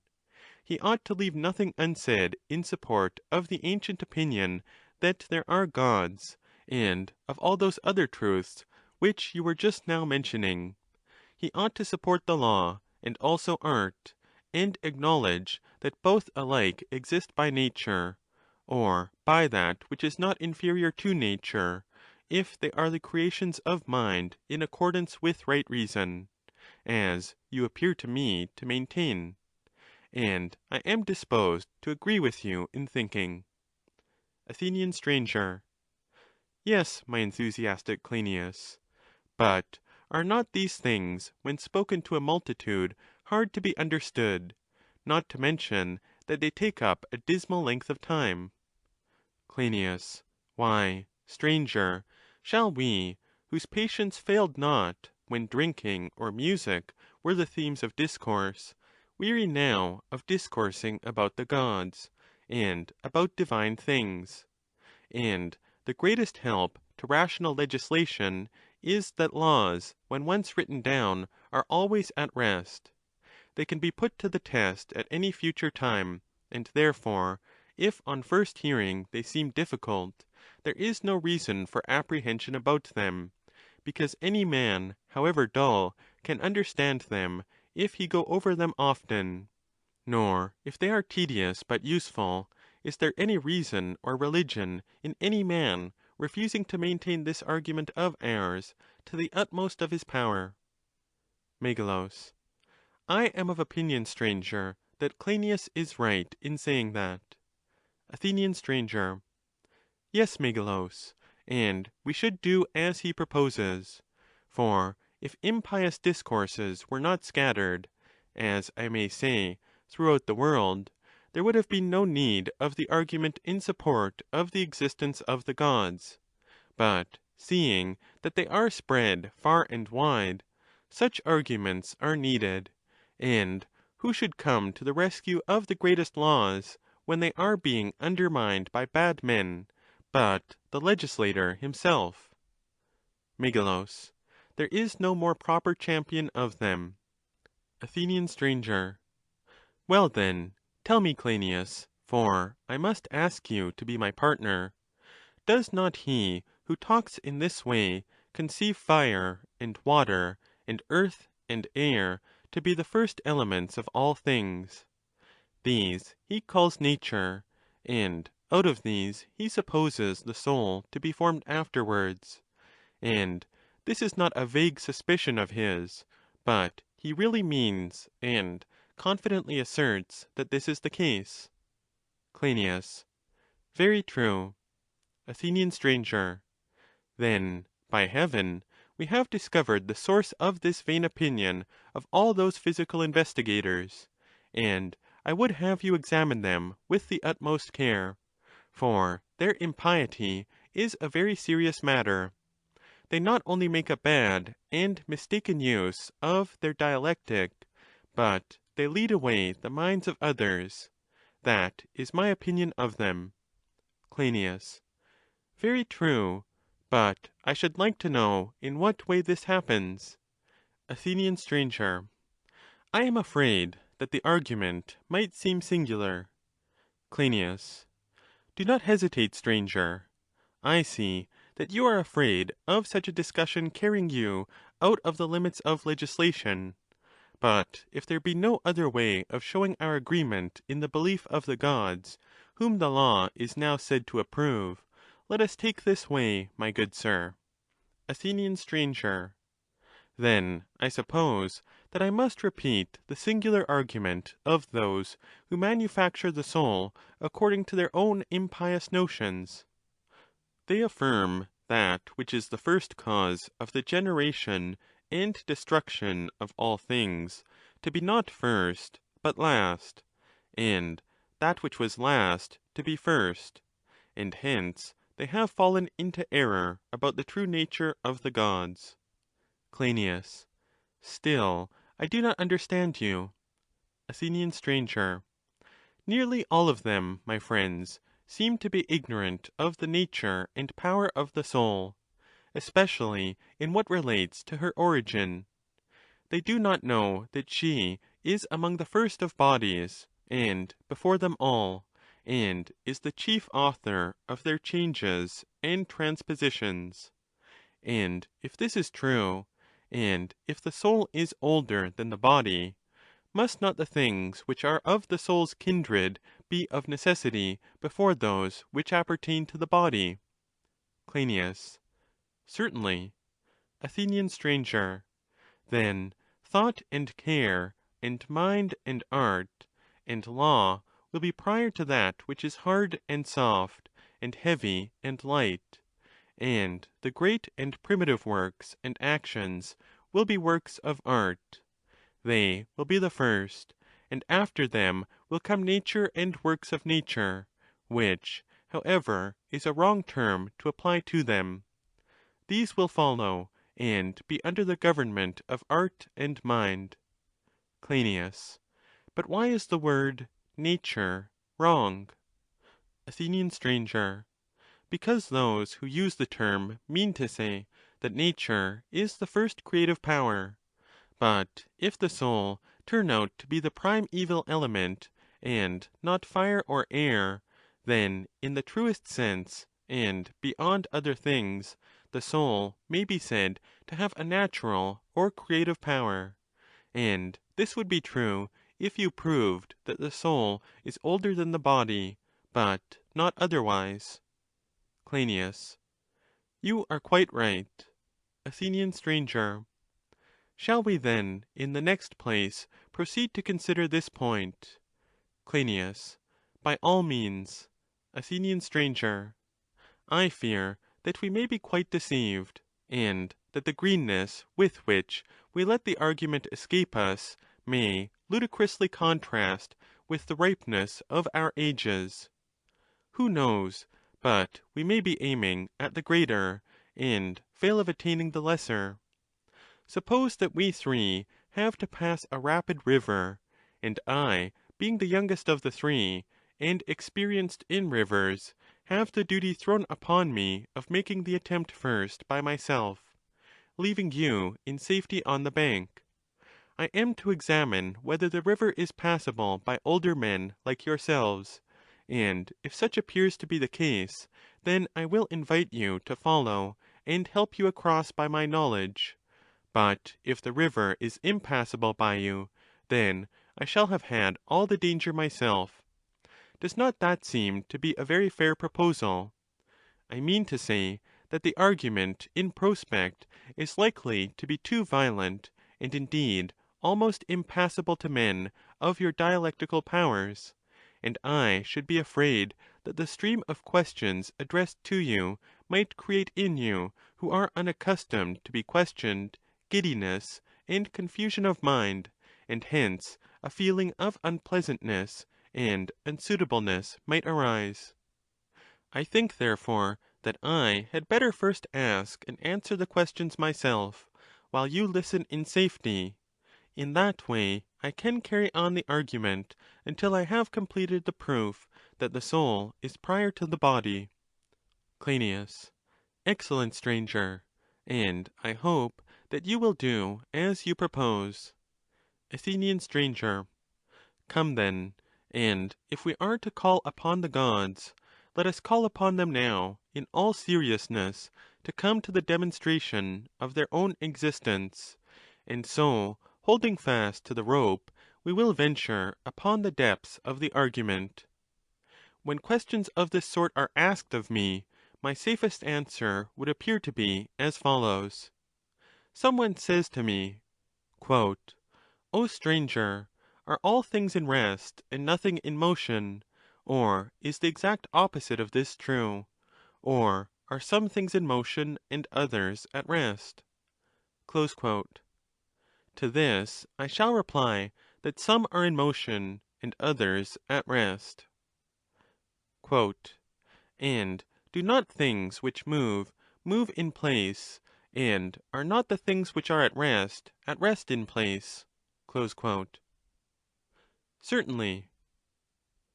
Quote, and some move in one place, and some in more places than one? Close quote. You mean to say, we shall rejoin, that those things which rest on a centre move in the same place, like revolving circles which are said not to move? Quotes, yes. And we observe that in the revolution, the motion which carries round the larger and the lesser circle at the same time is proportionally distributed to greater and smaller, and is greater and smaller in a certain proportion? And this is a source of infinite wonder, that the same motion should impart swiftness and slowness in due accord to larger and lesser circles, and is a sort of phenomenon seemingly impossible. Quote, that is very true. Close quote. And when you speak of bodies moving in many places, you seem to me to mean those which move from one place to another, and sometimes have one centre of motion, and sometimes several, in the course of their revolutions, and sometimes impinging upon each other that come against bodies which are at rest, and are divided by them, and meeting other bodies, which are coming violently from an opposite direction, unite with them and interpenetrate them. Quote, I admit the truth of this. Close quote. Also, when they unite they grow, and when they are divided they waste away. That is supposing the constitution of each to remain, or if that fails, then there is a second reason of their dissolution. Quote, and how are things affected when they are created? Close quote. Clearly, they are created when the principle of motion receives increase and attains the second dimension, and from this arrives at the one which is neighbour to this, and after reaching the third, becomes perceptible to sense. Everything which is thus changing and moving is in process of generation, and has real existence only when at rest, but when passing into another state is destroyed utterly. Have we not mentioned all the kinds of motion, and by the help of number comprehended them under their kinds, with the exception, my friends, of two? Cryneas. Which are they? Athenian stranger. Just the two, my good friends, with which our present inquiry is concerned. Cryneas. Speak plainer. Athenian stranger. I suppose that our inquiry has reference to the soul? Cryneas. Very true. Athenian stranger. Let us assume that there is a motion able to move other things, but not to move itself. That is one kind, and there is another kind which can move itself as well as other things, working in composition and decomposition, by increase and diminution, and generation and destruction. That is also one of the many kinds of motion. Cryneas. Let us suppose that. Athenian stranger. And we will assume that which moves other, and is changed by other, to be the ninth, and that which changes itself and others, and has a place in every action, and in every passion, and is the true principle of change in all that truly is, that we shall be inclined to call the tenth. Cryneas. Certainly. Athenian stranger. And which of these 10 motions ought we to prefer as being the mightiest and most efficient? Cryneas. I must say that the motion which is able to move itself is 10,000 times superior to all the others. Athenian stranger. Very good, but may I make 1 or 2 corrections in what I have been saying? Cryneas. What are they? Athenian stranger. When I spoke of the 10th sort of motion, that was not quite correct. Cryneas. What was the error? Athenian stranger. According to the true order, the 10th was really the first in generation and power. Then follows the second, which was improperly termed the 9th by us. Cryneas. What do you mean? Athenian stranger. I mean this. When one thing moves another, and that another, will there be any primary changing element? Can there be, considering that what changes first will always have been changed by another? There cannot.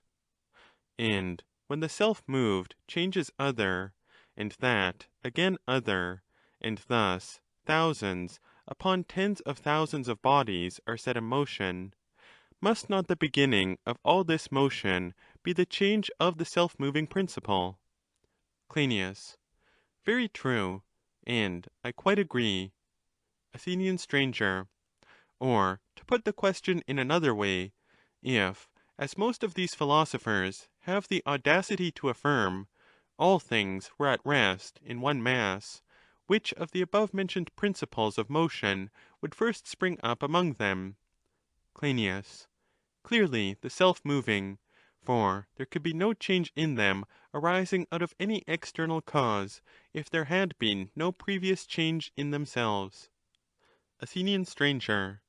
Then we must say that self-motion, being the origin and beginning of motion, as well among things at rest as among things in motion, is the eldest and mightiest principle of change, and that which is changed by another, and yet moves other, is second. Cryneas. That is very true. Athenian stranger. At this stage of the argument, let us put a question. Cryneas. What question? Athenian stranger. If I were to see this power existing in any earthy, watery, or fiery substance, simple or compound, what should I say that the power is? Cryneas. You mean to ask whether I should call the self-moving power life? Athenian stranger. I do. Cryneas. Yes, I certainly should. Athenian stranger. And when we see soul in anything, must we not do the same? Must we not admit that this is life? Cryneas. We must. Athenian stranger. And now, I beseech you, reflect. You would admit that we have a threefold knowledge of things? Cryneas. What do you mean? Athenian stranger. I mean that we know the essence, and that we know the definition of the essence, and the name. These are the three, and there are two more questions which may be raised about anything. Cryneas. How two? Athenian stranger. Sometimes a person may give the name, and ask the definition, or he may give the definition, and ask the name. I may illustrate what I mean in this way. Cryneas. How? Athenian stranger. Number, like other things, is capable of being divided into equal parts. When thus divided, number is termed even, and the definition of the term even is number divisible into two equal parts. Cryneas. True.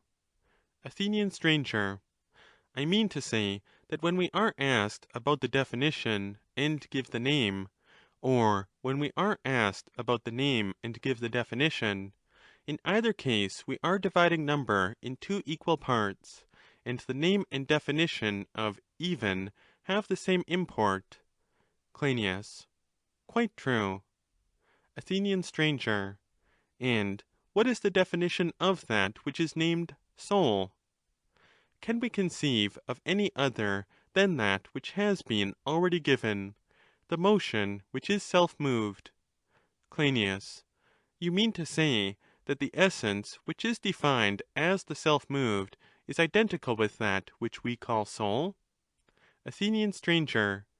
Yes, and if this is true, do we still maintain that there is anything wanting in the proof that the soul is the first origin and moving power of all that is, or has been, or will be, and their contraries, when she has been clearly shown to be the source of change and motion in all things? Cryneas. Certainly not. The soul, as being the source of motion, has been most satisfactorily shown to be the oldest of all things. Athenian stranger. And is not that motion which takes place in another, or by reason of another, but never has any self-moving power at all, being in truth the change of an inanimate body, to be reckoned in the second degree, or in any lower degree which you may prefer? Cryneas. Very true. Athenian stranger.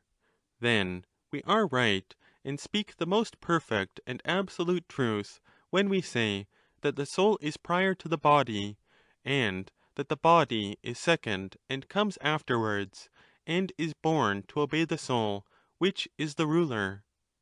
Cryneas. That is very true. End of Part 1 of Book 10. Part 2 of Book 10. Athenian stranger.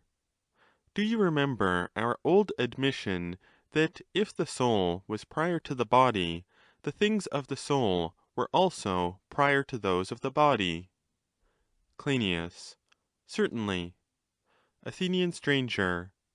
And characters, and manners, and wishes, and reasonings, and true opinions, and reflections, and recollections, are prior to length, and breadth, and depth, and strength of bodies, if the soul is prior to the body?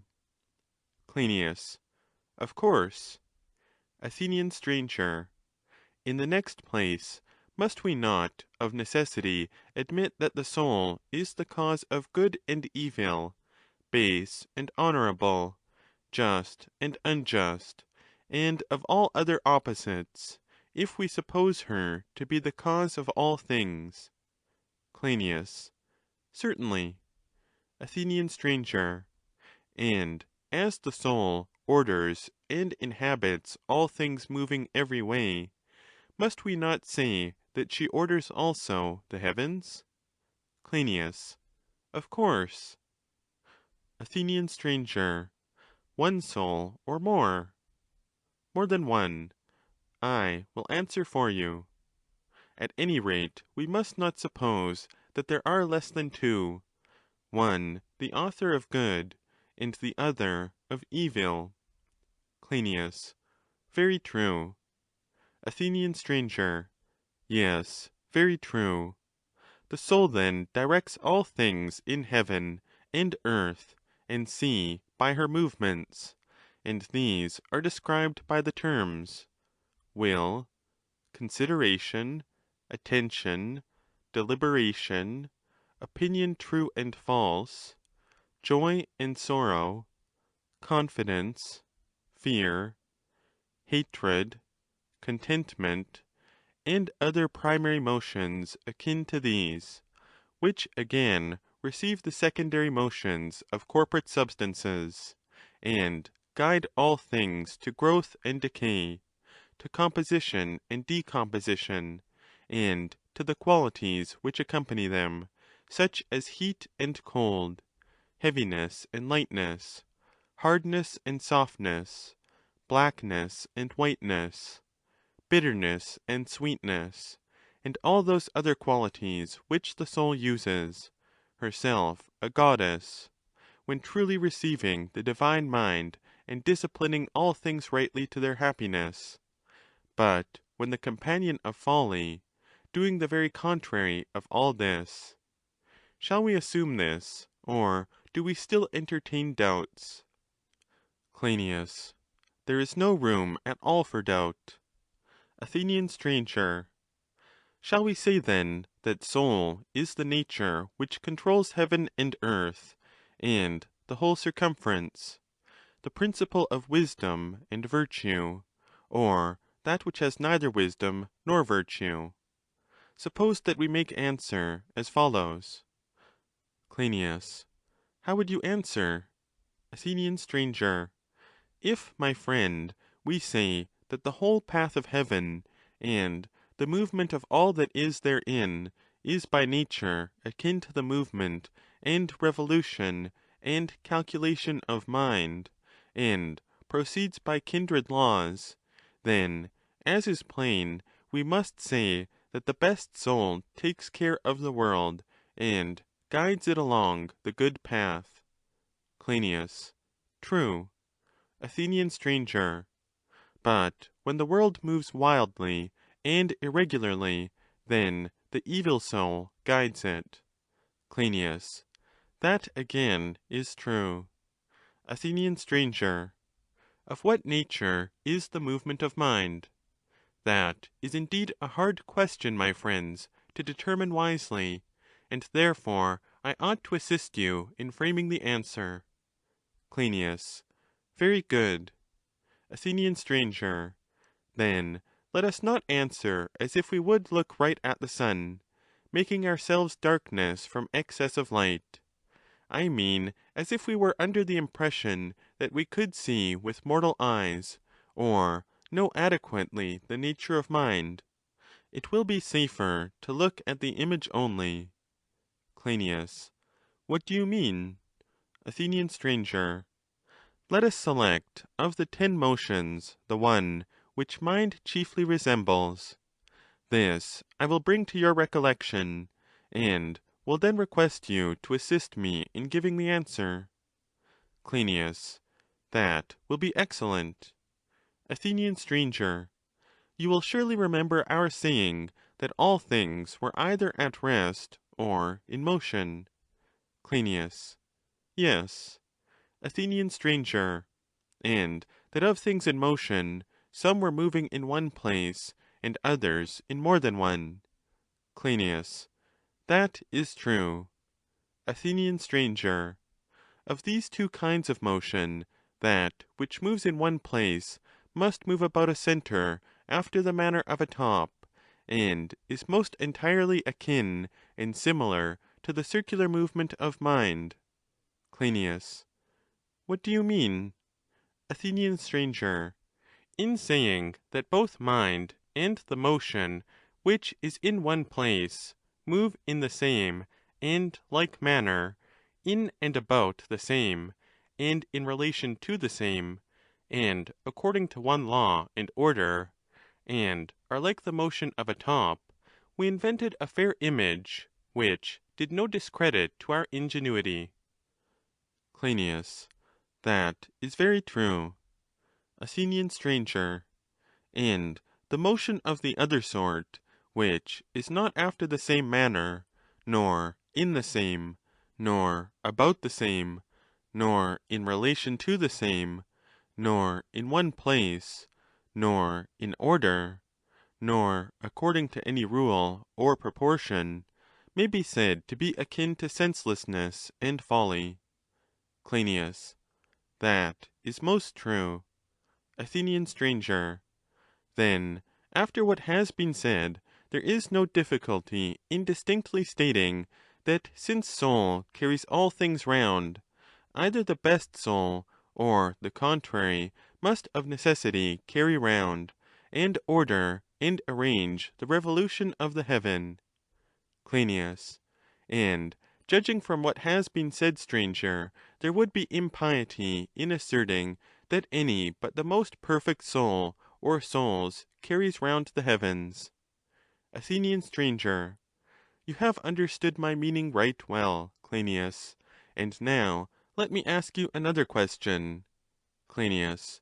What are you going to ask? Athenian stranger. If the soul carries round the sun and moon and the other stars, does she not carry round each individual of them? Cryneas. Certainly. Athenian stranger. Then of one of them let us speak, and the same argument will apply to all. Cryneas. Which will you take? Athenian stranger. Every one sees the body of the sun, but no one sees his soul, nor the soul of any other body, living or dead. And yet there is great reason to believe that this nature, unperceived by any of our senses, is circumfused around them all, but is apprehended by mind only, and only by reflection do we ascertain what I am about to mention. Cryneas. What is that? Athenian stranger. If the soul carries round the sun, we shall not be far wrong in supposing one of three alternatives. Cryneas. What are they? Athenian stranger. Either the soul, which moves the sun this way and that, resides within the circular and visible body, just as the soul in us carries us about every way, or the soul provides herself with an external body of fire or air, as some affirm, and violently propels body by body, or, thirdly, being incorporeal, she has some extraordinary and wonderful guiding power. Cryneas. Yes, certainly, the soul can only order all things in one of these three ways. Athenian stranger. And this soul of the sun, which is therefore better than the sun, whether taking the sun about in a chariot to give light to men, or acting from without, or in whatever way, ought by every man to be deemed a god. Cryneas. Yes, by every man who has the least particle of sense. Athenian stranger.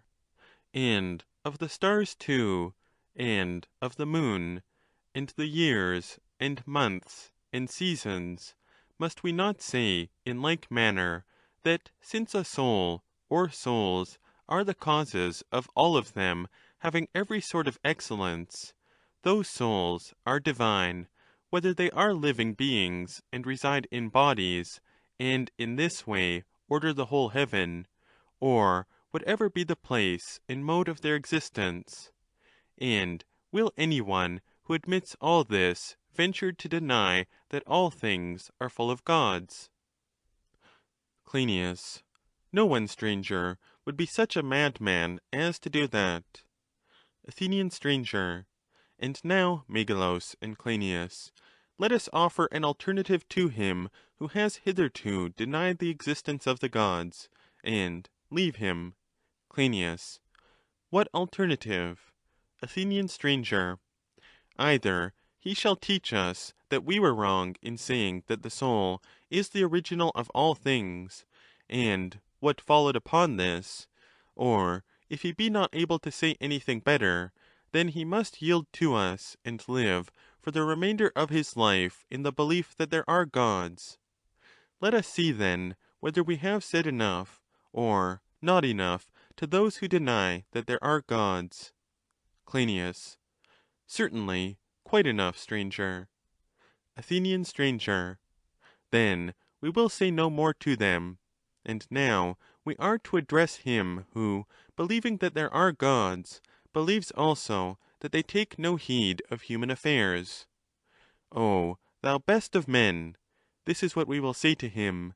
In believing that there are gods, you are led by some affinity to them, which attracts you towards your kindred, and makes you honor and believe in them. But the fortunes of evil and unrighteous men in private as well as public life, which, though not really happy, are wrongly counted happy in the judgment of men, and are sung or spoken of by poets and prose writers, draw you aside from your natural piety. Perhaps you have seen impious men growing old and leaving their children's children in high offices, and that shakes your faith. You have known or heard or been yourself an eye-witness of many monstrous impieties, and have beheld men, by these criminal means, from small beginnings, reaching the pinnacle of greatness, and considering all these things you do not like to accuse the gods of them, because they are your relatives. And so, from some want of reasoning power, and also from an unwillingness to find fault with them, you are led to believe that they exist indeed, but have no thought or care of human things. Now, that your present evil opinion may not grow to still greater impiety, and that we may, if possible, use arguments which may drive away the pollution of error, we will add another argument to that which we address to him who utterly denied the existence of the gods. And do you, Megilus and Cryneas, answer for the young man as you did before, and if any difficulty arises in the course of the argument, I will take the word out of your mouths, and carry you over the river as I did before. Cryneas. Very good. Do as you say, and we will help you as well as we can. Athenian stranger. There will surely be no difficulty in proving to him that the gods care about the small as well as about the great. For he was present and heard what was said, that they are perfectly good, and that the care of all things is most entirely natural to them. Cryneas. He certainly heard that. Athenian stranger. Let us consider together, in the next place, what we mean by this virtue which we ascribe to them. Surely we should say that to possess mind belongs to virtue, and the contrary to vice. Cryneas. Certainly. Athenian stranger. Yes, and courage is a part of virtue, and cowardice of vice. Cryneas. True. Athenian stranger. And the one is dishonorable, and the other honorable. Cryneas. To be sure. Athenian stranger. And the one, like other meaner things, is a human quality, but the gods have no part in anything of the sort. Cryneas. No one will deny that. Athenian stranger. But do we imagine carelessness and idleness and luxury to be virtues? What do you think? Cryneas. Certainly not. Athenian stranger. They rank under the opposite class? Cryneas. Yes. Athenian stranger. And their opposites would fall under the opposite class? Cryneas. Yes. Athenian stranger. But can we suppose that one who takes care of great and small will be luxurious and heedless and idle, like those whom the poet compares to stingless drones? Cryneas. And the comparison is a most just one. Athenian stranger. Surely God must not be supposed to have a nature which he himself hates. And if any one dares to say anything of that sort, he must not be allowed for a moment. Cryneas. He must not. Of course not. Athenian stranger. Should we not, on any principle, be entirely mistaken in praising any one who has some special business entrusted to him, he having a mind which takes care of great matters and no care of small ones? Reflect. He who acts in this way, whether he be God or man, must act from one of two principles. Cryneas. What are they? Athenian stranger. Either he must think that the neglect of the small matters is of no consequence to the whole, or if they are of consequence, and he neglects them, his conduct must be attributed to carelessness and indolence. Is there any other way in which his neglect can be explained? For surely he will not neglect anything, whether small or great, from any impossibility of taking care of all, or be careless about those things of which an inferior being, who has not the power, whether God or man, might be unable to take care. Cryneas. Impossible. Athenian stranger. Now then, let us examine the offenders, who both alike confess that there are gods, but with a difference, the one saying that they may be appeased, and the other that they have no care of small matters.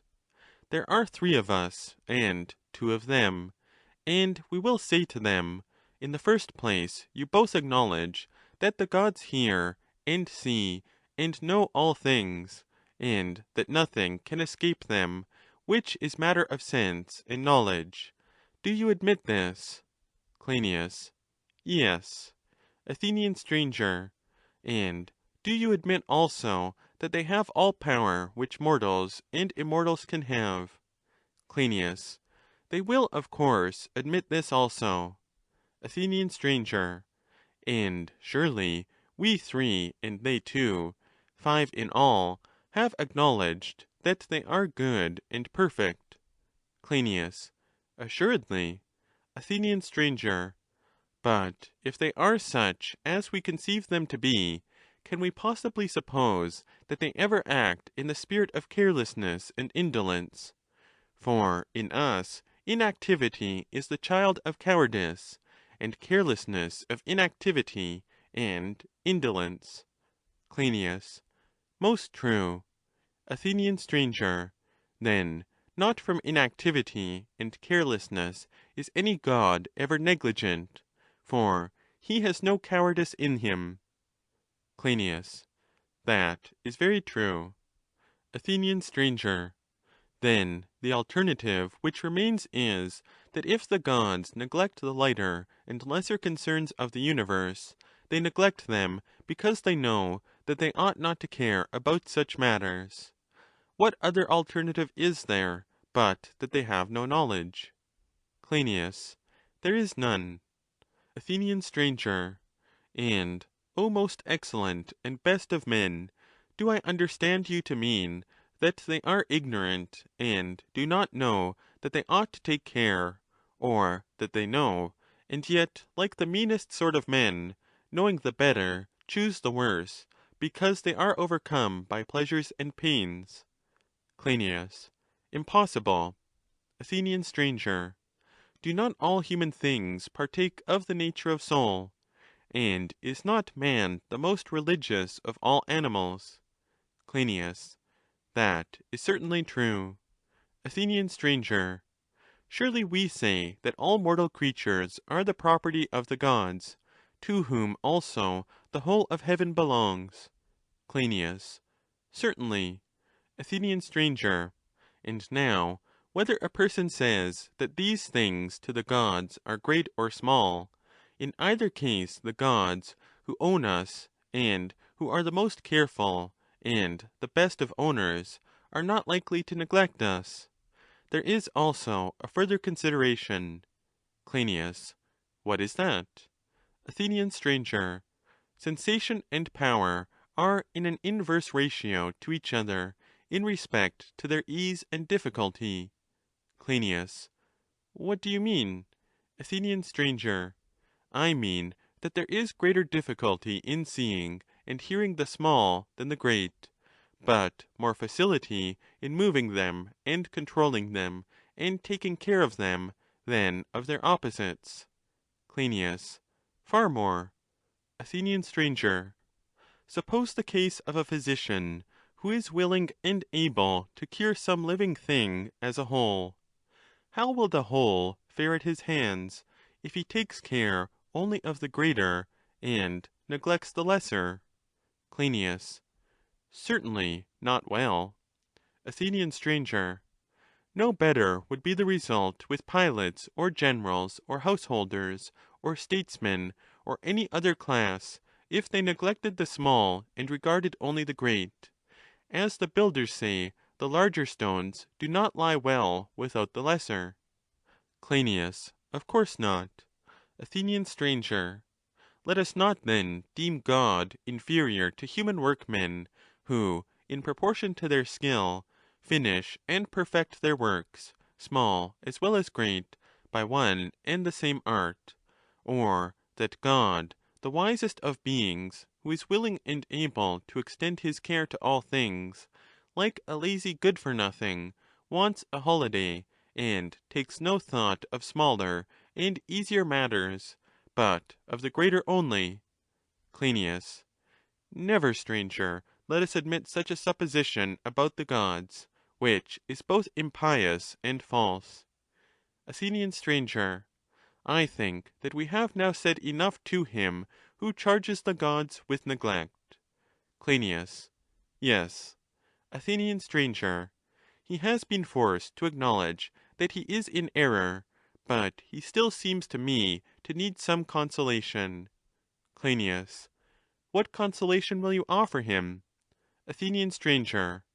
Let us say to the youth, the ruler of the universe has ordered all things with a view to the preservation and perfection of the whole, and each part has an appointed state of action and passion, and the smallest action or passion of any part affecting the minutest fraction has a presiding minister. And one of these portions of the universe is thine own, stubborn man, which, however little, has the whole in view. And you do not seem to be aware that this, and every other creation, is for the sake of the whole, and in order that the life of the whole may be blessed, and that you are created for the sake of the whole, and not the whole for the sake of you. For every physician and every skilled artist does all things for the sake of the whole, directing his effort toward the common good, executing the part for the sake of the whole, and not the whole for the sake of the part. And you are annoyed because you do not see how that which is best for you is, as far as the laws of the creation admit of this, best also for the universe. Now, as the soul, combining first with one body and then with another, undergoes all sorts of changes, either of herself or through the influence of another soul, all that remains to the master of the game is that he should transpose the pieces, sending the better nature to the better place, and the worse into the worse, and so assigning to them their proper portion. Cryneas. How do you mean? Athenian stranger. I am proposing a plan which may be supposed to make the care of all things easy to the gods.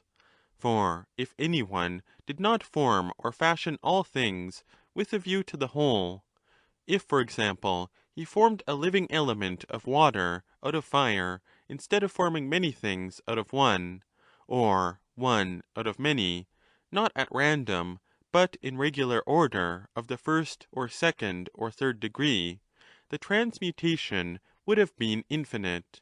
But now the ruler of the world has a wonderfully easy task. Crynias. How is that? Athenian stranger. In this way.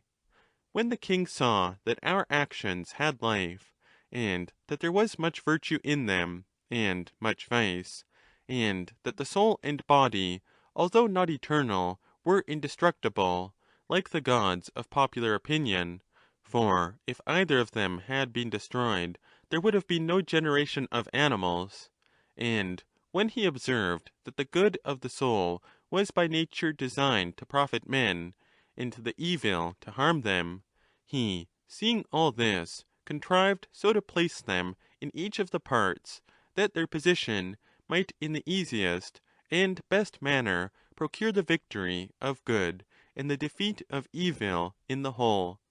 And he contrived a general plan, by which a thing of a certain nature found a certain seat and room, but the formation of qualities he left to the wills of individuals. For every one of us is made pretty much what he is by the bent of his desires and the nature of his soul. Cleinias. Yes, that is probably true. Athenian stranger. Then all things which have a soul change and possess in themselves a principle of change, and in changing move according to law and the order of destiny. Lesser changes of nature move on level ground, but greater crimes sink into the abyss, that is to say, into Hades, and other places in the world below, of which the very names terrify men, and about which they dream that they live in them absent from the body. And when the soul changes greatly, either for the better or worse, by her own impulse or the strong influence of others, when she has communion with divine virtue and becomes divine, she is carried into another and better place, which is also divine and perfect in holiness. And when she has communion with evil, then she also changes the place of her life. Quote, for that is the justice of the gods who inhabit heaven. Close quote. O youth or young man, who fancy that you are neglected by the Gods, know that if you become worse, you shall go to the worse souls, or if better, to the better; and in every succession of life and death you will do and suffer what like may fitly suffer at the hands of like. This is a divine justice, which neither you nor any other unfortunate will ever glory in escaping, and which the ordaining powers have specially ordained. Take good heed of them, for a day will come when they will take heed of you. If thou sayest, I am small, and will creep into the depths of the earth, or I am high, and will fly up to heaven, you are not so small or so high but that you shall pay the fitting penalty, either in the world below, or in some yet more savage place, still to which thou shalt be conveyed.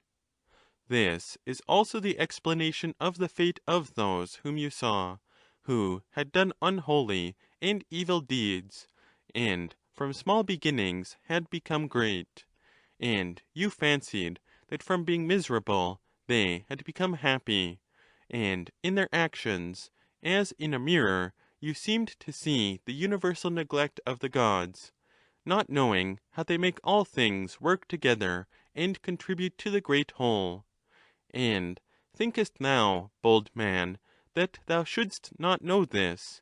He who knows not this can never see any true form, or say any true word touching the happiness or unhappiness of life. If Cryneas and this reverend company succeed in proving to you that you know not what you say of the Gods, then will God help you. But should you desire to hear more, listen to what we say to the third opponent, if you have any understanding left in you. For I think that we have sufficiently proved the existence of the Gods, and that they have a care of man. That they are appeased by wicked men and take gifts is what I will not allow, and what every man should disprove to the utmost of his power. Cleinias. Very good. Let us do as you say. Athenian stranger. Well then, by the Gods themselves I conjure you to tell me, if they are to be propitiated, how are they to be propitiated? Who are they, and what is their nature? Must not the eternal administrators of heaven be at least rulers? Cleinias. True. Athenian stranger. And to what earthly rulers can they be compared, or who to them? How in the less can we find an image of the greater? Are they charioteers of contending pairs of steeds, or pilots of vessels?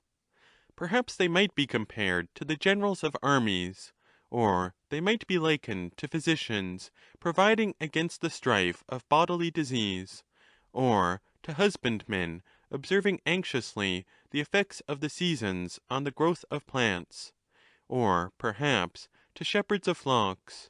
For as we acknowledge the heaven to be full of many goods, and also of evils, and of more evils than goods, there is, as we affirm, an immortal conflict going on among us, which requires marvellous watchfulness, and in that conflict the Gods and demigods are our allies, and we are their property. Injustice and insolence and folly are the destruction of us, and justice and temperance and wisdom are the salvation of us, and the place of these latter is in the life of the Gods, and of their virtues some vestige may occasionally be discerned among mankind. But upon this earth there dwell souls who have an unjust spirit, and they, like brute animals, fawn upon their keepers, who may be dogs or shepherds, or may be the best and most perfect masters, and upon these, as the wicked declare, they prevail by flattery and prayers and incantations, and are allowed to make their gains with impunity. And this sin, which is termed dishonesty, is the same evil as that which is called disease in living bodies, or blight in the seasons, and in cities and governments has another name, which is injustice. Cryneas. Quite true. Athenian stranger. That is what he must say who declares that the gods are always lenient to the doers of unjust acts, who divide the spoil with them.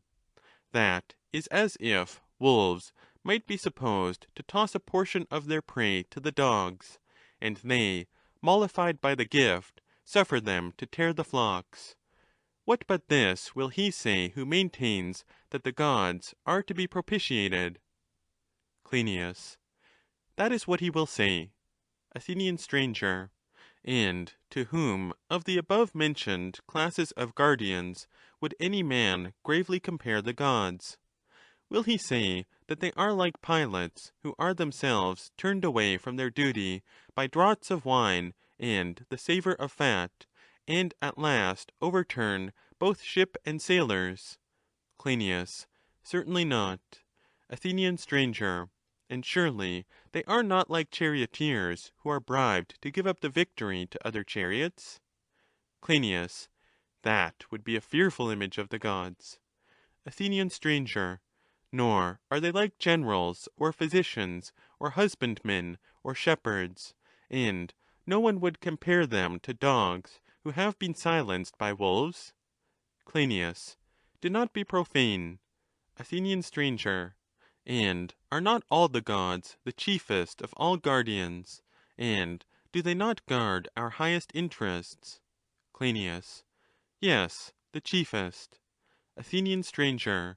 And shall we say that those who guard our noblest interests, and are the best of guardians, are inferior in virtue to dogs, and to men even of moderate excellence, who would never betray justice for the sake of gifts which unjust men impiously offer them?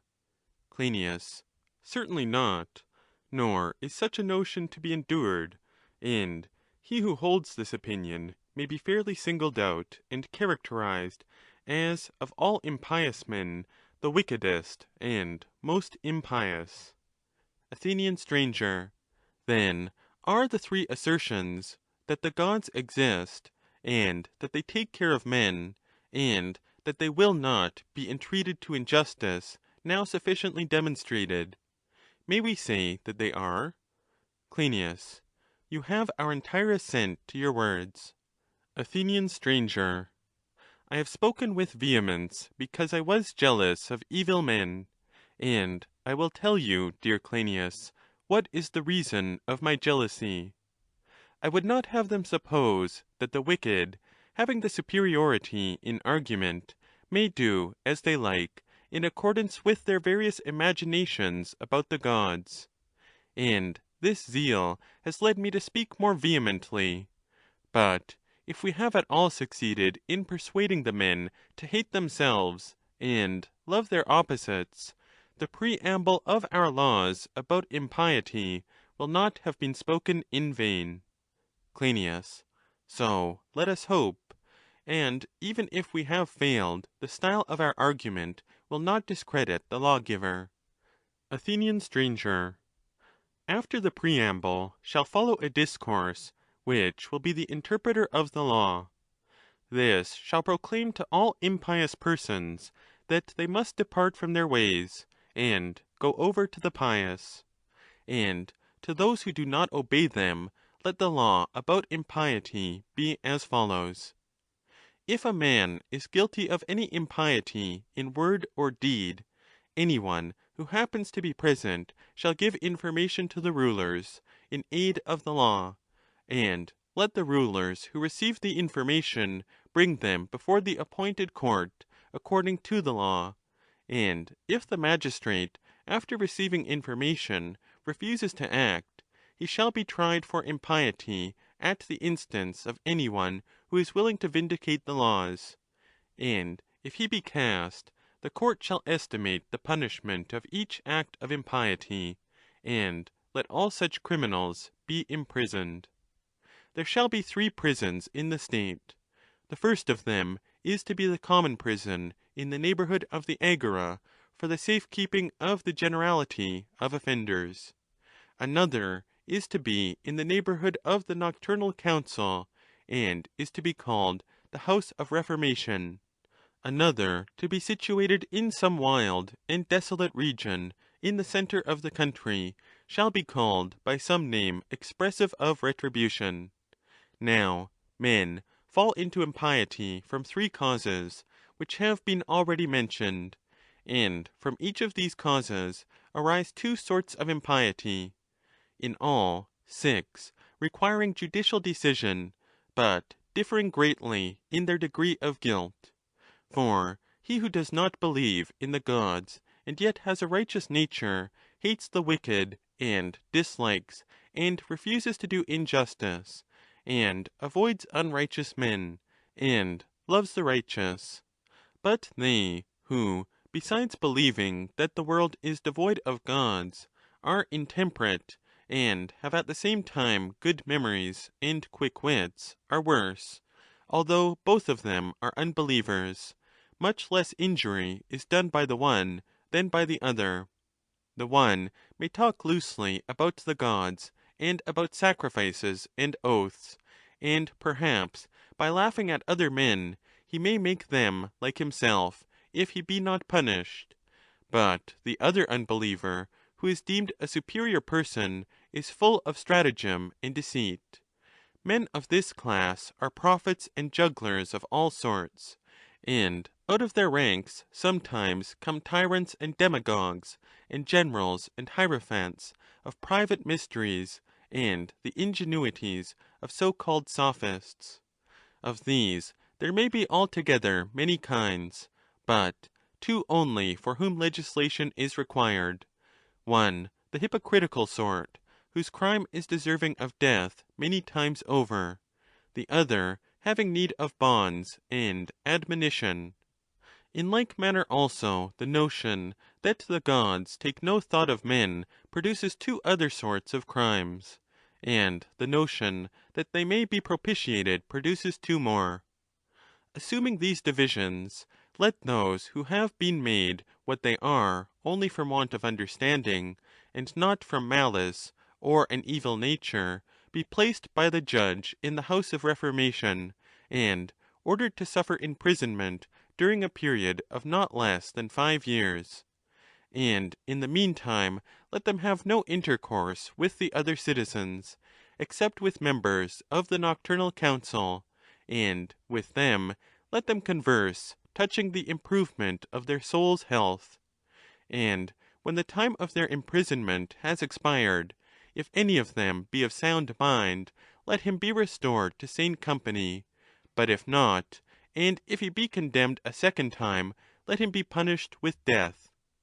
As to that class of monstrous natures who not only believe that there are no gods, or that they are negligent or to be propitiated, but conjure the souls of the living, and say that they can conjure the dead, and promise to charm the gods with sacrifices and prayers, and will utterly overthrow whole houses and states for the sake of money, let him who is guilty of any of these things be condemned by the judge to be bound according to law in the prison which is in the centre of the land, and let no free man ever approach him, but let him receive the rations of food appointed by the magistrates from the hands of slaves, and when he is dead, let him be cast out of the borders unburied, and if any free man assist in burying him, let him pay the penalty of impiety to any one who is willing to bring a suit against him. But if he leaves behind him children who are fit to be citizens, let the guardians of orphans take care of them, just as they would of any other orphans, from the day that their father was convicted. In all these cases there should be one law, which will make men in general less liable to transgress in word or deed, and less foolish, because they will not be allowed to practice religious rites contrary to law.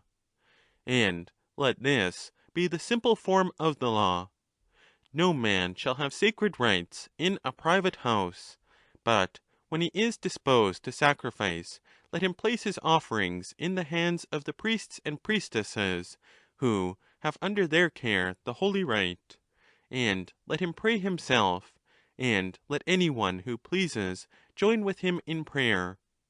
The reason of this is as follows. Gods and temples are not easily established, and to establish them rightly is the work of a mighty intellect, and women especially, and men too, when they are sick, or in danger, or in any sort of difficulty, or again, on their receiving any good fortune, have a way of consecrating the occasion, offering up prayers and sacrifices, and promising statues to gods, demigods, and sons of gods. And when they are awakened by terrible apparitions, and have dreams, or remember visions, they find in altars and temples the remedies of them, and will fill every house and village with them, placing them in the open air, or in any chance place. And with a view to all these cases, we should act as the law enacts. The law has also regard to the impious, and would not have them fancy that by the secret performance of these actions, by raising temples and altars in private houses, they can propitiate the gods secretly with sacrifices and prayers, while they are really multiplying their crimes infinitely, bringing guilt from heaven upon themselves, and also upon those who permit them, who are better men than they are, and the consequence is that the whole state reaps the fruit of their impiety, which in a certain sense is deserved. Assuredly, God will not blame the legislator. Let this, then, be the language of the law. No one shall possess shrines of the gods in private houses, and he who is found to possess them and perform any sacred rites not publicly authorized, supposing the offender to be some man or woman who is not guilty of any other great and impious crime, shall be informed against by him who is acquainted with the fact, which shall be announced by him to the guardians of the law, and let them issue orders that he or she should carry away his private rites to the public temples. And if they do not persuade them, let them inflict a penalty on them until they comply. And if a person be proven guilty of impiety, not merely from childish levity, but such as grown-up men may be guilty of, whether he have sacrificed publicly or privately to any gods, let him be punished with death, for he has offered impure sacrifices. And whether the deed has been done in earnest, or only from childish levity, let the guardians of the law determine before they prosecute the offender for impiety. End of Book 10. Part 1 of Book 11. In the next place, dealings between man and man require to be suitably regulated. The principle of them is very simple. Thou shalt not touch that which is mine, if thou canst help, or remove the least thing which belongs to me without my consent. And may I, being of sound mind, do to others as I would that they should do to me. First, let us speak of treasure trove.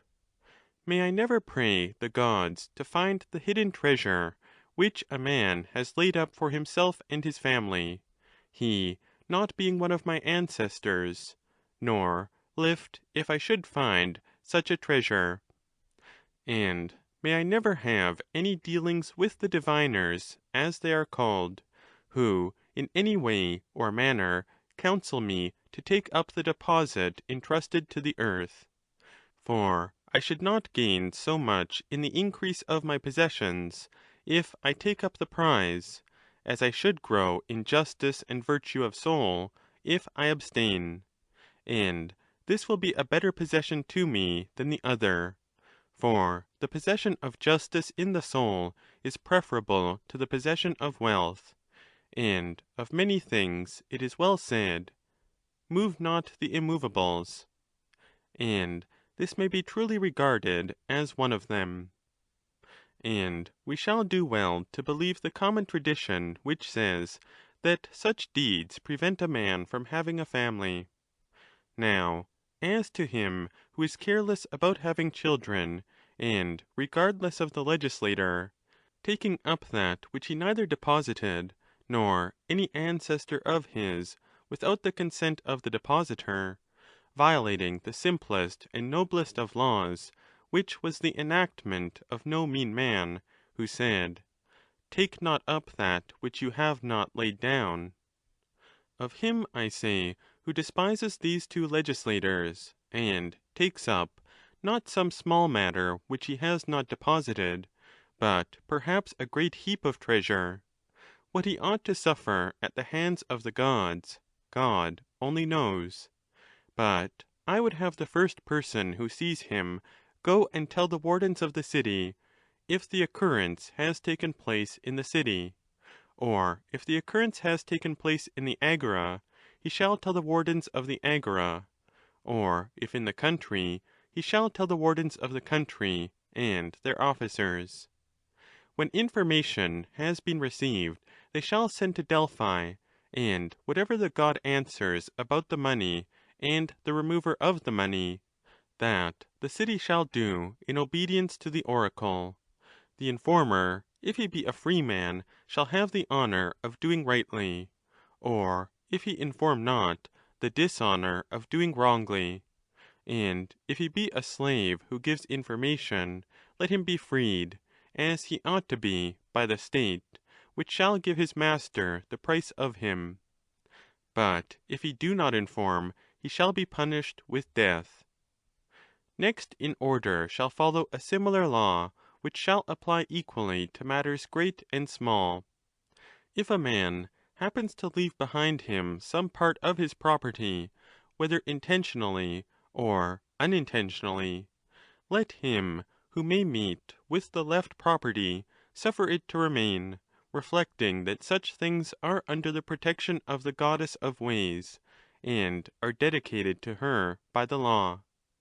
But if any one defies the law, and takes the property home with him, let him, if he be a slave of little worth, be beaten with many stripes by him who meets him, being a person of not less than 30 years of age. Or if he be a free man, in addition to being thought a mean man who has no share in the laws, let him pay 10 times the value of the treasure which he has moved to the lever. And if some one accuses another of having anything which belongs to him, whether little or much, and he admits that he has this thing, but says that the property in dispute is not the other's, if the property be registered with the archons according to law, he shall summon the possessor, who shall appear before the magistrates; and when the matter is cleared up, if it be registered in the public registers, to which of the litigants it belonged, let him take it and go his way.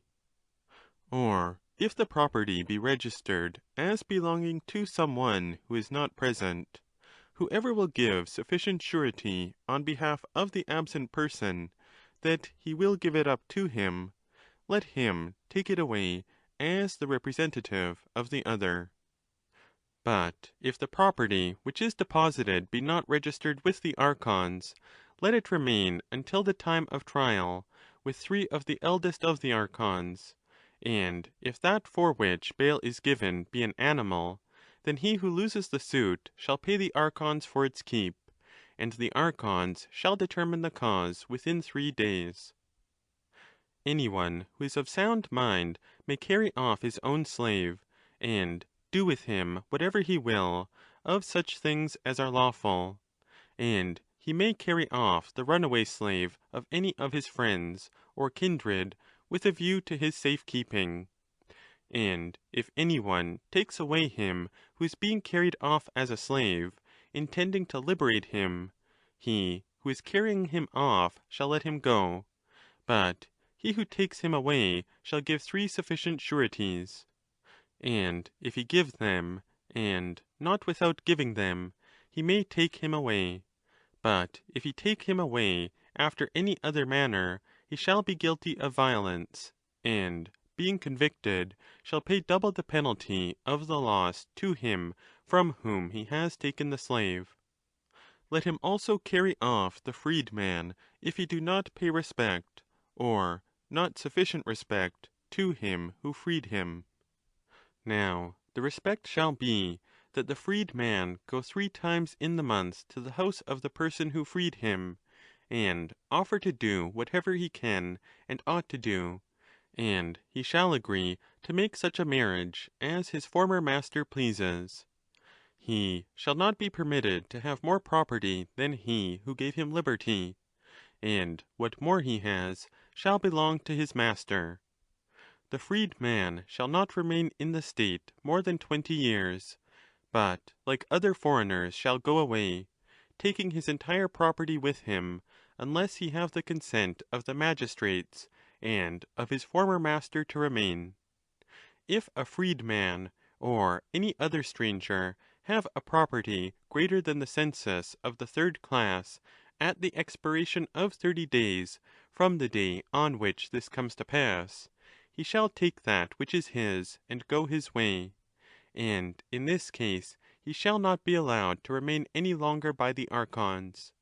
And if any one disobeys this regulation, and is brought into court and convicted, he shall be punished with death, and his property shall be confiscated. Suits about these matters shall take place before the tribes, unless the plaintiff and defendant have got rid of the accusation, either before their neighbours or before arbitrators. If a man lay claim to any animal or anything else which he declares to be his, let him who is the possessor refer to some honest and trustworthy person, who has sold, or given, or in some legitimate way made over the property to him. If he be a citizen or a medic, sojourning in the city, within 30 days, or if the property have been delivered to him by a stranger, within 5 months, of which the middle month shall be the summer solstice. When goods are exchanged by selling and buying, a man shall deliver them, and receive the price of them at a fixed place in the agora, and have done with the matter. But he shall not buy or sell anywhere else, nor give credit. And if in any other manner, or in any other place, there be an exchange of one thing for another, and the seller with whom he is dealing give him credit, he must do this on the understanding that the law gives no protection in cases of things sold not in accordance with these regulations. Again, as to contributions, any man who likes may contribute as a friend with friends. But if any difference arises about the contribution, he is to act on the understanding that the law gives no protection in such cases. He who sells anything up to the value of 50 drachmas shall be required to remain in the city for 10 days, and the purchaser shall be informed of the house of the seller, with a view to the sort of charges which are apt to arise in such cases, and the restitutions which the law allows. And let legal restitution and illegal be on this wise. If a man sells a slave who is in a consumption, or who has the disease of the stone, or of strangury, or epilepsy, or some other tedious and incurable disorder of body or mind, which is not discernible to the ordinary man, if the purchaser be a physician or trainer, he shall have no right of restitution, nor shall there be any right of restitution if the seller has told the truth beforehand to the buyer. But if a skilled person sells to another who is not skilled, let the buyer appeal for restitution within 6 months, except in the case of epilepsy, and then the appeal may be made within a year, and shall be determined by such physicians as the parties may agree to choose. And he who loses the suit shall pay double the price at which he sold. if a private person sell to another private person, he shall have the right of restitution, and the decision shall be given as before. But he who loses the suit shall only pay back the price of the slave. If a person sells a homicide to another, and they both know of the fact, let there be no restitution in such a case. But if he do not know of the fact, there shall be a right of restitution whenever a buyer makes the discovery, and the decision shall rest with 5 of the youngest guardians of the law. And if the decision be that the seller was cognizant of the fact, he shall purify the house of the purchaser according to the law of the interpreters, and shall pay back 3 times the purchase money. He who exchanges either money for money, or anything whatever for anything else, either with or without life, let him give and receive them genuine and unadulterated, in accordance with the law. And let us have a preamble about all this sort of roguery, like the preambles of our other laws. Every man should regard adulteration as a particular kind of falsehood, concerning which the many are too fond of saying that at proper times the practice may often be right. But they leave the time and place and occasion undefined and unregulated, and from this want of definiteness in their language they do a great deal of harm to themselves and to others. Now, a legislator ought not to leave the matter undefined. He ought to prescribe some limit, either greater or less. Let this, then, be the limit prescribed. No one shall call the gods to witness when he says or does anything false or deceitful or dishonest, unless he would be the most hateful of mankind to them. And he is most hateful to them who takes a false oath, and never thinks of the gods. And in the second place, he who tells a falsehood in the presence of his superiors. Now, better men are the superiors of worse men, and in general, elders are the superiors of the young. Wherefore also parents are the superiors of their children, and men of women and children, and rulers of their subjects, and all men ought to reverence any one who is in any position of authority, and especially those who are in political offices. I have made this remark in reference to our present discourse, for every one who is guilty of adulteration in the agora tells a falsehood and deceives, and when he invokes the gods, according to the customs and cautions of the wardens of the agora, he is perjured, and has no respect either for God or man. Certainly it is an excellent rule, not lightly, to profane the names of the gods after the fashion of men in general, who care little about piety and purity in their actions. But if a man will not conform to this rule, let the law be as follows.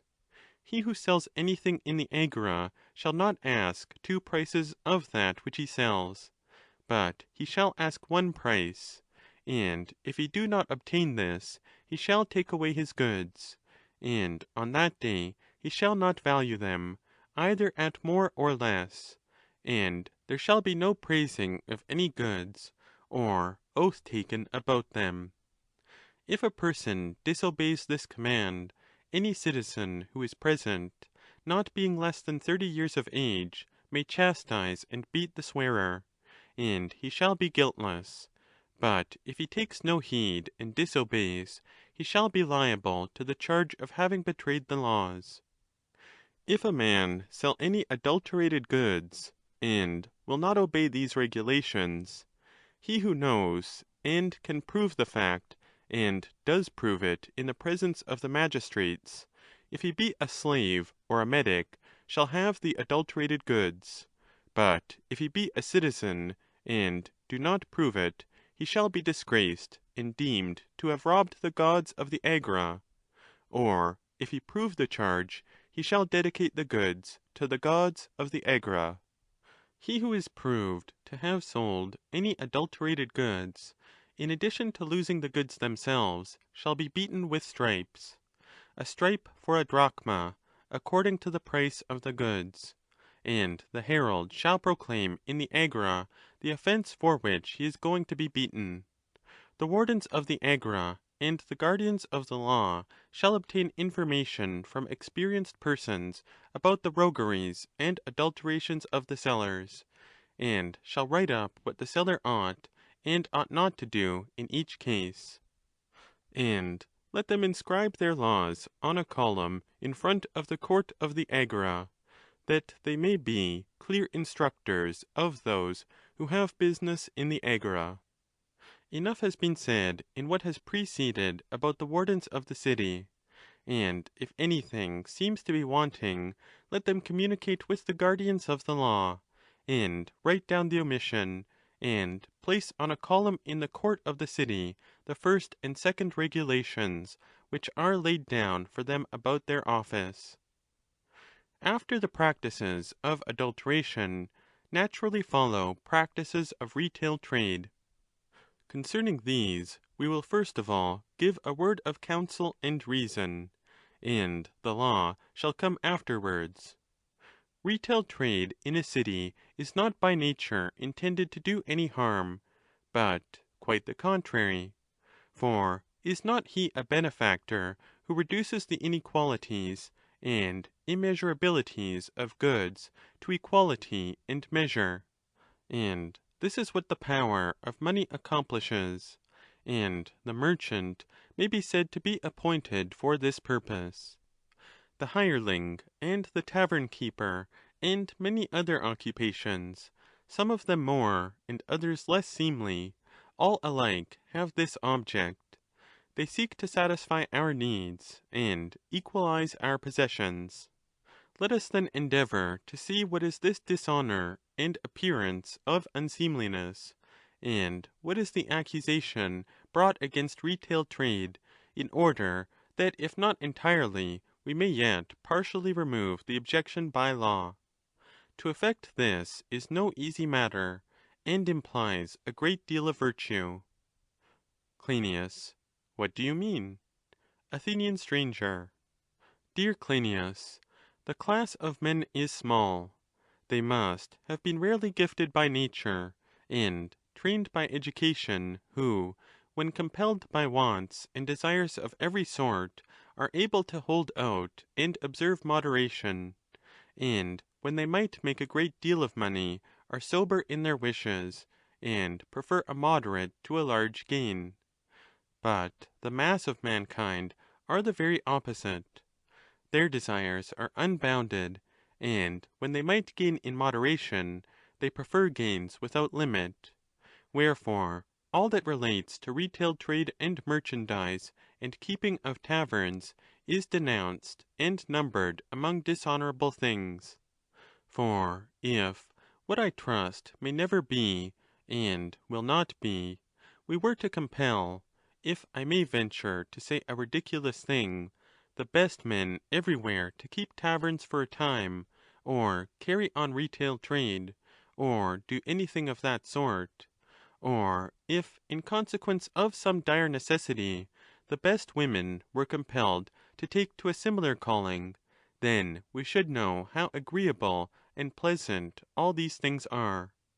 And if they were carried on according to pure reason, all such occupations would be held in honour, and those who practised them would be deemed parents or nurses.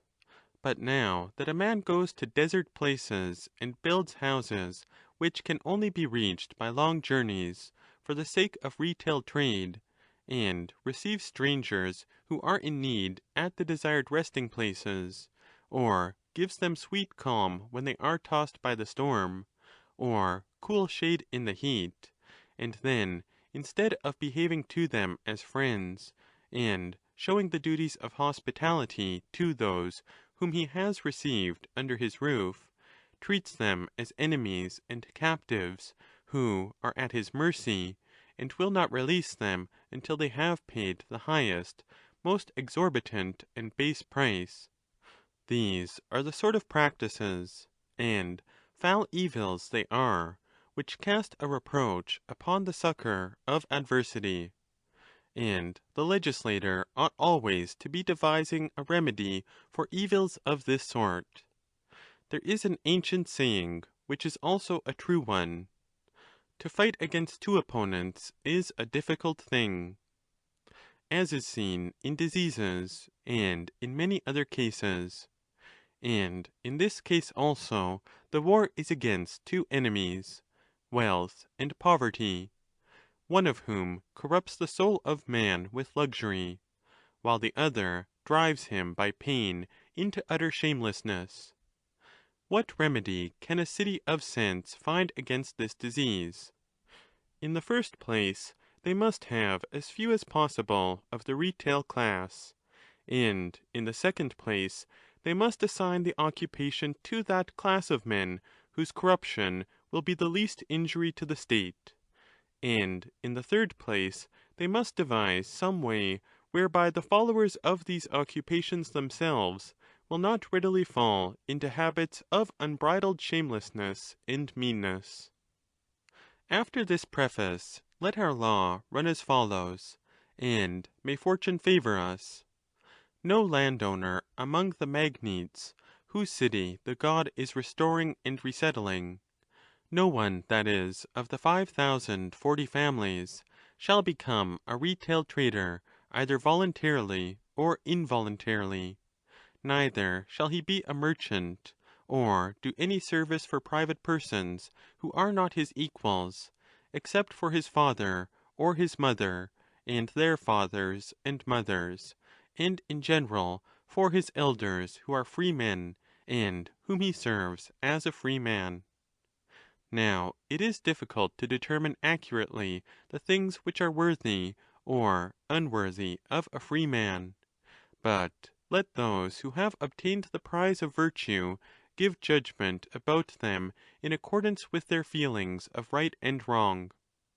He who in any way shares in the illiberality of retail trades may be indicted by any one who likes for dishonouring his race before those who are judged to be the first in virtue, and if he appear to throw dirt upon his father's house by an unworthy occupation, let him be imprisoned for a year, and abstain from that sort of thing, and if he repeat the offence, for 2 years, and every time that he is taken, let the time of his imprisonment be doubled.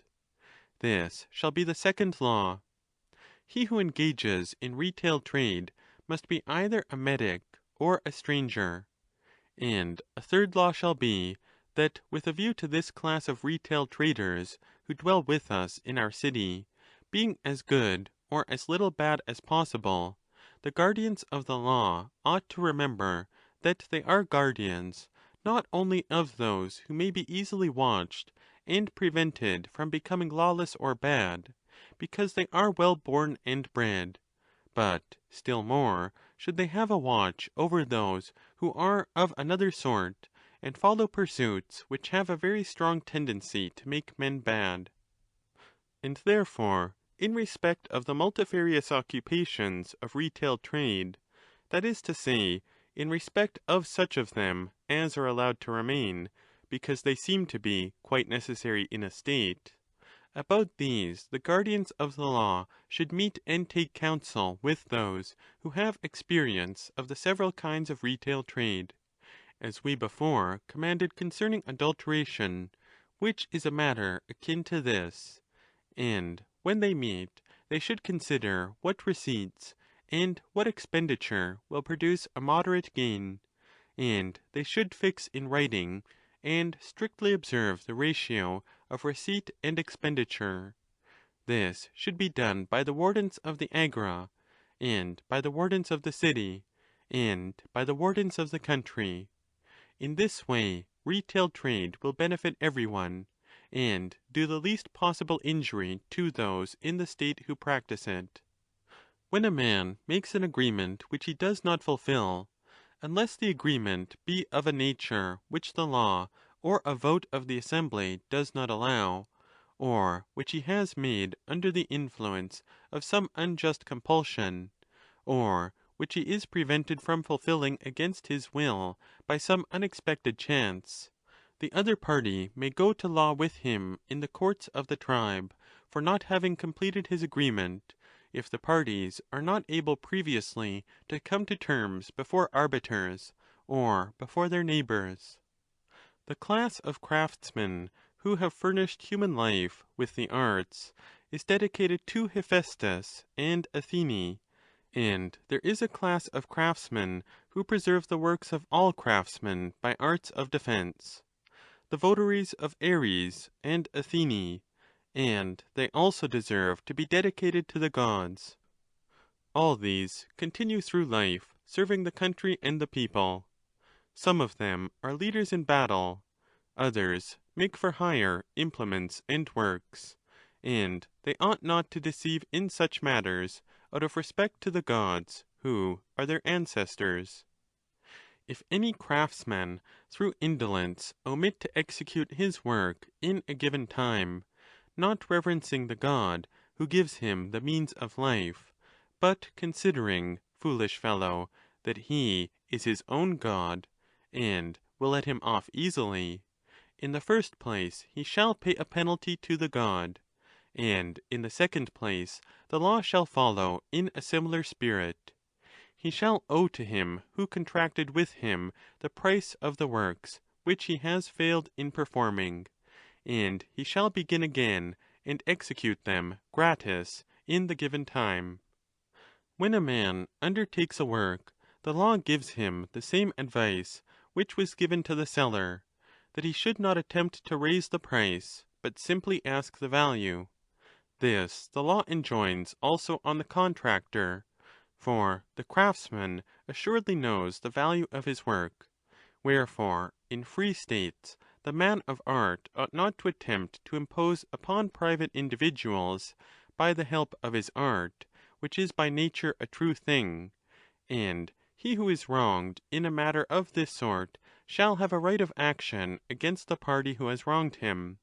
And if any one lets out work to a craftsman, and does not pay him duly according to the lawful agreement, disregarding Zeus, Polyacus, and Athene, who are the partners of the state, and overthrows the foundation of society for the sake of a little gain, in his case let the law and the gods maintain the common bonds of the state, and let him who, having already received the work in exchange, does not pay the price in the time agreed, pay double the price; and if a year has elapsed, whereas usury in general is not to be taken on money lent in our state, let him, for every drachma which he owes to the contractor, pay a monthly interest of an obol.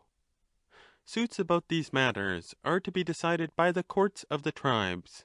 And, by the way, now that we are mentioning craftsmen, we must not forget to speak of generals and tacticians, who are the craftsmen of our art of safety, which is war, and, like other craftsmen, undertake some public work, either of their own accord, or because they are appointed by the state. And if they execute their work well, the law will never be tired of praising him who gives them those honours which are the just rewards of the soldier. But if any one, having already received the benefit of any noble service in war, does not make the due return of honour, the law will blame him. Let this then be the law, having an ingredient of praise, not compelling, but advising the great body of the citizens to honour the brave men who are the saviours of the whole state, whether by their courage or by their military skill. They should honour them, I say, in the second place, for the first and highest tribute of honour is to be given to those who in a special manner honour the good words of the legislator. The greater part of the dealings between man and man have been now regulated by us, with the exception of those that relate to orphans and the supervision of guardians of orphans. These follow next in order, and must be regulated in some way. They all begin with the testamentary wishes of the dying, and the case of those who make no disposition of their property. And when I said, Clynias, that we must regulate them, I had in my mind the difficulty and perplexity in which they are entangled. You cannot leave them unregulated, for individuals would make regulations at variance with one another, and repugnant to the laws and habits of the living, and to their own previous habits. If a person were simply allowed to make any will which he pleases, and this were to take effect in whatever state he may be at the end of life, for most of us lose our senses in a manner, and are prostrated in mind when we think that we are soon about to die. Clynias. What do you mean, stranger? Athenian stranger. Oh, Clynias, a man, when he is about to die, is a fearful thing, and may cause a great deal of anxiety and trouble to the legislator. Clynias. How is that? Athenian stranger. He wants to have the entire control of all his property, and will use angry words. Clynias. What words? Athenian stranger. O ye gods, he will say, how monstrous that I am not allowed to give, or not to give, my own to whom I will. Less to him who has been bad to me, and more to him who has been good to me, and whose badness or goodness has been tested by me in time of sickness, or in old age, and in every other sort of fortune. Clynias. Well, stranger, and may he not very fairly say that? Athenian stranger. I think, Clynias, that the ancient legislators were too good-natured, and that they made laws without sufficient observation or consideration of human things. Clynias. How do you mean? Athenian stranger.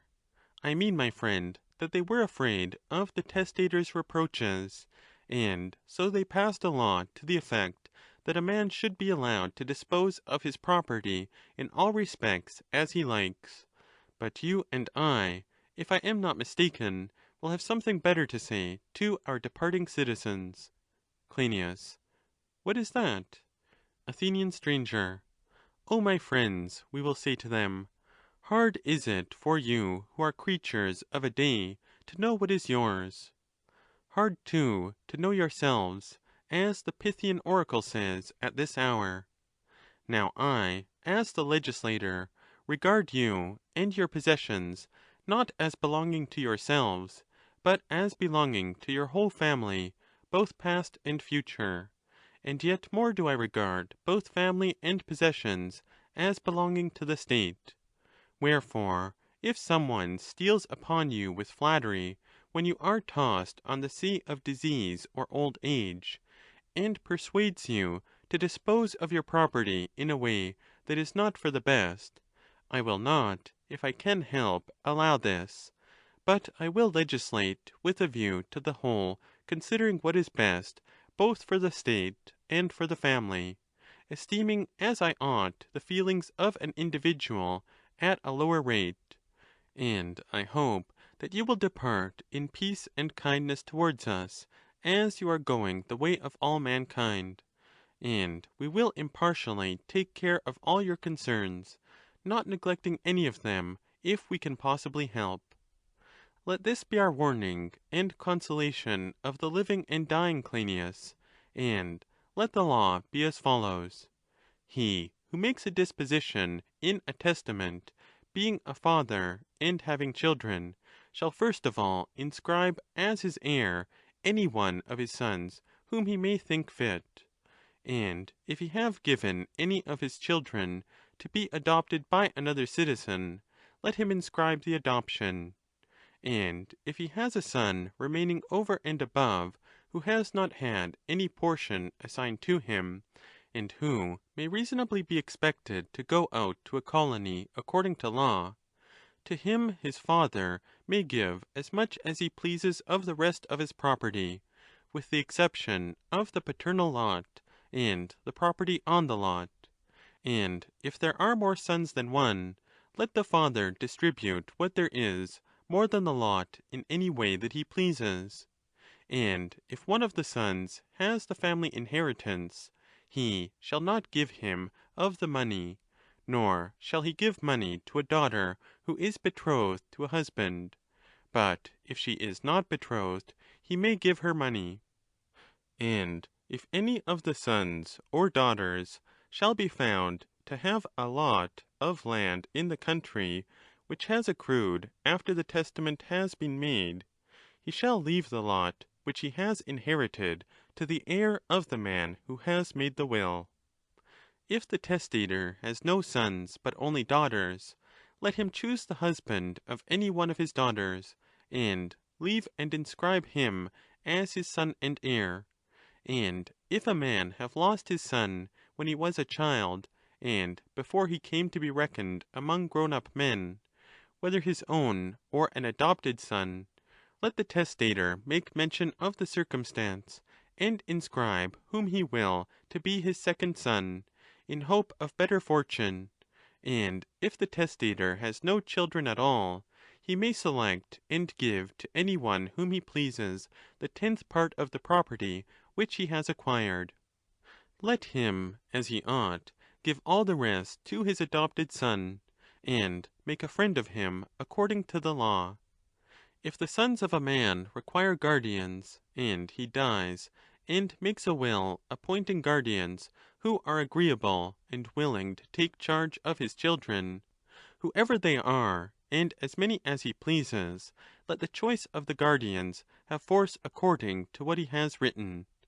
But if he dies and has made no will, or a will in which he has appointed no guardians, then the next of kin, 2 on the father's and 2 on the mother's side, and one of the friends of the deceased, shall have the authority of guardians, whom the guardians of the law shall appoint when the orphans require guardians.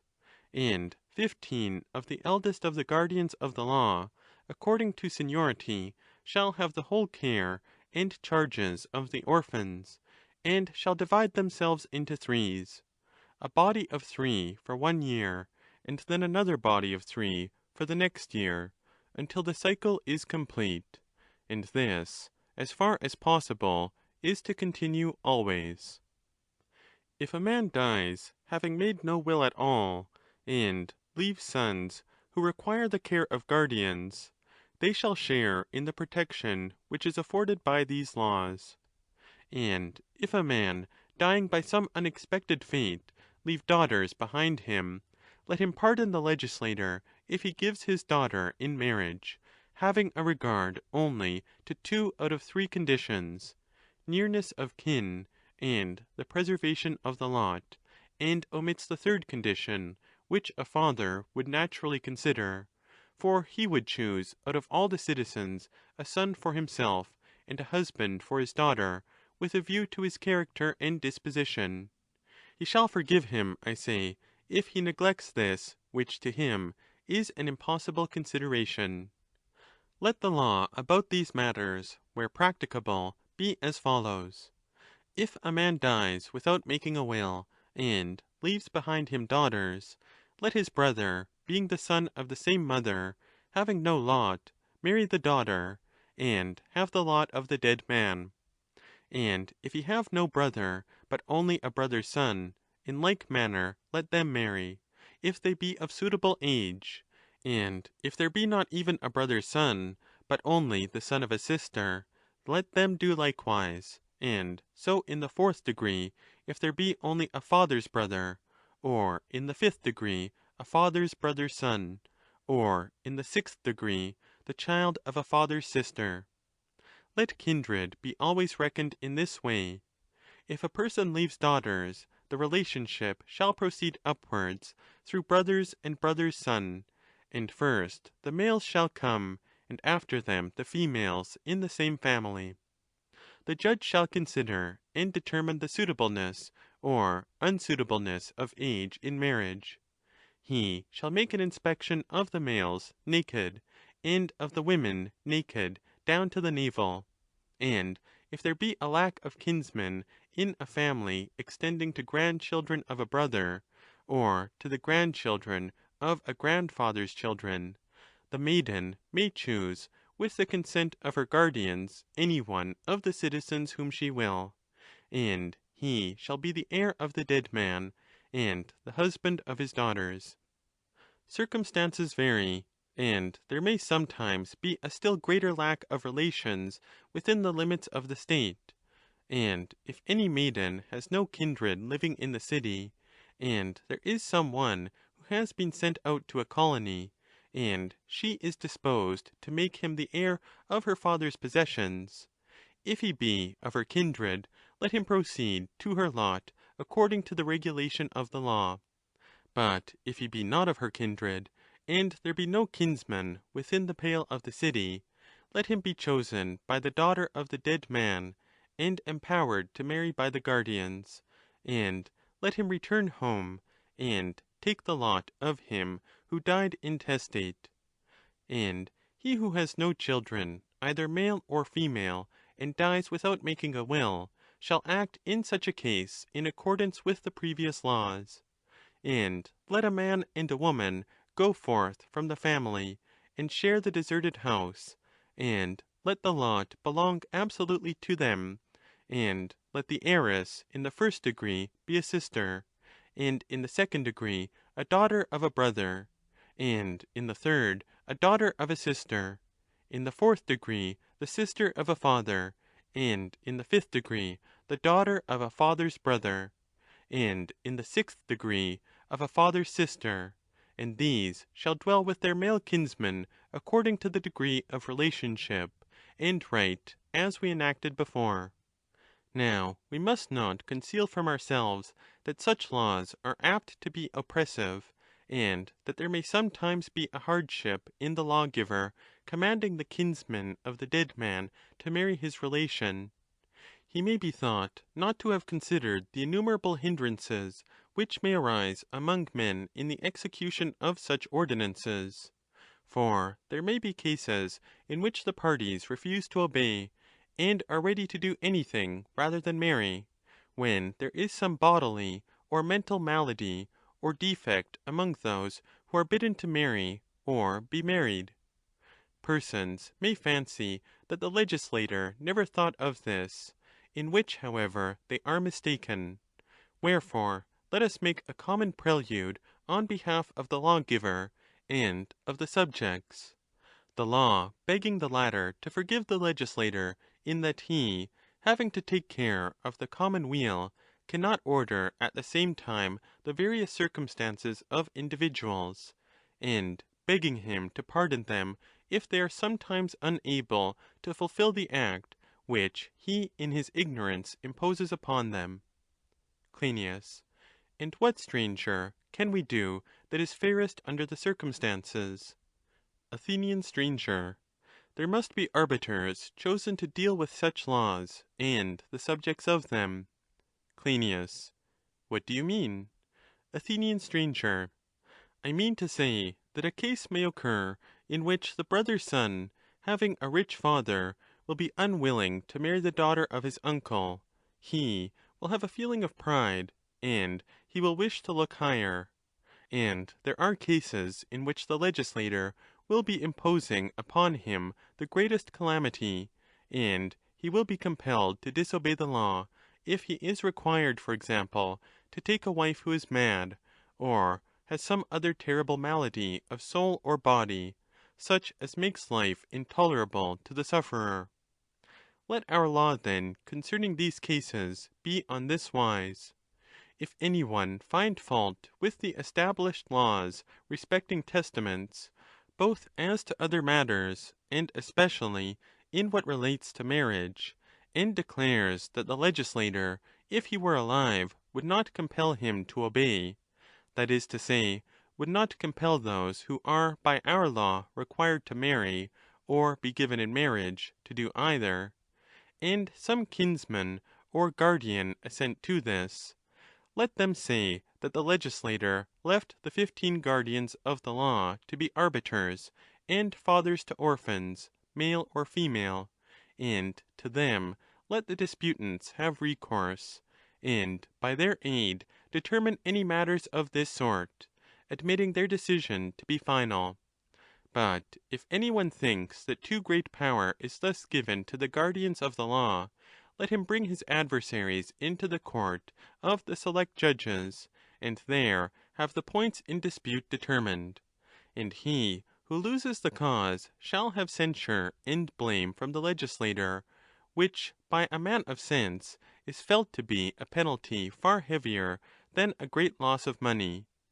Thus will orphan children have a second birth.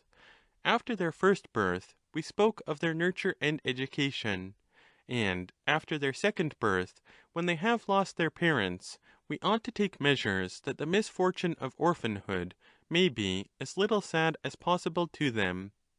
In the first place, as we are saying, we appoint them the guardians of the law to be fathers to them, not inferior to their natural fathers. Moreover, we bid them take charge of them in each year as their own kindred, and have given a suitable admonition to them and to the guardians concerning the nurture of orphans. And we seem to have spoken opportunely in our former discourse, when we said that the souls of the dead have the power, after their death, of taking an interest in human affairs, about which there are many tales and traditions, long indeed, but true. And seeing that they are so many, and so ancient, we must believe them, and we must also believe the lawgivers who tell us that these things are true, if they are not to be regarded as utter fools.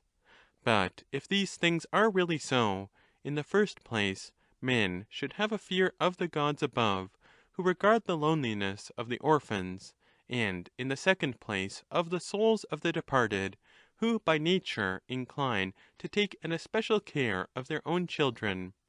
And they are friendly to those who honor them, and unfriendly to those who do not. Men should also fear the living who are aged. Wherever a city is well ordered and prosperous, their descendants cherish them, and so live happily, and they are quick to see and hear all that relates to them, and are propitious to those who are just in the fulfilment of these duties, and they punish those who wrong the orphan and the desolate, considering that they are the greatest and most sacred of deposits. To all which matters the guardian and magistrate ought to apply his mind, if he has any, and take heed of the nurture and education of the orphans, seeking in every possible way to do them good, and contributing to his own good and that of his children.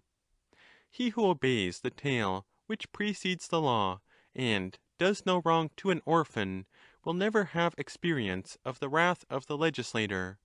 But he who is disobedient and wrongs any one who is bereft of father or mother shall pay twice the penalty which he would have paid if he had wronged one whose parents had been alive. As touching other legislation concerning guardians in their relation to orphans, or concerning magistrates, and their superintendence of the guardians, if they did not possess examples of the manner in which children of freemen should be brought up in the bringing up of their own children, and of the care of their property in the care of their own, or if they had not just laws fairly stated about these very things, there would have been reason in making laws for them under the idea that they were a peculiar class, and we might distinguish and make separate rules for the life of those who are orphans, and of those who are not orphans. But as the case stands, the condition of orphans with us is not different from the case of those who have a father, though in regard to honour and dishonour, and the attention given to them, the two are not usually placed upon a level. Wherefore, touching the legislation about orphans, the law speaks in serious accents, both of persuasion and threatening, and such a threat as the following will be by no means out of place. He who is the guardian of an orphan of either sex, and he among the guardians of the law who has the care of the guardians, shall love the unfortunate orphan as though he were his own child, and he shall be as careful and diligent as he would be in the management of his possessions, or even more careful than he would have been if they were his own. Let every one who has the care of an orphan observe this law. But if any one acts contrary to the law on these matters, if he be a guardian, the Archon may fine him; or if he be the Archon, the guardian may bring him before the court of select judges, and punish him, if convicted, by a fine, which the court shall impose, of double the amount. And if a guardian appears to the relations of the orphan, or to any other citizen, to act negligently or dishonestly, let them bring him before the same court, and whatever penalty is imposed upon him, let him pay fourfold, and let half belong to the orphan, and half to him who procured the conviction.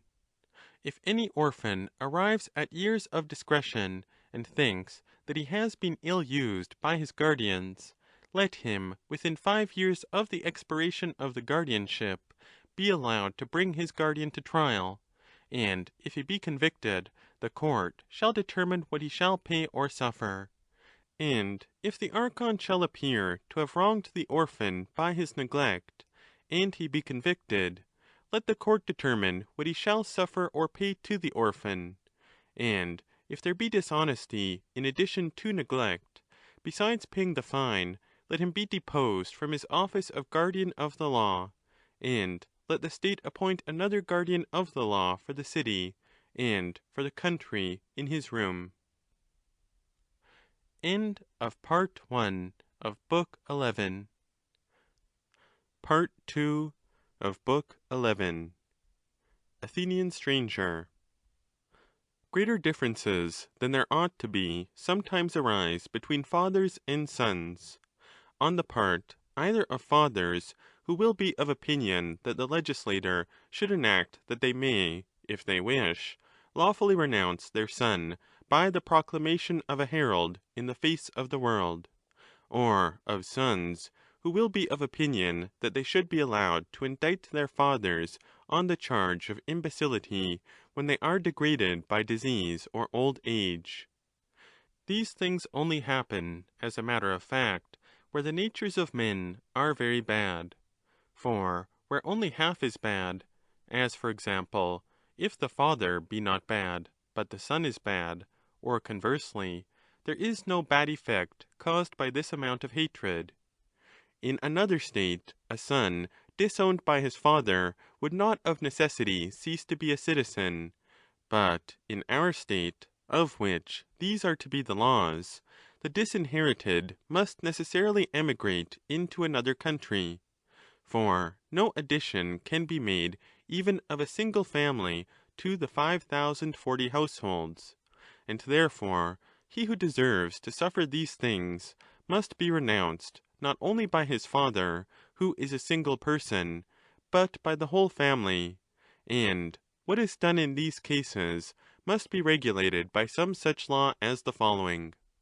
He who in the sad disorder of his soul has a mind, justly or unjustly, to expel from his family a son whom he has begotten and brought up, shall not lightly or at once execute his purpose, but, first of all, he shall collect together his own kinsmen, extending to cousins, and in like manner his son's kinsmen by the mother's side, and in their presence he shall accuse his son, setting forth that he deserves at the hands of them all to be dismissed from the family; and the son shall be allowed to address them in a similar manner, and show that he does not deserve to suffer any of these things.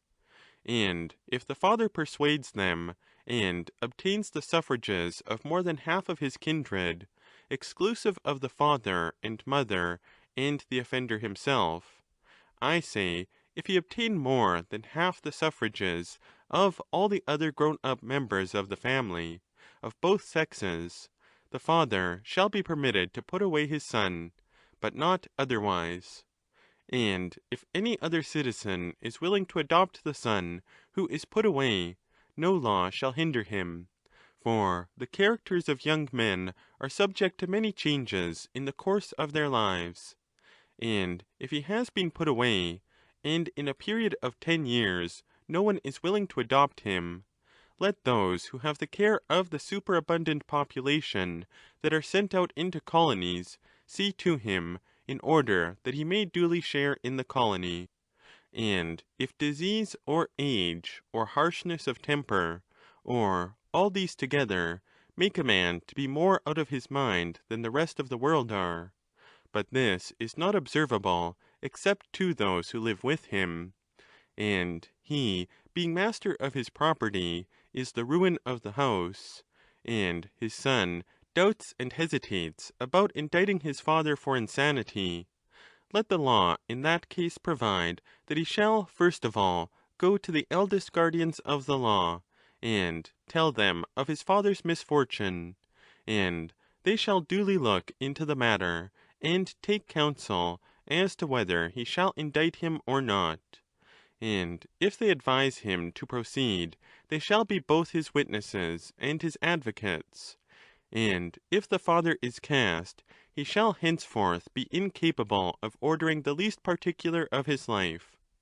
Let him be as a child dwelling in the house for the remainder of his days. And if a man and his wife have an unfortunate incompatibility of temper, 10 of the guardians of the law, who are impartial, and 10 of the women who regulate marriages, shall look to the matter, and if they are able to reconcile them, they shall be formally reconciled. But if their souls are too much tossed with passion, they shall endeavour to find other partners. Now, they are not likely to have very gentle tempers, and therefore we must endeavour to associate with them deeper and softer natures. Those who have no children, or but a few at the time of their separation, should choose their new partners with a view to the procreation of children. But those who have a sufficient number of children should separate and form new connections, in order that one of the two partners may be able to take care of the other in old age. If a woman dies, leaving children, male or female, the law will advise rather than compel the husband to bring up the children which they have, and not introduce into the house a stepmother. But if he have no children, then he shall be compelled to marry until he have begotten a sufficient number of sons to his family and to the state. And if a man die, leaving a sufficient number of children, the mother of his children shall remain with them, and bring them up. But if she appears to be too young to live virtuously without a husband, let her relations communicate with the women who superintend marriage, and do what they both think for the best in these matters. If there is a lack of children, let them make the choice with a view to children. 2 children, one of either sex, shall be deemed sufficient in the eye of the law. When a child is admitted to be the offspring of certain parents, and is acknowledged by them, but there is need of a decision as to which parent the child is to follow, in case a female slave have intercourse with a male slave, or with a free man or freed man, the offspring shall always belong to the master of the female slave.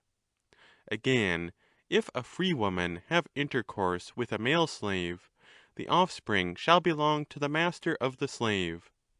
But if a child be born either of a slave by her master, or of his mistress by a slave, and this be proven, the offspring of the woman and its father shall be sent away by the women into another country, and the guardians of the law shall send away the offspring of the man and the mother. Neither God nor a man who has understanding will ever advise any one to neglect his parents.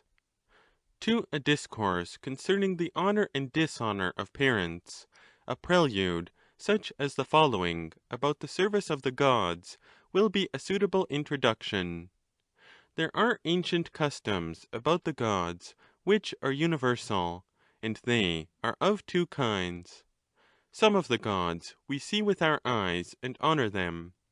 Of others we honour the images, raising statues of them, which we adore; and though they be lifeless, yet we imagine that the living gods have a good will and gratitude to us on this account. Now, if a man has a father or mother, or their father or mother treasured up in his house, stricken in years, let him consider that no statue can be more potent to grant his requests than they are who are sitting at his hearth, if only he knows how to show true service to them. Cryneas. And what do you call the true mode of service? Athenian stranger.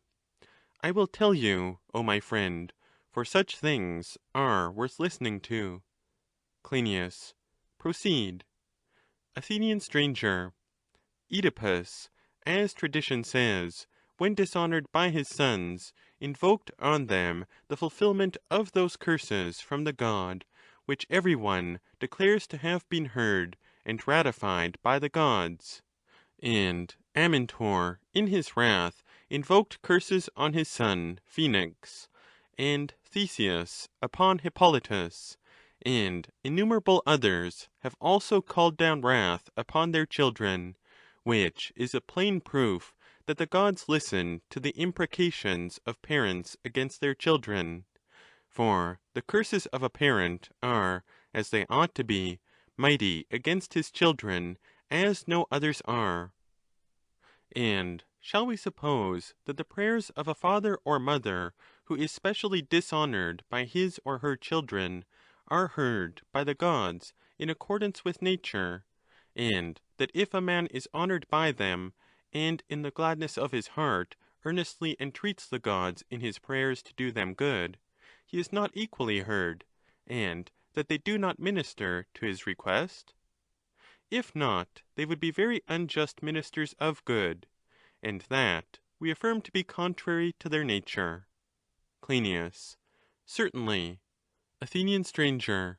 May we not think, as I was saying just now, that we can possess no image which is more honoured by the gods than that of a father or grandfather, or of a mother stricken in years, whom, when a man honours, the heart of the god rejoices, and he is ready to answer their prayers. And truly, the figure of an ancestor is a wonderful thing, far higher than that of a lifeless image, for when they are honoured by us, they join in our prayers, and when they are dishonoured, they utter imprecations against us; but lifeless objects do neither. And therefore, if a man makes a right use of his father and grandfather and other aged relations, he will have the best of all images which can procure him the favour of the gods. Cryneas. That is excellent. Athenian stranger. Every man of understanding fears and respects the prayers of his parents, knowing well that many times and to many persons they have been accomplished.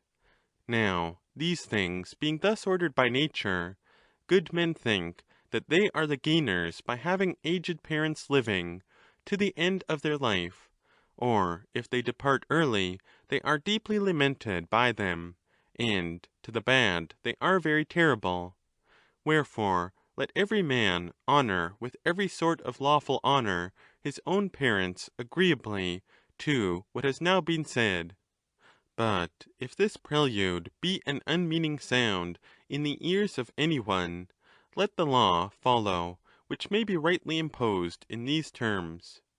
If any one in this city be not sufficiently careful of his parents, and do not regard and gratify in every respect their wishes more than those of his sons, and of his other offspring, or of himself, let him who experiences this sort of treatment either come himself, or send some one to inform the 3 eldest guardians of the law, and 3 of the women who have the care of marriages, and let them look to the matter and punish the evildoers with stripes and imprisonment until they are 30 years of age; that is to say, if they be men; or if they be women, let them undergo the same punishment up to 40 years of age.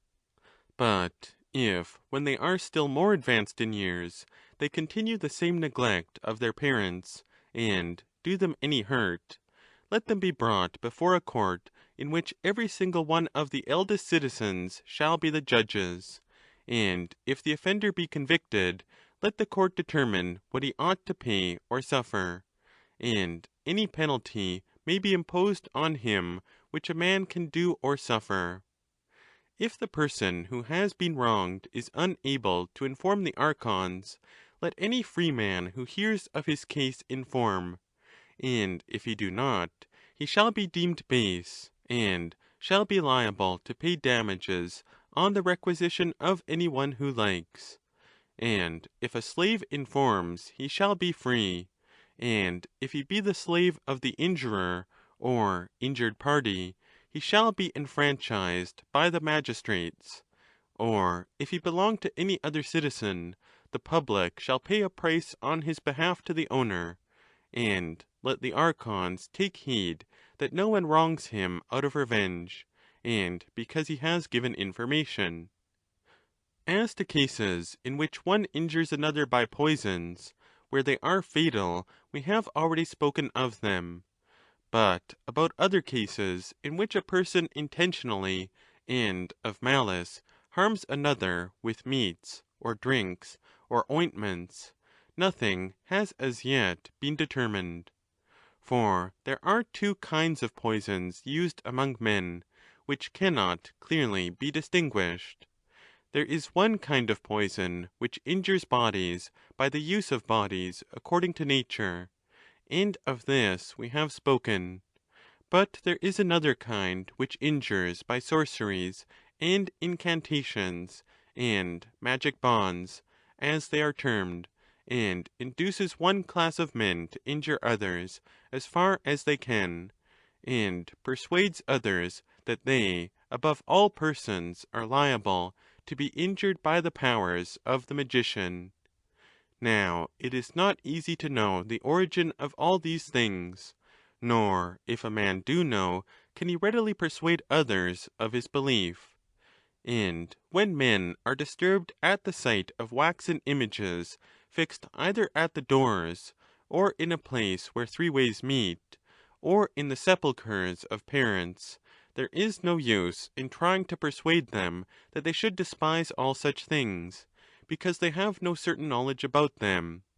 But we must have a law in two parts concerning poisoning, in whichever of the two ways the attempt is made, and we must entreat, and exhort, and advise men not to have recourse to such practices, by which they scare the multitude out of their wits, as if they were children, compelling the legislator and the judge to heal the fears which the sorcerer arouses, and to tell them, in the first place, that he who attempts to poison or enchant others knows not what he is doing, either as regards the body, unless he have a knowledge of medicine, or as regards his enchantments, unless he happens to be a diviner or a soothsayer.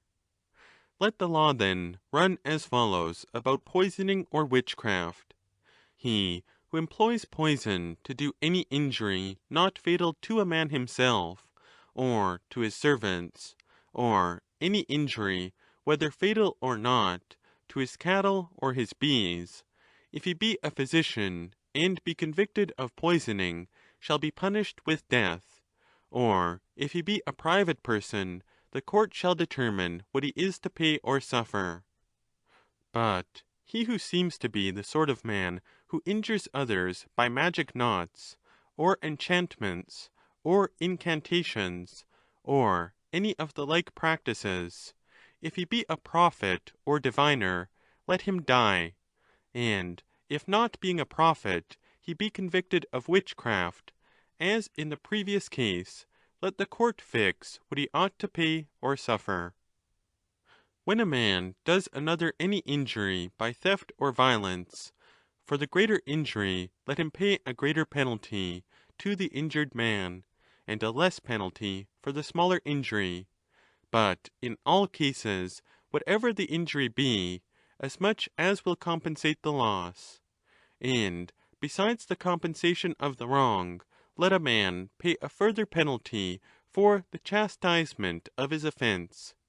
He who has done the wrong through another's folly, and at his instigation, yielding to youthful impulsiveness or the like, shall pay a lighter penalty. But he who has injured another through his own folly, when overcome by pleasure or pain, in cowardice and fear, or lust or envy, or implacable anger, shall endure a heavier punishment. Not that he is punished because he did wrong, for that which is done can never be undone, but in order that in future times he and those who see him corrected may utterly hate injustice, or at any rate abate much of their evil doing. Having an eye to all these things, the law, like a good archer, should aim at the right measure of punishment, and in all cases at the deserved punishment. In the accomplishment of this the judge shall be a fellow worker with the legislator, whenever the law leaves to him to determine what the offender shall suffer or pay. And he, like a painter, shall fill up the outline with suitable details. This is what we must do, Megilus and Cryneas, in the best and fairest manner that we can, saying what the punishments are to be of all actions of theft and violence, and giving laws of such a kind as the gods and sons of gods would have us give.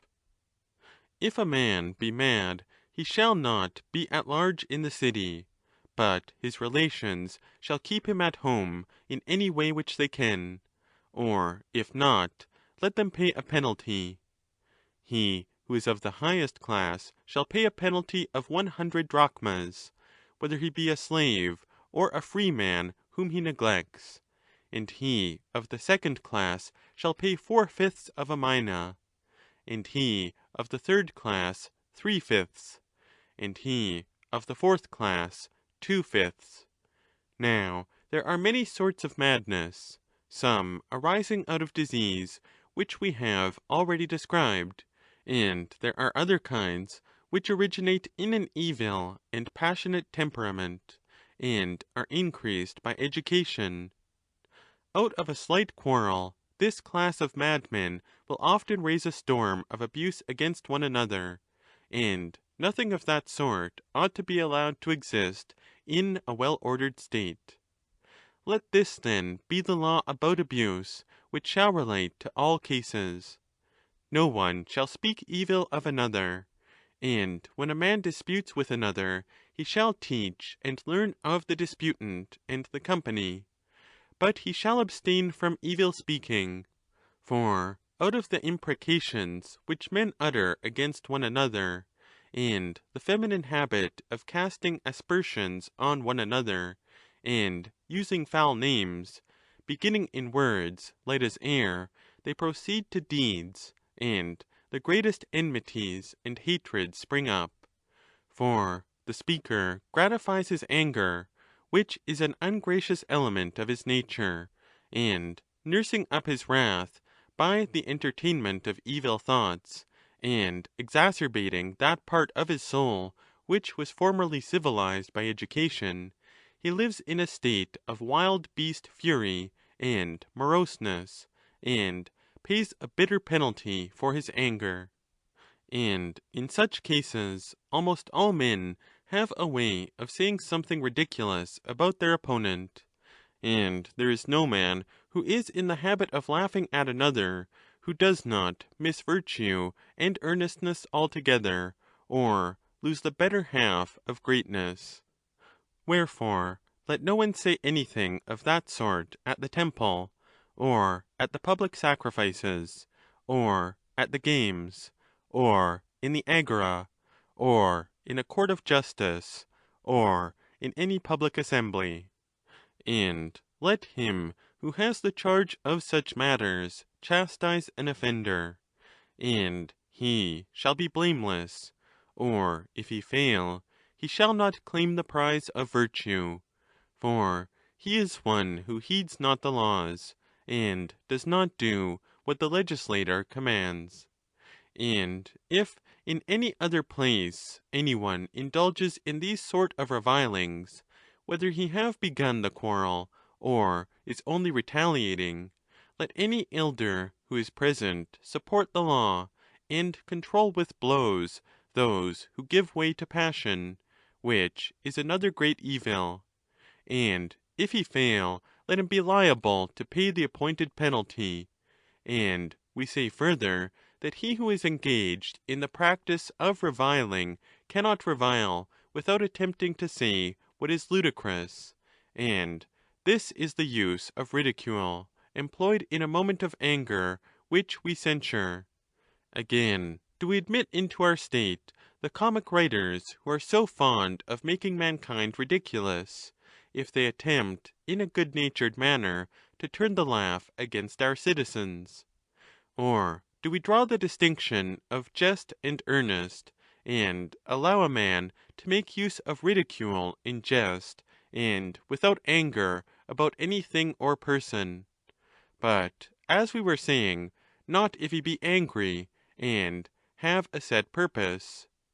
We forbid earnest, that is unalterably fixed, but we have still to say who are to be sanctioned, or not to be sanctioned by the law in the employment of innocent humour. A comic poet, or maker of iambic or satirical lyric verse, shall not be permitted to ridicule any of the citizens, either by word or image, either in anger or without anger.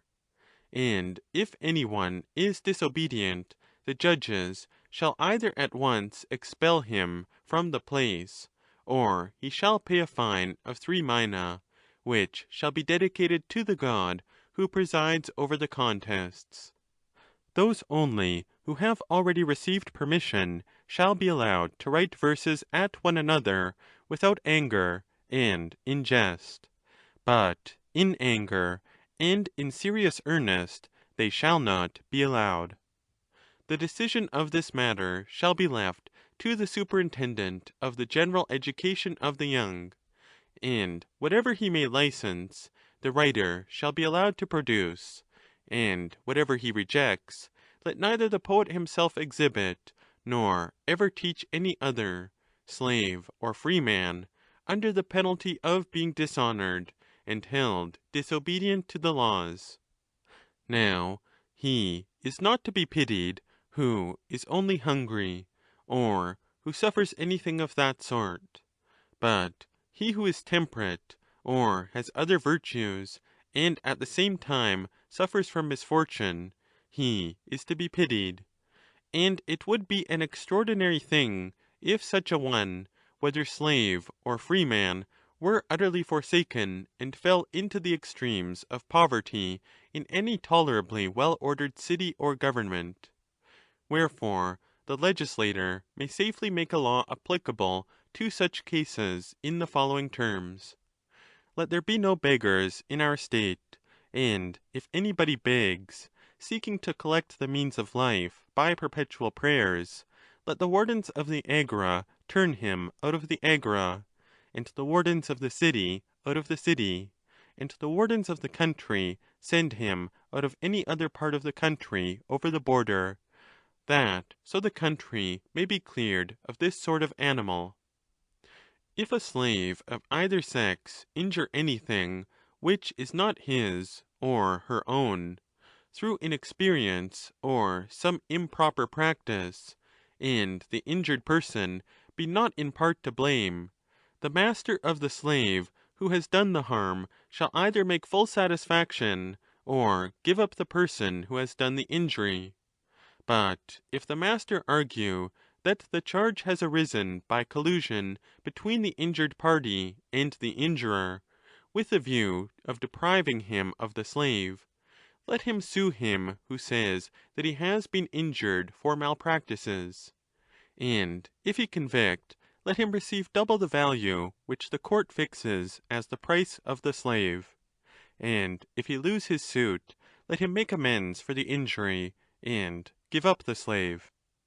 And if an animal, whether horse or dog, or any other beast, injure a neighbour, the owner shall in like manner pay for the injury. If any man voluntarily refuses to be a witness, he who wants him shall summon him, and he who is summoned shall come to the trial, and if he knows, and is willing to bear witness, let him bear witness, but if he says he does not know, let him swear by the three divinities, Zeus, and Apollo, and Themis, that he does not know, and have done with the cause. And he who is summoned to give witness, and does not answer to his summoner, shall be liable for the harm which ensues according to law. And if any one summons as witness one who is a judge, let him give his witness, but he shall not afterwards vote in the cause. A free woman may give her witness and plead, if she be more than 40 years of age, and may bring an action if she have no husband. But if her husband be alive, she shall only be allowed to bear witness. A slave of either sex and a child shall be allowed to give evidence and to plead, but they must produce sufficient sureties that they will certainly remain until the trial, if they are charged with false witness.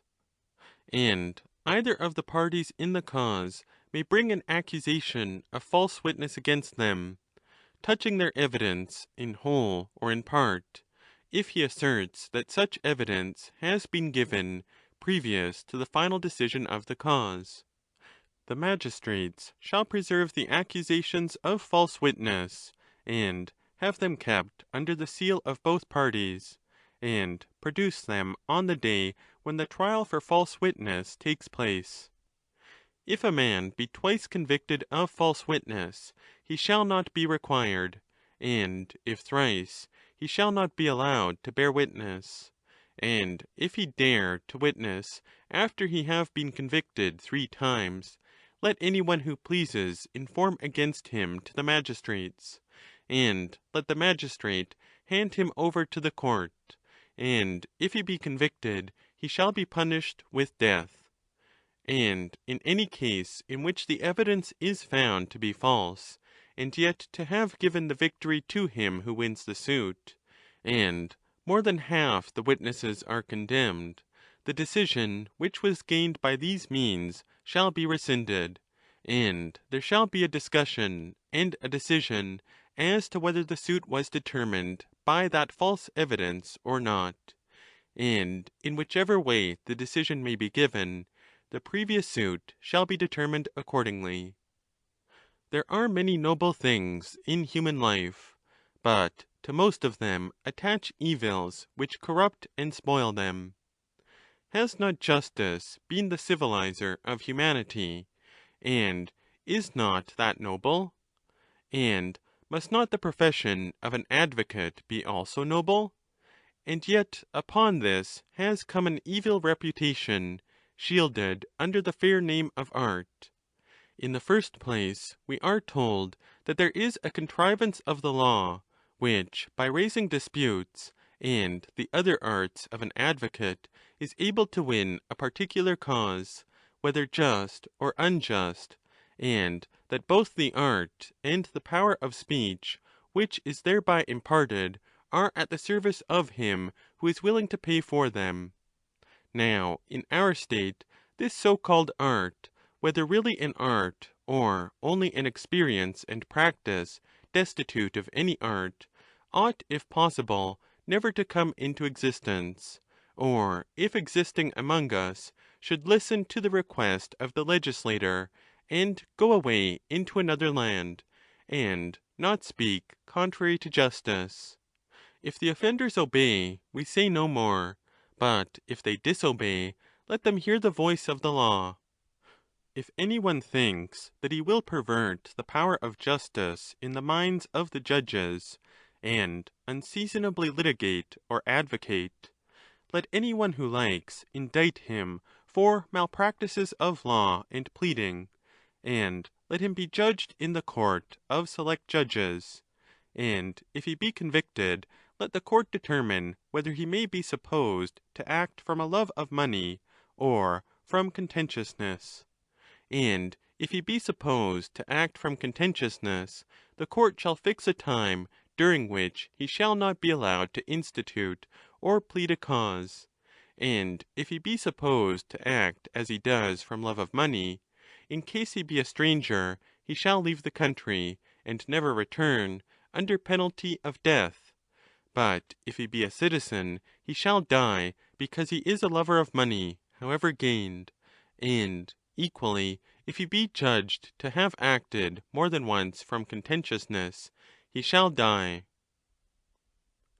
End of Book 11. Part I of Book 12. If any herald or ambassador carry a false message to any other city, or bring back a false message from the city to which he is sent, or be proved to have brought back, whether from friends or enemies, in his capacity of herald or ambassador, what they have never said, let him be indicted for having offended, contrary to the law, in the sacred office and appointment of Hermes and Zeus, and let there be a penalty fixed, which he shall suffer or pay if he be convicted.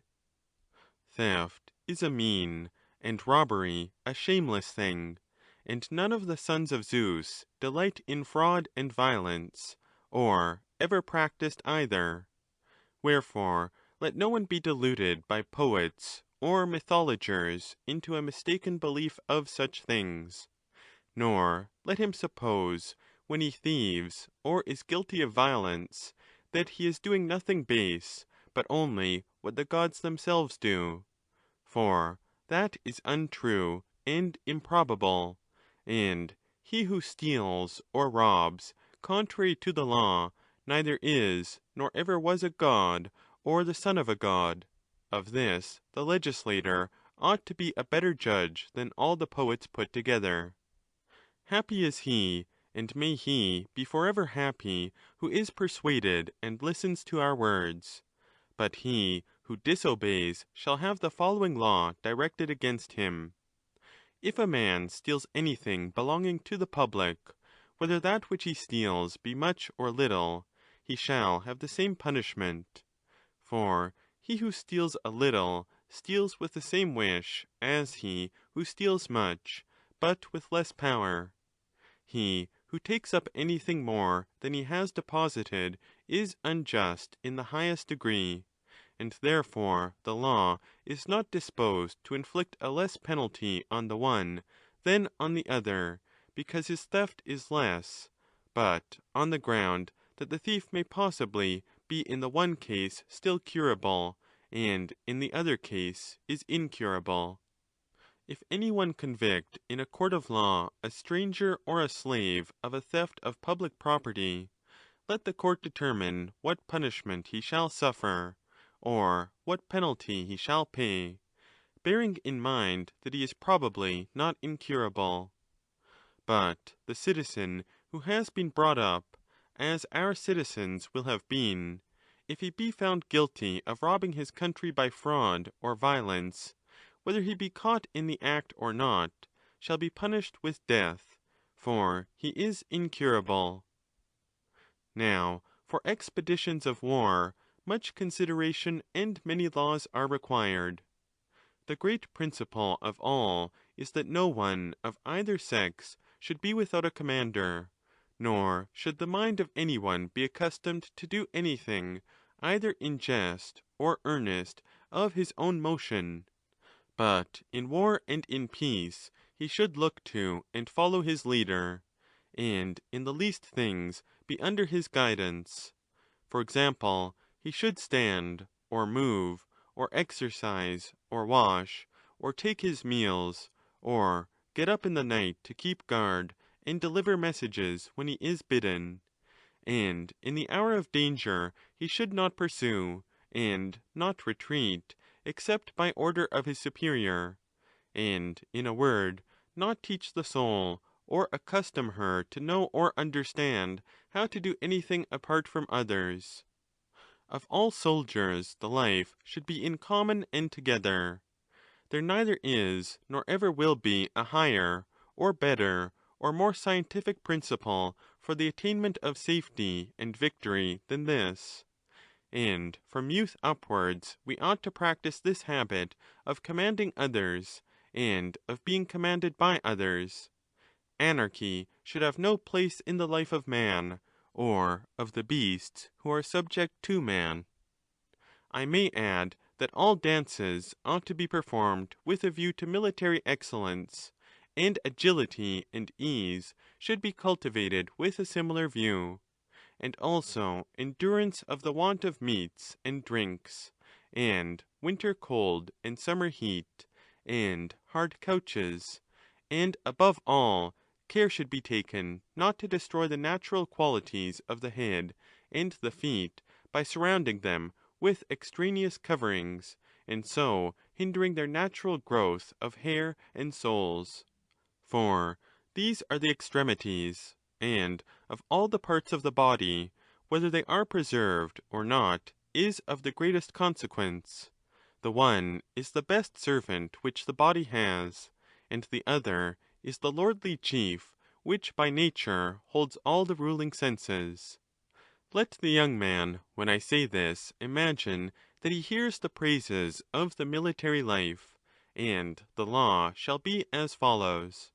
He shall serve in war who is enrolled or appointed to some special service, and if any one fails to serve from cowardice, and without the leave of the generals, he shall be indicted before the military commanders for failure of service when the army comes home, and in each case the soldiers shall be the judges, the heavy armed, and the cavalry, and the other arms of the service shall form separate courts, and they shall bring the heavy armed before the heavy armed, and the horsemen before the horsemen, and the others in like manner before their peers.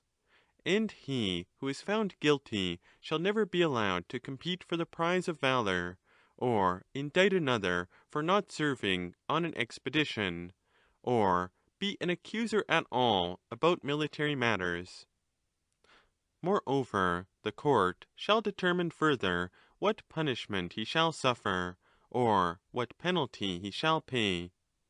When the several suits for failure of service are completed, the generals shall once more hold an assembly, and they shall adjudge the prizes of valour, and he who likes shall give judgment in his own rank of the service, saying nothing about any former expedition, nor producing any proof or witnesses to confirm his statement, but speaking only of the actual expedition.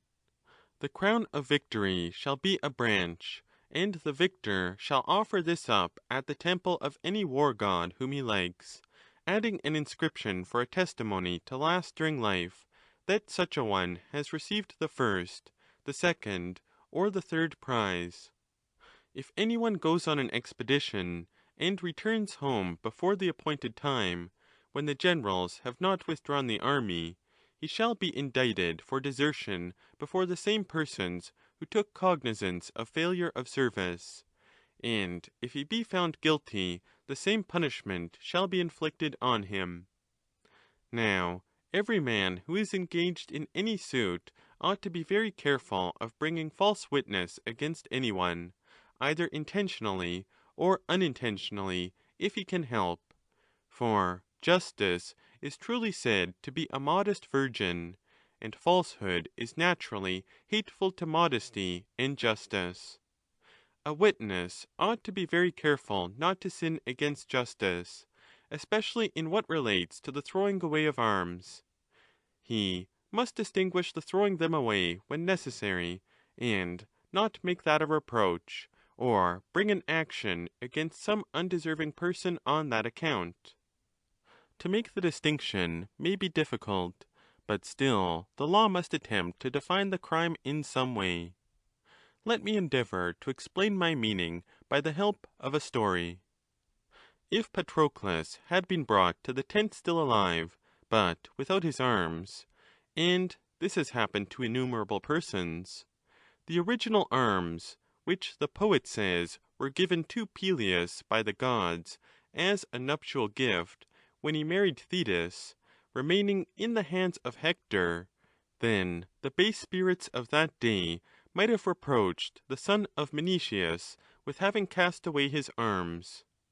Again, there is the case of those who have been thrown down precipices and lost their arms, and of those who at sea and in stormy places have been suddenly overwhelmed by floods of water, and there are numberless things of this kind which one might adduce by way of consolation, and with the view of glossing over a misfortune which looks suspicious.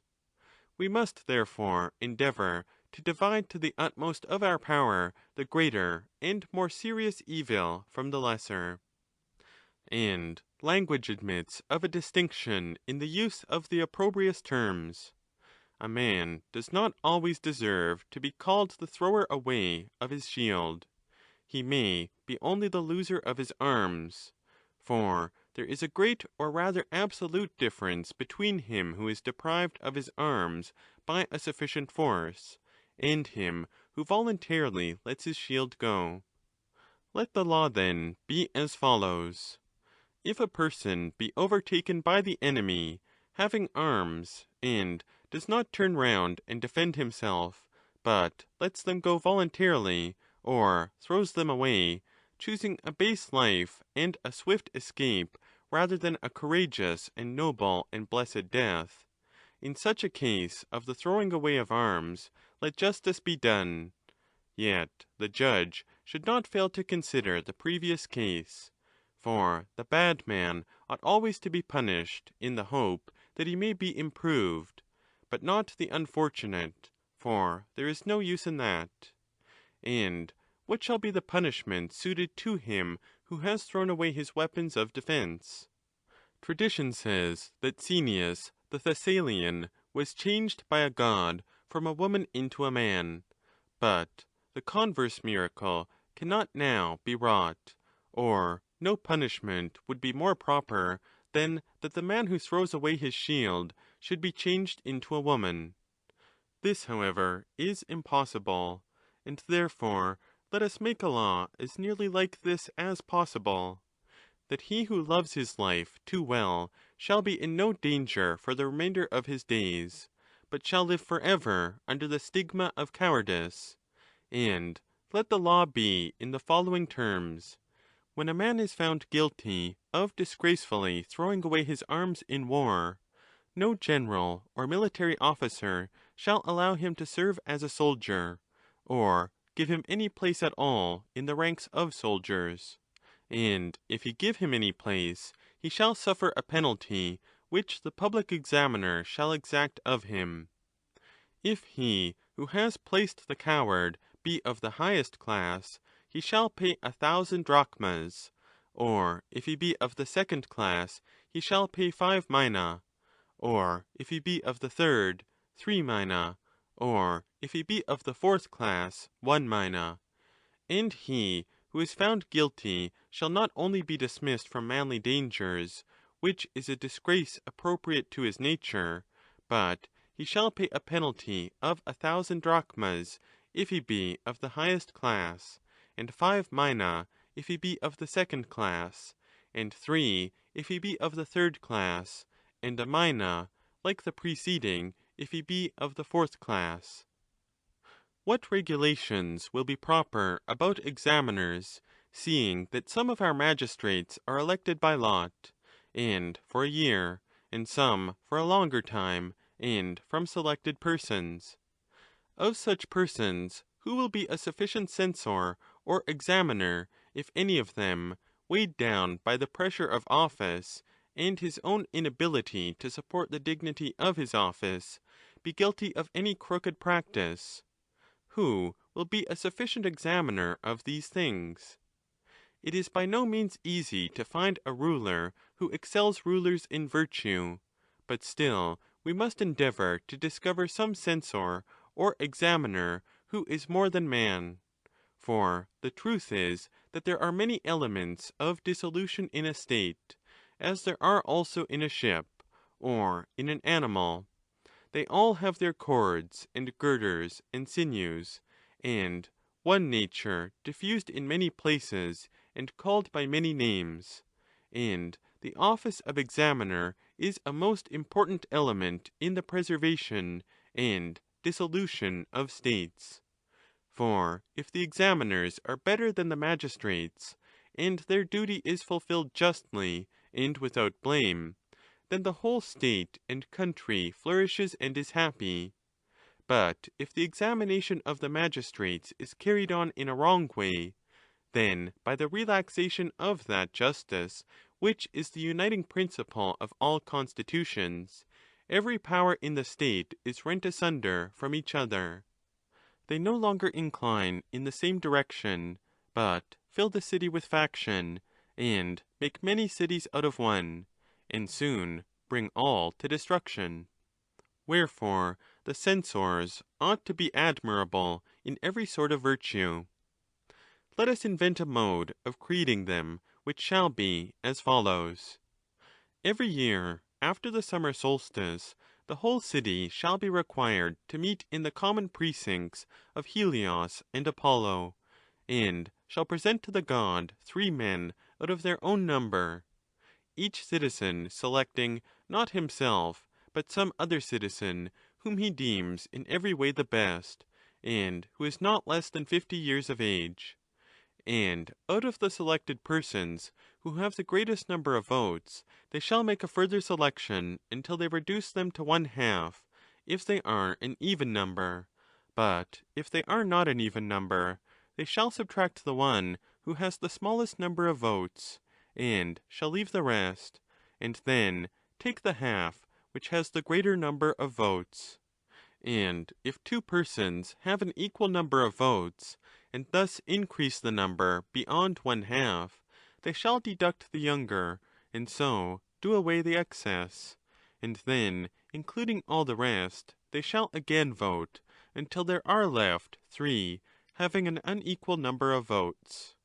But if all the 3, or 2 out of the 3, have equal votes, let them commit the election to good fate and fortune, and separate off by lot the first, and the second, and the third. These they shall crown with a branch, and give them the prize of excellence, at the same time proclaiming to all the world that the city of the Magnetes, by the providence of the gods, is again preserved, and presents to the sun her 3 best men as the first fruits of Apollo, dedicated, according to the ancient law, to him and to the sun, as long as their lives answer to the judgment formed of them. And these shall appoint in their first year 12 examiners, to continue until each has completed 75 years, and hereafter let 3 be added yearly, and let these divide all the magistracies into 12 parts, and prove the holders of them freely by every sort of test, and let them live, while they hold office, in the precinct of Helios and Apollo, in which they were chosen, and let each one form a judgment of some things individually, and of others in company with his colleagues, and let him place a writing in the agora about each magistracy, and what the magistrate ought to suffer or pay, according to the decision of the examiners. And if a magistrate does not admit that he has been justly judged, let him bring the examiners before the select judges, and if he is acquitted by their decision, let him, if he will, accuse the examiners themselves, and if he be convicted, and have been condemned to death by the examiners, let him die, and of course he can only die once. But any other penalties which admit of being doubled, let him suffer twice over. And now let us pass under review the examiners themselves. When are they to be examined? And what rewards or punishments are to be assigned to them? During the life of these men, whom the whole state counts worthy of the rewards of virtue, they shall have the first seat at all public assemblies, and at all Hellenic sacrifices and sacred missions, and other public and holy ceremonies in which they share. The chiefs of each sacred mission shall be selected from them, and they only of all the citizens shall be adorned with a crown of laurel. They shall all be priests of Apollo and Helios, and one of them, who is judged first of the priests created in that year, shall be chief priest, and they shall write up his name in each year to be a measure of time as long as the city lasts. And after their death, the manner of laying and carrying them out, and their sepulchres shall be different from the burial of the other citizens. They shall be decked in a robe all of white, and there shall be no cryings or lamentations over them, but a chorus of 15 youths, and another of men shall stand around the bier on either side, hymning the praises of the dead in alternate responses, the priests blessing them in song all day long. And in the morning 100 of the youths, who practice gymnastic exercises, and whom the relations of the departed shall choose, shall carry the bier to the sepulchre, the young men dressed in the garb of warriors, marching first, the cavalry with their horses, the heavy armed with their arms, and the others in like manner. And the youths around the bier and in front shall sing their national hymn, and maidens shall follow behind, and with them the women who have passed the age of childbearing. Next shall follow priests and priestesses, unless the Pythian oracle forbid them, because this burial is free from pollution, although they are interdicted from other burials. The place of burial shall be an oblong chamber constructed of porous stones, which will last for ever, having stone couches placed side by side. And here they will lay the blessed person, and pile up the ground around, and plant a grove of trees on every side but one, and on that side the sepulchre shall be allowed to extend for ever, and will not need a mound for those who are buried there.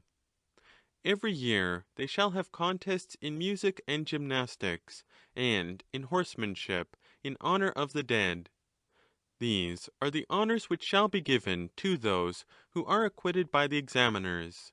But if any of them, trusting to the scrutiny being over, should, after the judgment has been given, manifest the wickedness of human nature, let the law ordain that he who pleases shall indict him, and let the cause be tried in the following manner. In the first place, the court shall be composed of the guardians of the law, and to them the surviving examiners shall be added, as well as the court of select judges. And let the pursuer lay his indictment in this form. He shall say that so-and-so is unworthy of the prize of virtue and of his office, and if the defendant be convicted, let him be deprived of his office, and of the burial, and of the other honours given him. But if the prosecutor do not obtain a 5th part of the votes, let him, if he be of the first class, pay 12 mina, and 8 if he be of the second class, and 6 if he be of the third class, and 2 mina if he be of the fourth class. The so-called decision of Rhadamanthus is worthy of all admiration. He knew that the men of his own time believed and had no doubt that there were gods, which was a reasonable belief in those days, because most men were the sons of gods, and, according to tradition, he was one himself. He appears to have thought that he ought to commit judgment to no man, but to the gods only, and in this way suits were simply and speedily decided by him. For he made the 2 parties at issue take an oath respecting the points in dispute, and so got rid of the matter speedily and safely. But now that a certain portion of mankind do not believe at all in the existence of the gods, and others imagine that they have no care of us, and the opinion of most men, and of the worst men is, that in return for a small sacrifice and flattering words, they will aid them in abstracting a great deal of money, and deliver them from great and diverse penalties. The art of Rhadamanthus is no longer suited to the needs of justice. For as the opinions of men about the gods are changed, the laws should also be changed. In the granting of suits, a rational legislation ought to do away with the oaths of the parties on either side. He who obtains leave to bring in a lawsuit should write down the charges, but not add an oath; and the defendant in like manner should give his denial to the magistrates in writing, and not swear. For it is a dreadful thing to know, when many lawsuits are going on in a state, that almost half the people who are in the habit of meeting one another at the public meals, and in other companies and relations of private life, are perjured. Let the law, then, be as follows. A judge who is about to give judgment shall take an oath, and he who appoints the magistrates of the state by oaths, or by the giving of votes, which he carries from the temple, shall take an oath; and the judge of dances, and of all music, and the superintendents and umpires of gymnastic and equestrian contests, and any others in which, as far as men can judge, there is nothing to be gained by a false oath.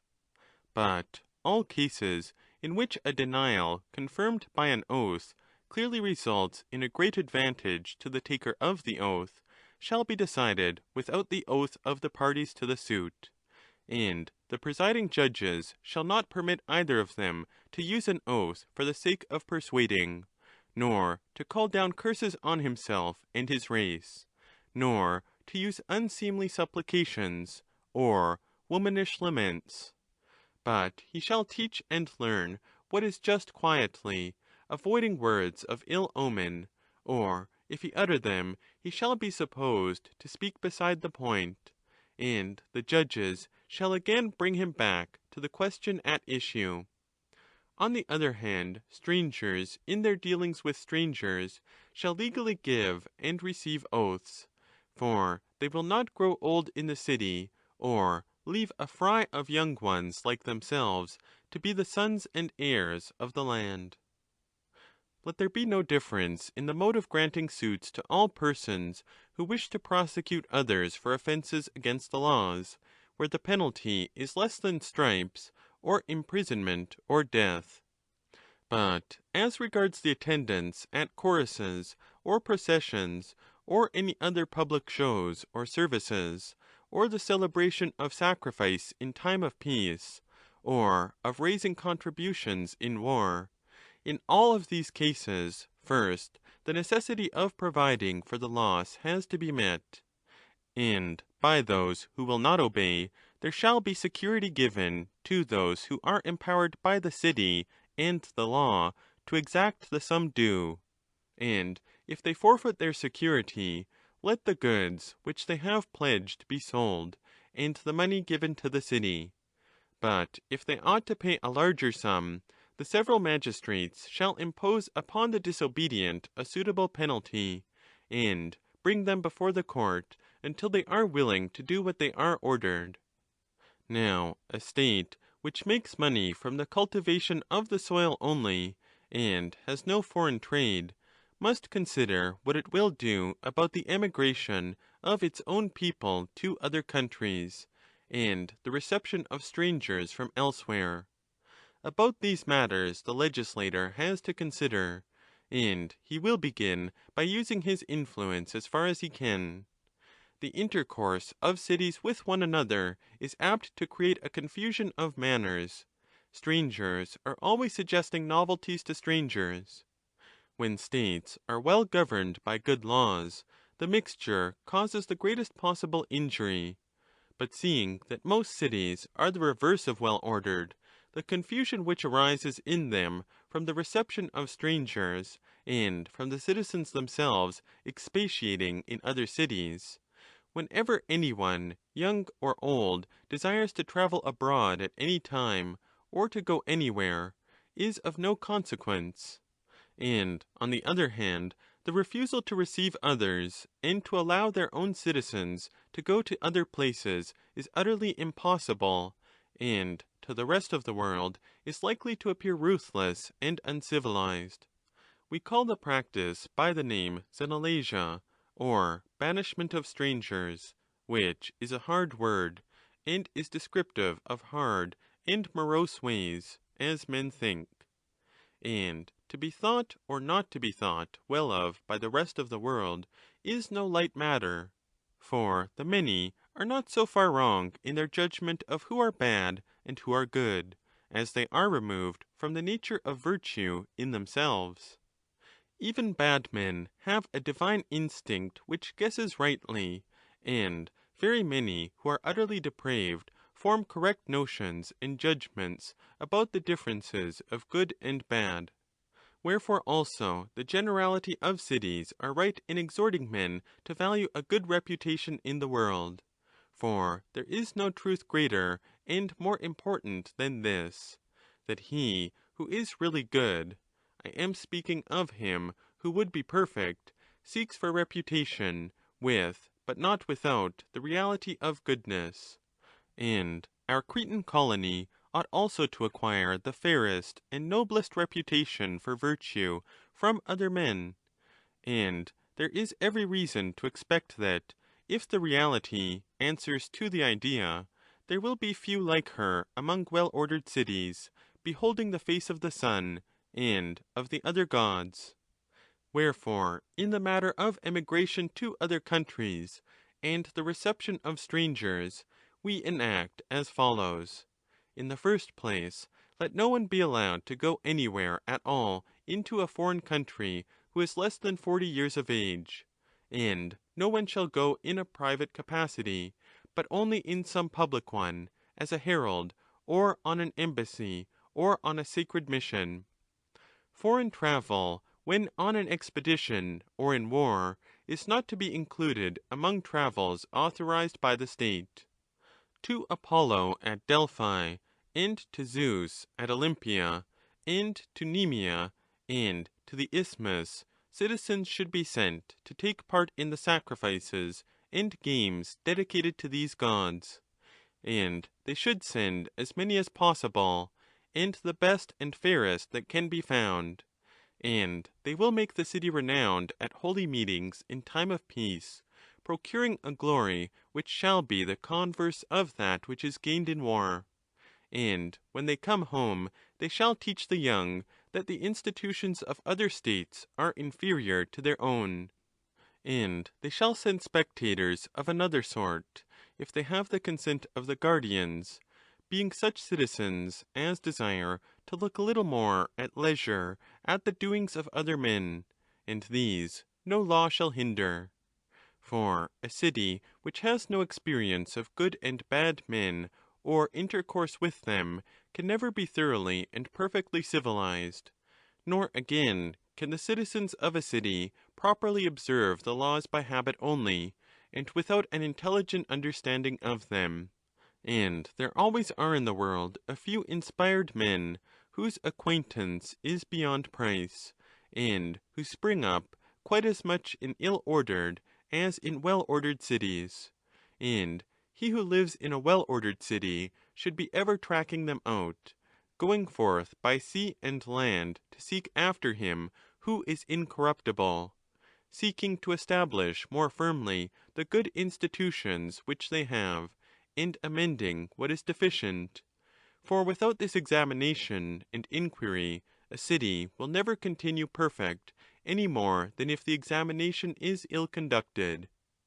Cryneas. How can these two objects be attained? Athenian stranger. In this way. In the first place, our spectator shall be of not less than 50 years of age.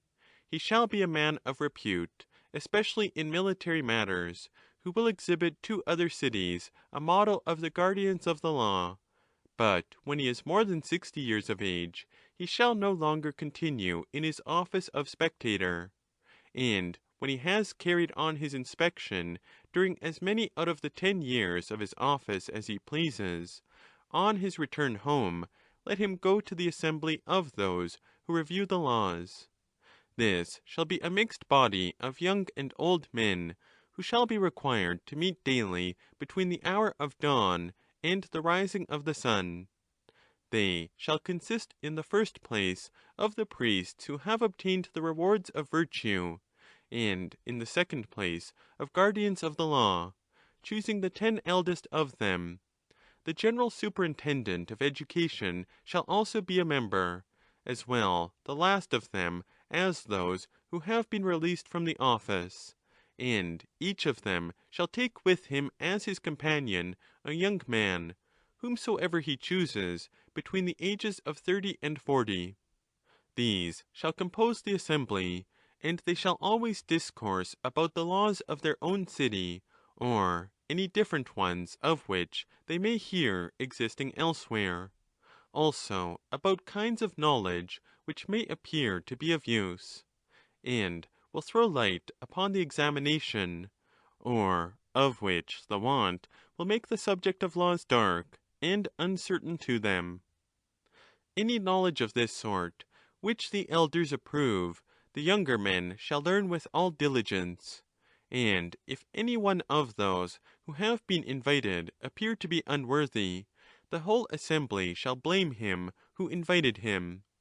The rest of the city shall watch over those among the young men who distinguish themselves, having an eye upon them, and especially honouring them if they succeed, but dishonouring them above the rest if they turn out to be inferior to the rest.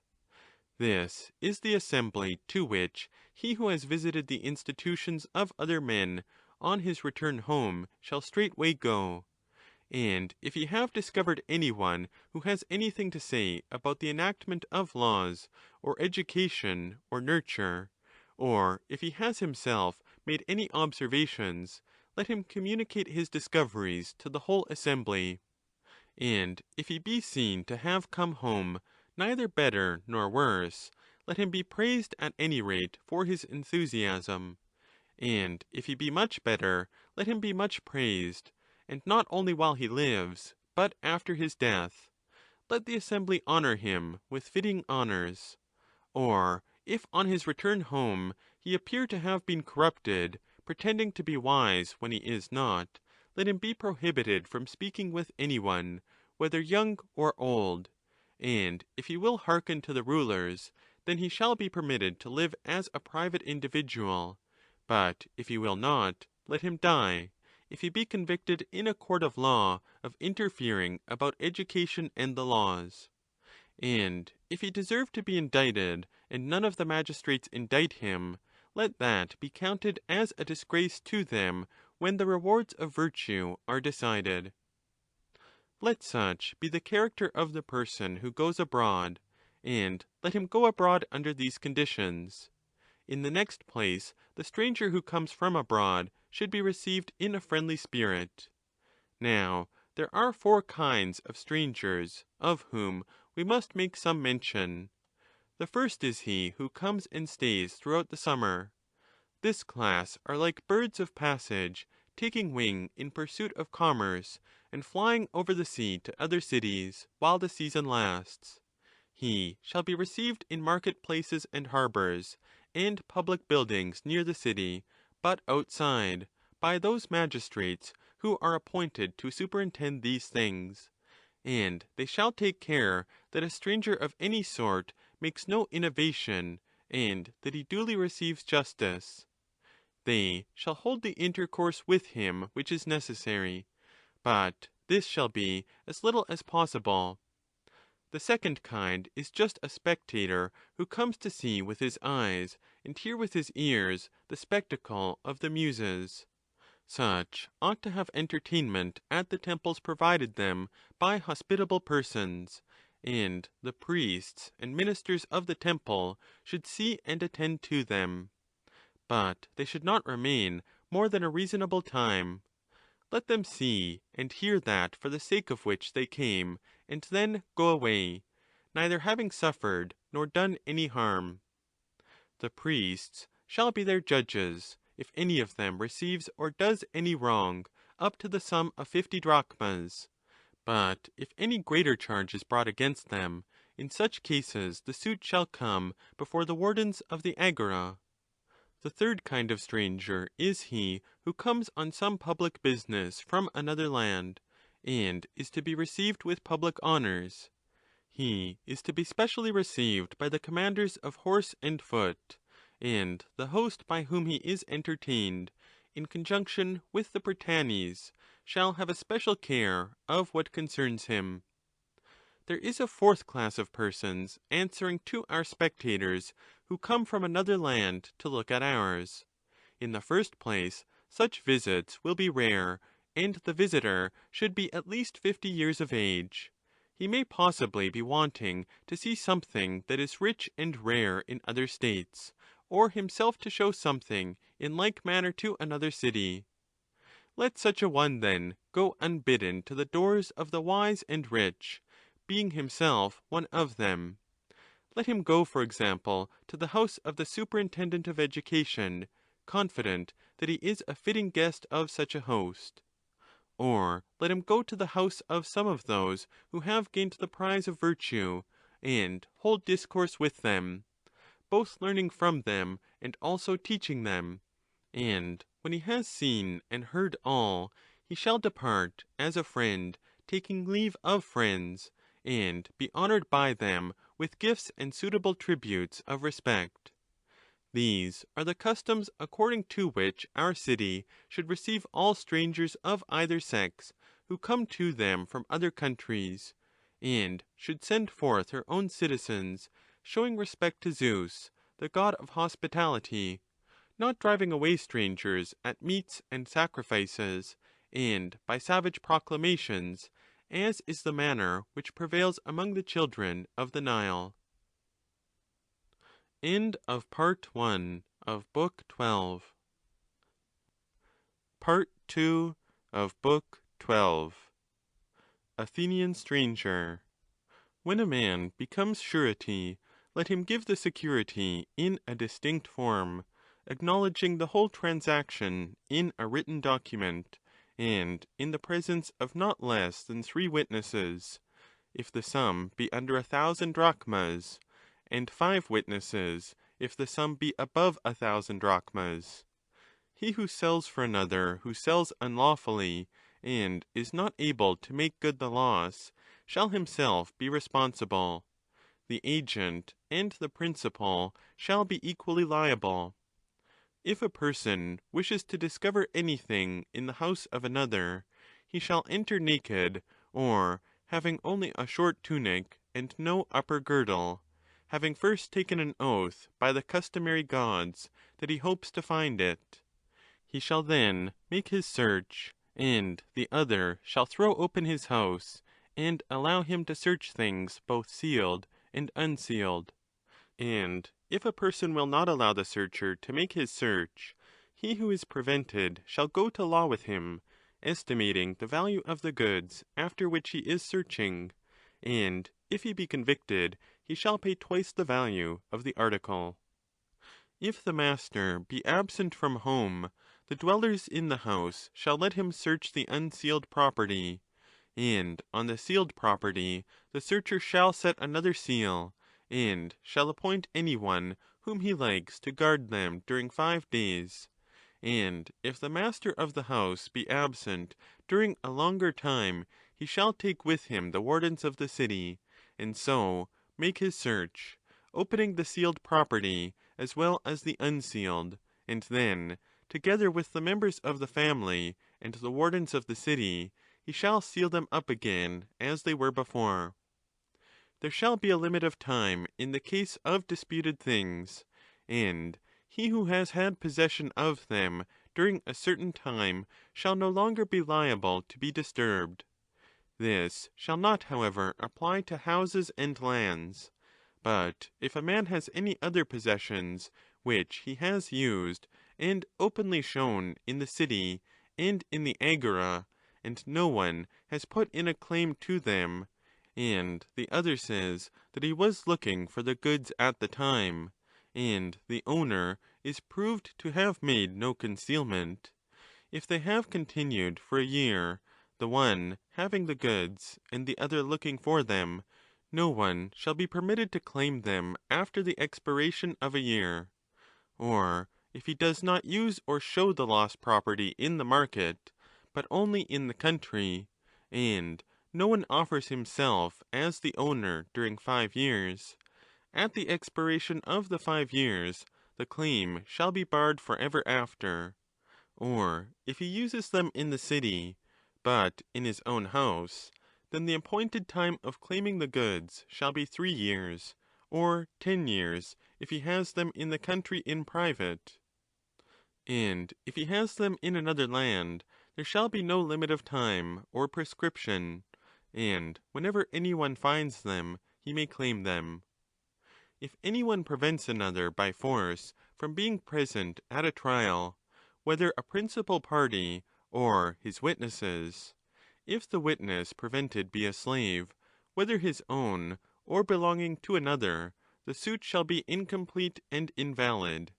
But if he who is prevented be a free man, besides the suit being incomplete, the other who has prevented him shall be imprisoned for a year, and may be made a slave by any one who pleases.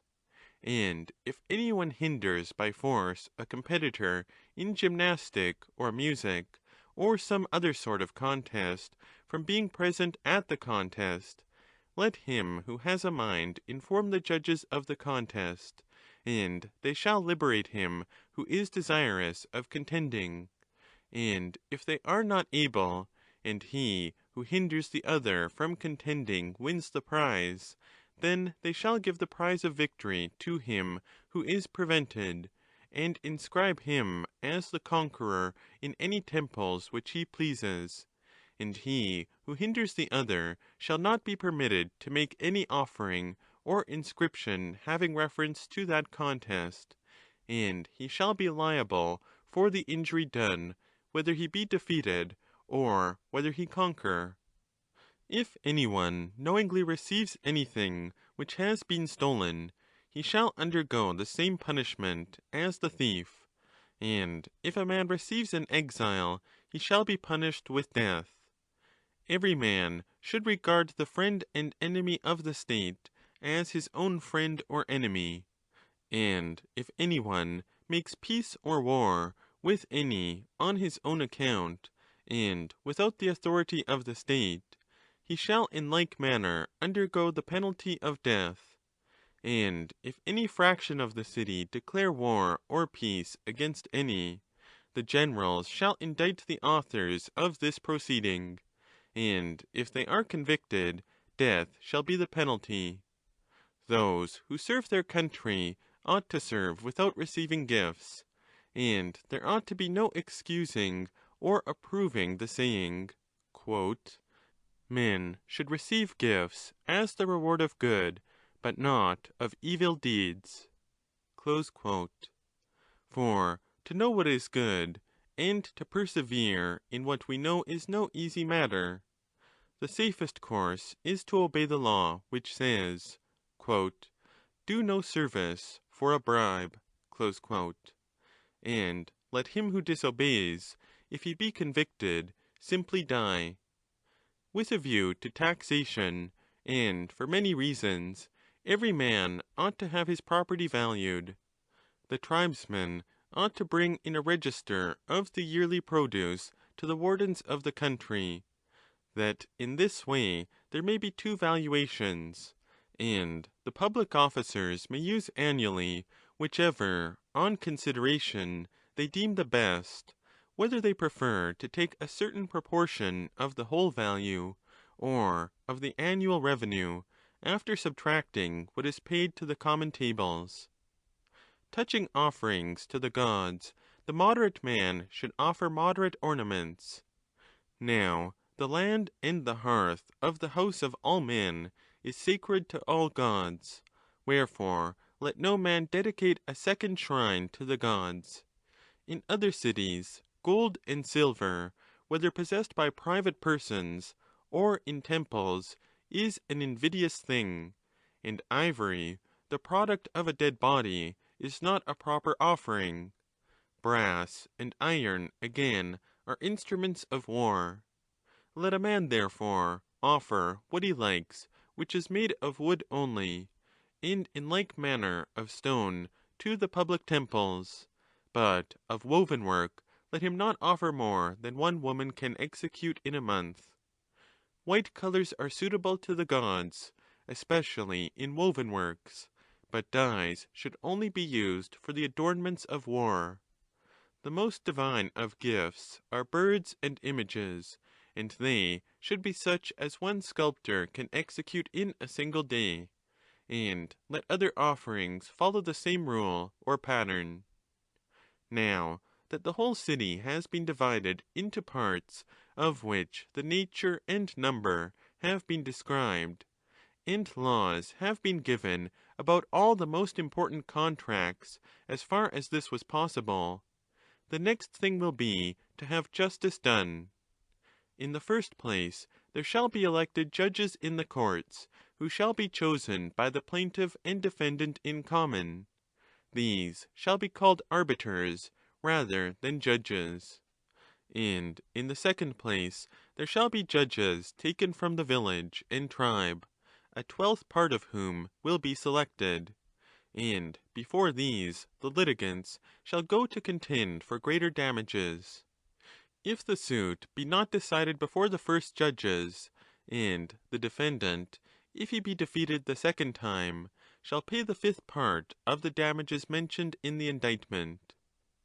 And if some one finds fault with his judges, and would try a 3rd time, let him carry the suit before the select judges, and if he be again defeated, let him pay the whole of the damages, and half as much again.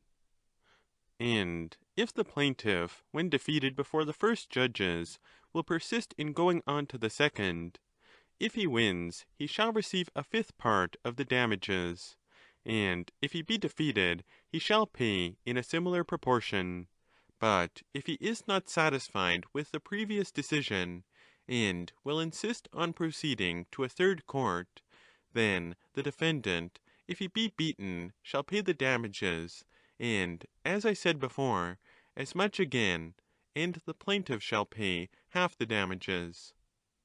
Now, of the assignation of courts, and completion of the number of the judges, and the appointment of servants to the different magistrates, and the times at which the several causes should be heard, and the votings and delays, and all the things that necessarily concern suits, and the order of causes, and the time in which answer is to be given, and parties are to appear, of these and other things akin to these we have indeed already spoken, but there is no harm in repeating what is right twice or thrice.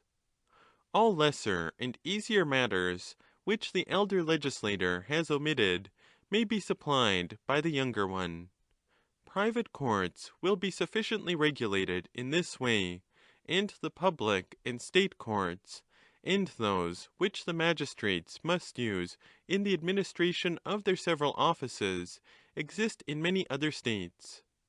Many very respectable institutions of this sort have been framed by good men, and from them the guardians of the law may by reflection derive what is necessary for the order of our new state, considering and correcting them, and bringing them to the test of experience, until every detail appears to be satisfactorily determined, and then putting the final seal upon them, and making them irreversible, they shall use them for ever afterwards.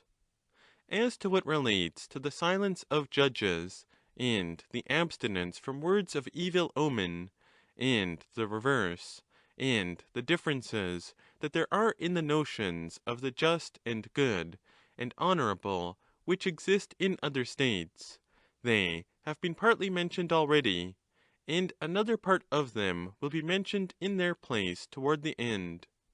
To all these matters, he who would be an equal judge shall justly look, and he shall possess writings about them that he may learn them, for of all kinds of knowledge the knowledge of good laws has the greatest power of improving the learner.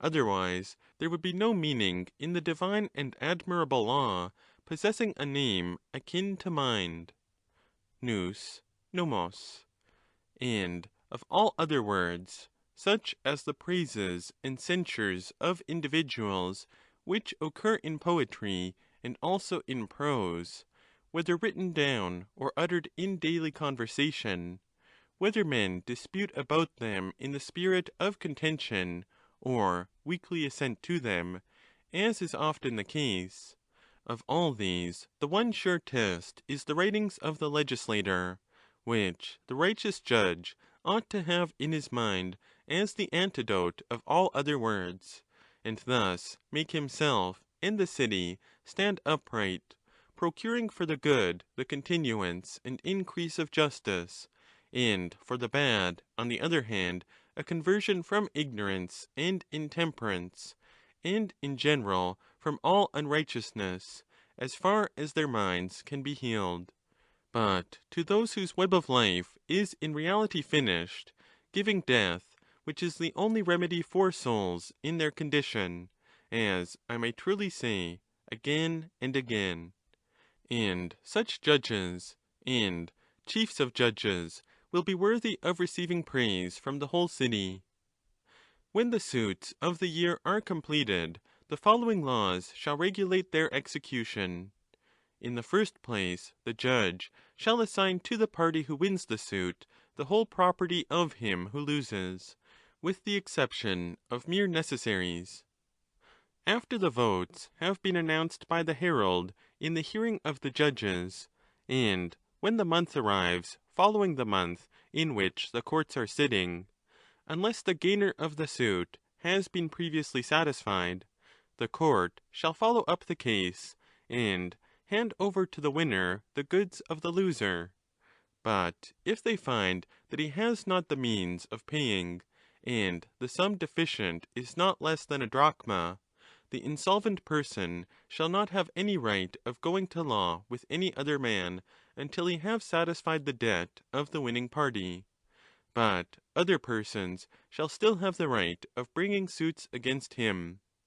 And if any one, after he is condemned, refuses to acknowledge the authority which condemned him, let the magistrates, who are thus deprived of their authority, bring him before the court of the guardians of the law, and if he be cast, let him be punished with death, as a subverter of the whole state and of the laws.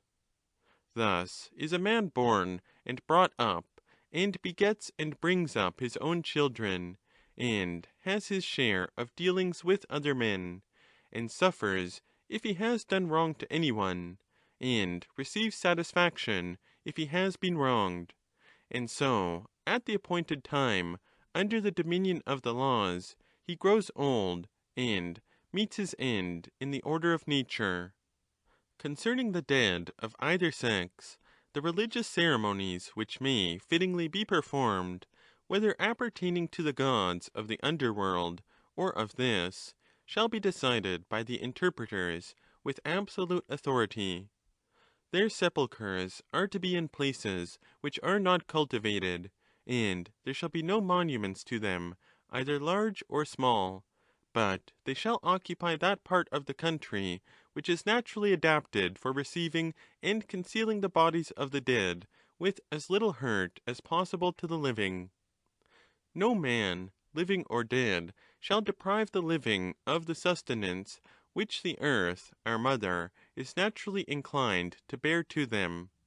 And let not the mound be piled higher than would be the work of 5 men completed in 5 days, nor shall the stone which is placed over the spot be larger than would be sufficient to receive the praises of the dead included in 4 heroic lines.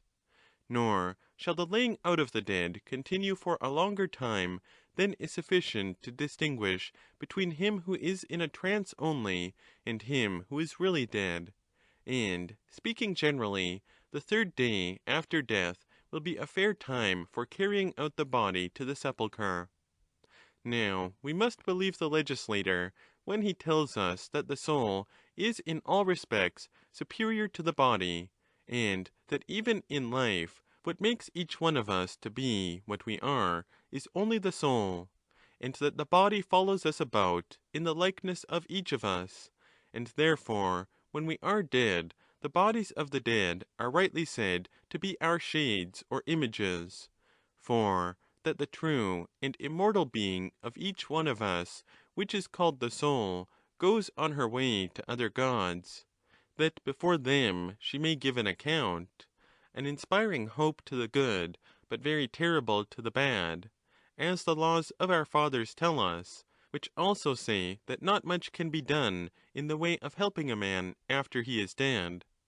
But the living, he should be helped by all his kindred, that while in life he may be the holiest and justest of men, and after death may have no great sins to be punished in the world below.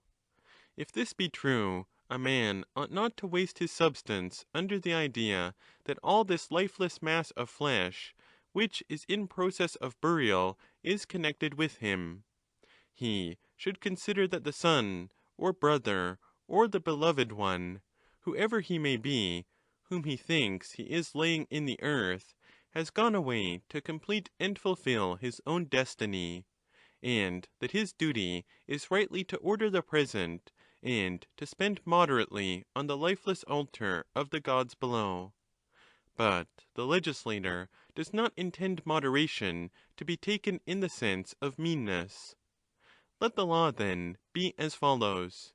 The expenditure on the entire funeral of him who is of the highest class shall not exceed 5 mina, and for him who is of the second class 3 mina, and for him who is of the third class 2 mina, and for him who is of the fourth class 1 mina will be a fair limit of expense. The guardians of the law ought to take especial care of the different ages of life, whether childhood or manhood, or any other age. And at the end of all, let there be some one guardian of the law presiding, who shall be chosen by the friends of the deceased to superintend, and let it be glory to him to fulfil well, and with moderation, the offices of the dead, and a discredit to him if they are not well fulfilled.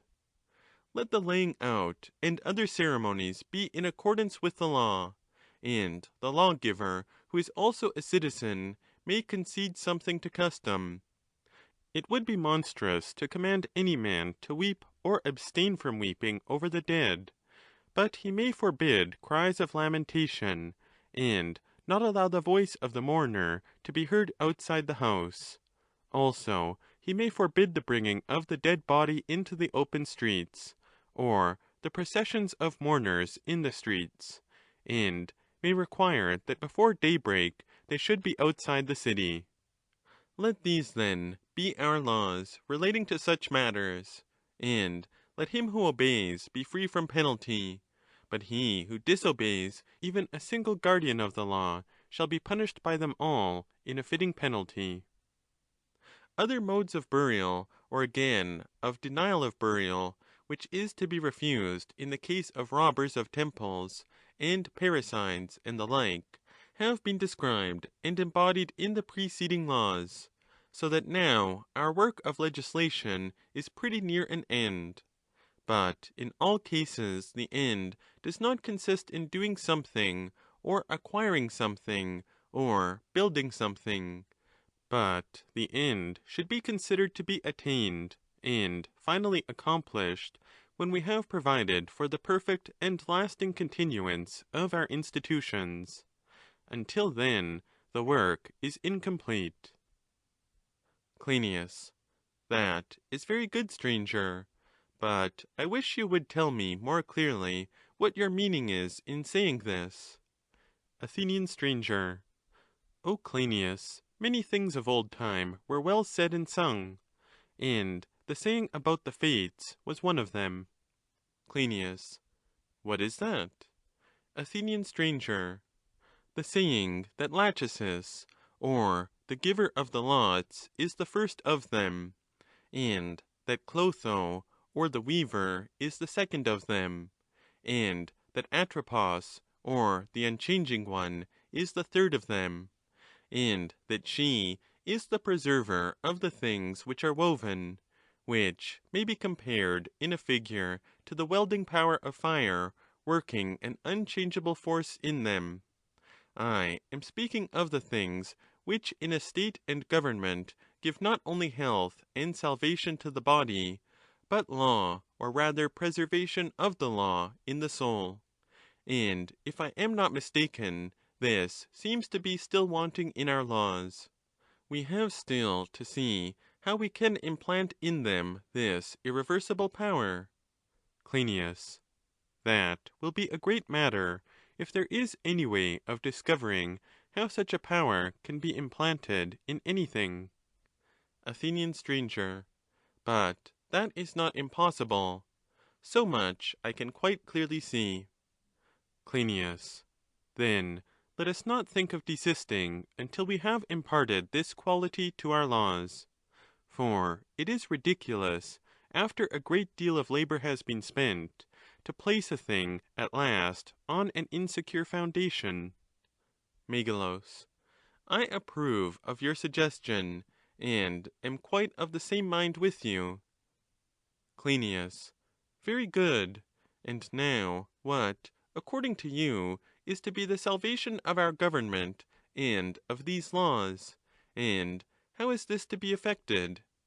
Athenian stranger. Were we not saying that there must be in our city a council which was to be of this sort? 10 of the oldest guardians of the law, and all those who have obtained prizes of virtue, were to meet, and the council was also to include those who had visited foreign countries, in the hope of hearing something that might be of use in the preservation of the laws, and who, having come safely home, and having been tested in these same matters, proved themselves to be worthy to take part in the meeting. Each of the members was to select some young man of not less than 30 years of age, he himself judging in the first instance whether the young man is worthy by nature and education, and then introducing him to the others, and if he seemed to them also to be worthy, he was to be adopted by them, but if not, they are forbidden to elect him, and still more is he forbidden to accept their nomination. The meeting of the council was to be held early in the morning, when everybody was at leisure from all other business, whether public or private. Something of that sort was said by us before. Cryneas. True. Athenian stranger. Then now, returning to the council, I would say further, that this institution, having all the required conditions, might save us all, and be the anchor of the state, if let down into the sea. Cryneas. How is that? Athenian stranger. Now is the time for me to speak the truth in all earnestness. Cryneas. Well said, and I hope that you will fulfill your intention. Athenian stranger. Know, Cryneas, that every work has a saviour, as of the animal, the life and the head are the chief saviour. Cryneas. Once more, what do you mean? Athenian stranger. Their virtue is obviously the preservation of every living thing? Cryneas. How is that? Athenian stranger. The soul, besides other things, contains mind, and the head, besides other things, contains sight and hearing, and the mind, mingling with the noblest of the senses, and becoming one with them, may be truly called the salvation of all things. Cryneas. That seems reasonable. Athenian stranger. Yes, quite reasonable. But with what is that intellect concerned which, mingling with the senses, is the salvation of ships in storms as well as in fair weather? In the ship is not that the mind of the pilot, and the sailors, uniting their perceptions with the piloting mind, preserve themselves and the ship? Cryneas. Very true. Athenian stranger. We do not want many illustrations about such matters. Let us take the example of armies. What aim would the general or the physician purpose to himself if he were seeking to attain salvation? Cryneas. Very good. Athenian stranger. Does not the general aim at victory and superiority in war, and do not the physician and his underlings aim at producing health in the body? Cryneas. Certainly. Athenian stranger. And a physician who is ignorant about the body, that is to say, who knows not that which we just now called health, or a general who knows not victory, or any others who are ignorant of the particulars of the arts which we mentioned, cannot be said to have understanding about any of these matters? Cryneas. Impossible. Athenian stranger.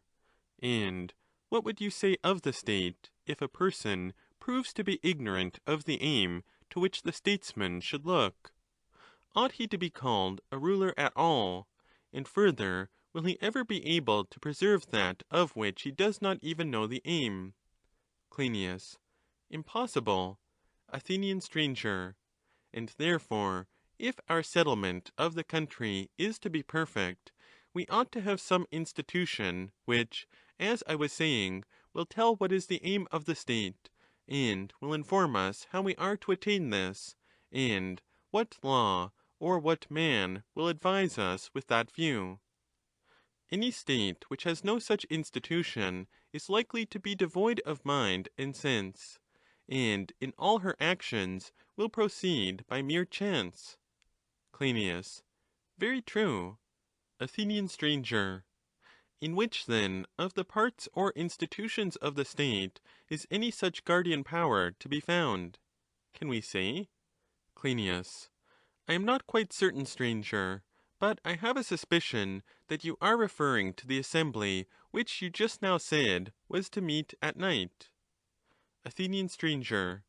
You have answered rightly, Cryneas, and we must assume, as the argument implies, that this council possesses all virtue, and the beginning of virtue is not to make mistakes by guessing many things, but to look at one thing, and on this to fix all our aims. Cryneas. Quite true. Athenian stranger. Then now we shall see why there is nothing wonderful in states going astray. The reason is that their legislators have such different aims, nor is there anything wonderful in some laying down as their rule of justice that certain individuals should bear rule in the state, whether they be good or bad, and others that the citizens should be rich, not caring whether they are the slaves of other men or not. The tendency of others, again, is towards freedom, and some legislate with a view to both at once. They want to be at the same time free and the lords of other states.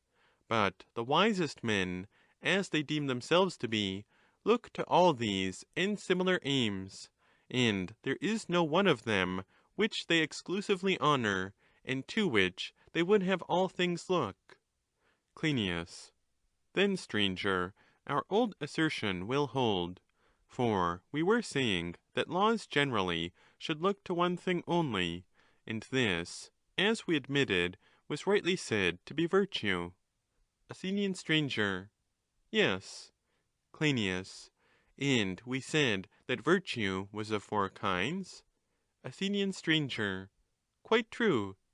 Cryneas.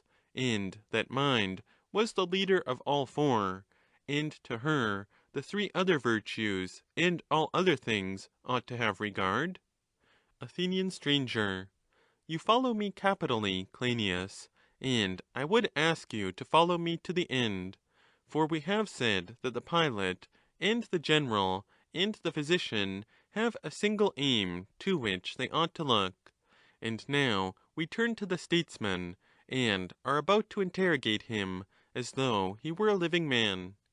To him we say, O wonderful being, and to what are you looking?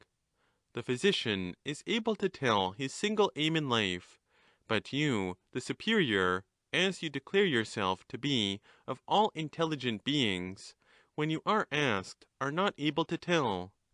Can you, Megilus, and you, Cryneas, say distinctly what the aim of the statesman is, in return for the many explanations of things which I have given you?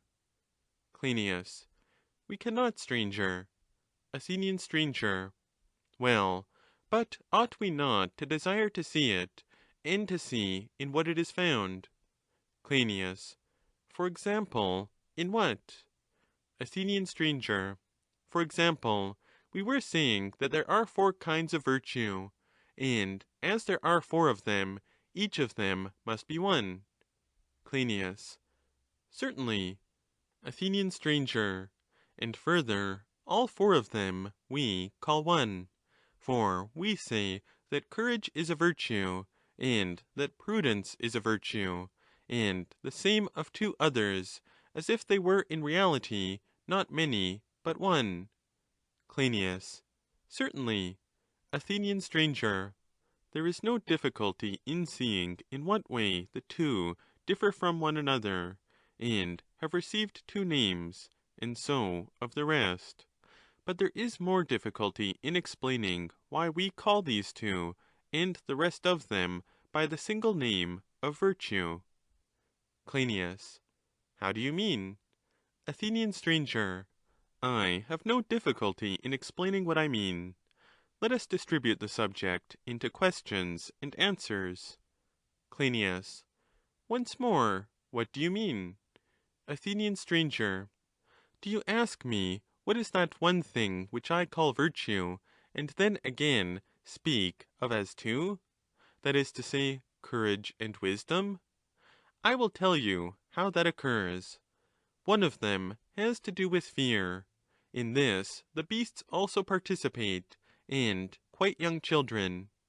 I mean in courage, for a courageous temper is a gift of nature and not of reason.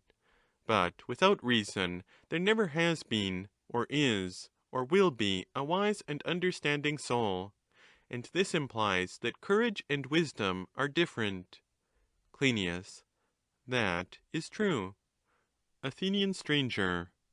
I have now told you in what way the 2 are different, and do you in return tell me in what way they are one and the same. Conceive of me as asking you in what way the 4 are one, and when you have shown that, you will have a right to ask of me in return in what way they are 4. And then let us proceed to inquire whether, in the case of things which have a name, and also a definition to them, true knowledge consists in knowing the name only, and not the definition. Can he who is good for anything be ignorant about great and glorious matters without discredit? Clynias. I suppose not. Athenian stranger. And is there anything greater to the legislator, and the guardian of the law, and to him who thinks that he excels all other men in virtue, and has the rewards of virtue, than these very qualities of which we are now speaking? Courage, temperance, wisdom, justice. Clynias. How can there be anything greater? Athenian stranger. And ought not the interpreters, the teachers, the lawgivers, the guardians of others, to excel all other men, and perfectly to show him who desires to learn and know, or whose evil actions require to be punished and reproved, what is the nature of virtue and vice? Shall the teacher be some poet who may find his way into the city, or some chance instructor of youth who professes to be better than him who has won the palm in every virtue? And can we wonder that when the guardians are not adequate in speech or action, and have no adequate knowledge of virtue, the city, being unguarded, should experience the common fate of cities in our day? Clynias. That is not wonderful. Athenian stranger. Well then, as I was saying just now, what are we to do? How can we provide our guardians with a more excellent virtue in speech or action than is usual? Or in what way can our city be truly likened to the head and senses of rational beings, because possessing such a guardian power? Cryneas. What, stranger, is the meaning of this comparison? Athenian stranger. Do we not see that the city is the trunk, and are not the younger guardians, who are chosen for their natural gifts, placed in the head of the state, having their souls all full of eyes, with which they look around the whole city? They keep watch, and hand over their perceptions to the memory, and inform the elders of all that happens in the city, and those whom we compared to the mind, because they have many wise thoughts; that is to say, the old men take counsel, and, making use of the younger men as their ministers, and advising with them, in this way both together truly preserve the whole state. Shall this be the order of our state, or shall we have some other order? Shall we say that they are all alike the owners of the state, and not merely individuals among them who have had the most careful training and education? Crynias. That, my good sir, is impossible. Athenian stranger. Then we ought to proceed to some more exact training than that which has preceded. Crynias. Certainly. Athenian stranger. And must not that of which we are in need be the one to which we were just now alluding? Crynias. Very true. Athenian stranger. Did we not say that the workman or guardian, if he be perfect in every respect, ought not only to be able to see the many aims, but he should press onward to the one which he should know, and, knowing, order all things with a view to that? Crynias. True. Athenian stranger. And can any one have a more exact way of considering or contemplating anything than the being able to look at one idea gathered from many different things? Crynias. Perhaps. Athenian stranger. Not perhaps, but yes, truly, my good sir, is the right answer. There never has been a truer method than this discovered by any man. Crynias. I bow to your authority, stranger. Let us proceed in the way which you propose. Athenian stranger. Then, as would appear, we must compel the guardians of our divine state to perceive in the first place what that principle is which is the same in all the four. The same, as we affirm, in courage, and in temperance, and in justice, and in prudence, and which being one, we call, as we ought, by the single name of virtue. To this, my friends, we will, if you please, hold fast, and not let go until we have sufficiently explained what that is to which we are to look, whether to be regarded as one, or as a whole, or as both, or in whatever way. Are we likely ever to be in a virtuous condition if we cannot tell whether virtue is many, or four, or one? Certainly, if you will take our advice, we shall in some way contrive that this principle has a place amongst us. But if you have made up your mind that we should let the matter alone, we will. Crynias. We must not, stranger. I swear by the God of strangers that we must not, for in our opinion you speak most truly, but we should like to know how you will accomplish your purpose. Athenian stranger. Wait a little before you ask that, and let us first of all be quite agreed with one another that the purpose has to be accomplished. Crynias. Certainly, if that is possible. Athenian stranger. Well, and about the good and the honourable, are we to take the same view, that each of them are many, but that our guardians are to regard them as in some sense one? Crynias. we must endeavour to ascertain in what sense. Athenian stranger. Are we only to consider that, and be unable to set forth our conceptions in words? Cryneas. Certainly not. That would be the state of a slave. Athenian stranger. And may not the same be said of all good men, that the true guardians of the laws ought to know their truth, and to be able to interpret them in words, and carry them out in action, judging of what is, and of what is not well, according to nature? Cryneas. Certainly. Athenian stranger. Is not the knowledge of the gods one of the noblest sorts of knowledge? To know that they are, and know how great is their power, as far as in man lies. We do indeed excuse the majority of mankind, who only follow the voice of the laws, but refuse to admit as guardians any who do not labour to obtain every possible evidence that there is respecting the gods. They are forbidden and not allowed to choose as a guardian of the law, or to place in the select order of virtue him who is not an inspired man, and has not laboured at these things. Clynias.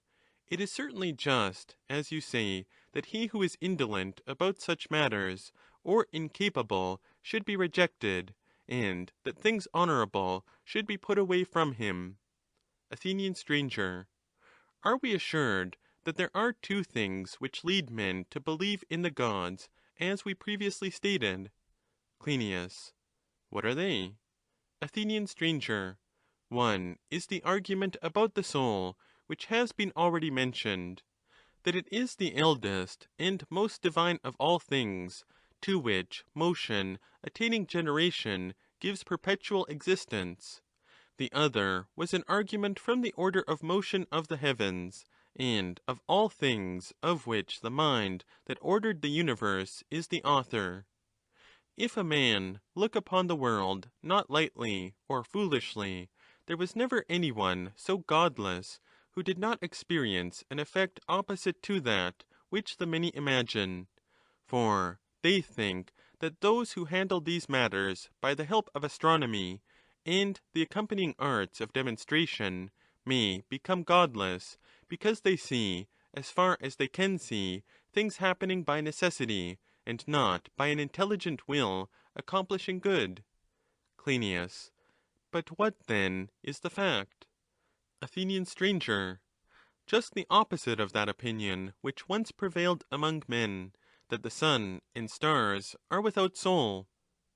Even at that time men wondered about them, and that which is now ascertained was then conjectured by those who attained exact knowledge of them, that if they had been things without soul, and had no mind, they could never have moved according to such exact calculations, and even at that time some ventured to hazard the conjecture that mind was the orderer of all things that there are in heaven.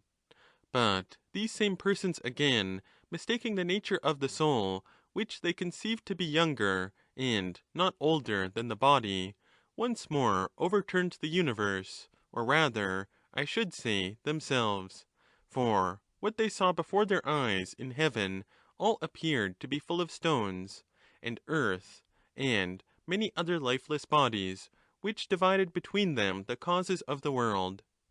Such studies gave rise to much atheism and perplexity, and the poets took occasion to be abusive, comparing the philosophers to she-dogs, uttering vain howlings, and saying other nonsense of the same sort.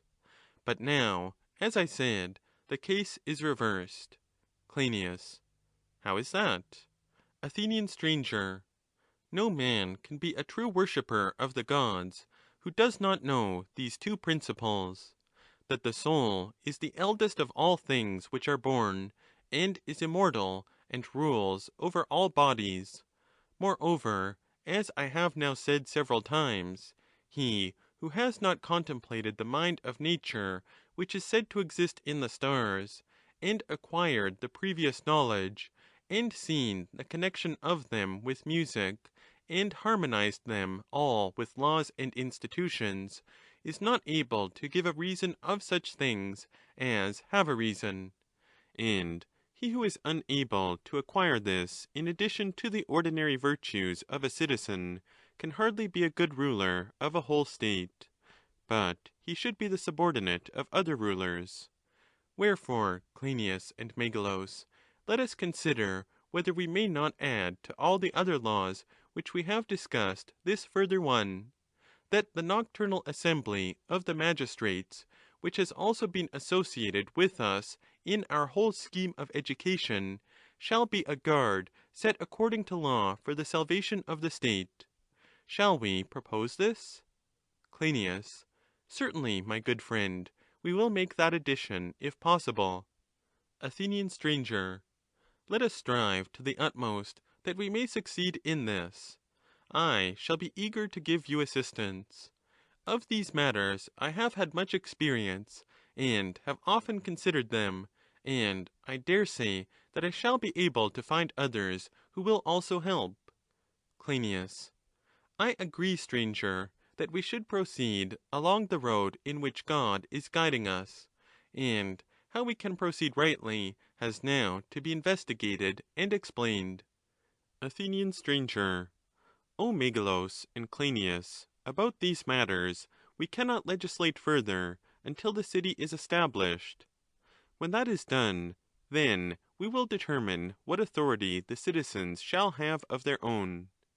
But the explanation of how this is all to be ordered would only be given rightly in a long discourse. Clynias. What is the meaning of this? Athenian stranger.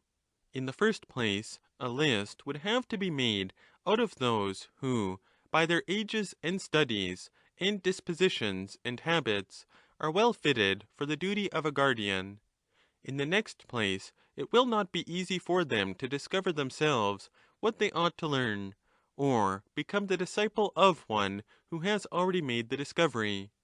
Furthermore, to write down the times at which and during which they ought to receive the several kinds of instruction would be a vain thing, for the learners themselves do not know what is learned to advantage until the knowledge which is the result of learning has found a place in the soul of each.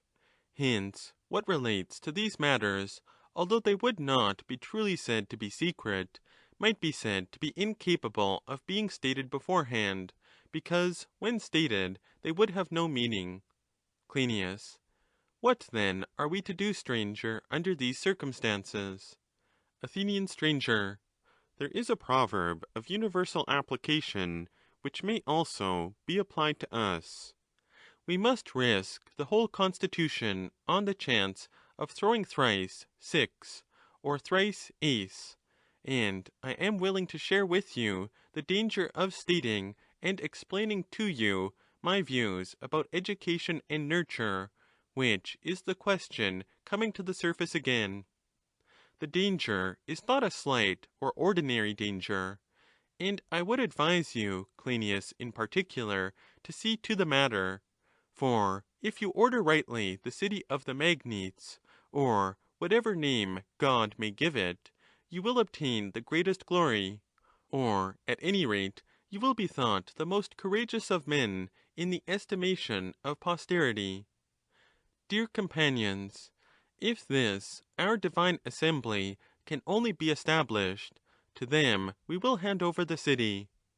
None of the present company of legislators, as I may call them, would hesitate about that, and the state will be perfected and become a waking reality, which a little while ago we attempted to create as a dream, and in idea only, mingling together reason and mind in one image, in the hope that our citizens might be duly mingled and rightly educated, and being educated and dwelling in the citadel of the land, might become perfect guardians, such as we have never seen in all our previous life, for their saving virtue.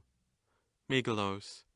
Dear Clynias, after all that has been said, either we must detain the stranger, and by supplications, and in all manner of ways, make him share in the foundation of the city, or we must give up the undertaking.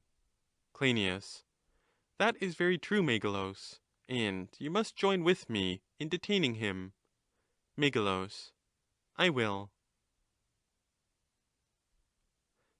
End of Book 12 and End of Laws by Plato, translated by Benjamin Jowett, read by Geoffrey Edwards, meta-coordinated by Carolyn, proof listened by Lauren, Rapunzelina, Nadia, and Caio.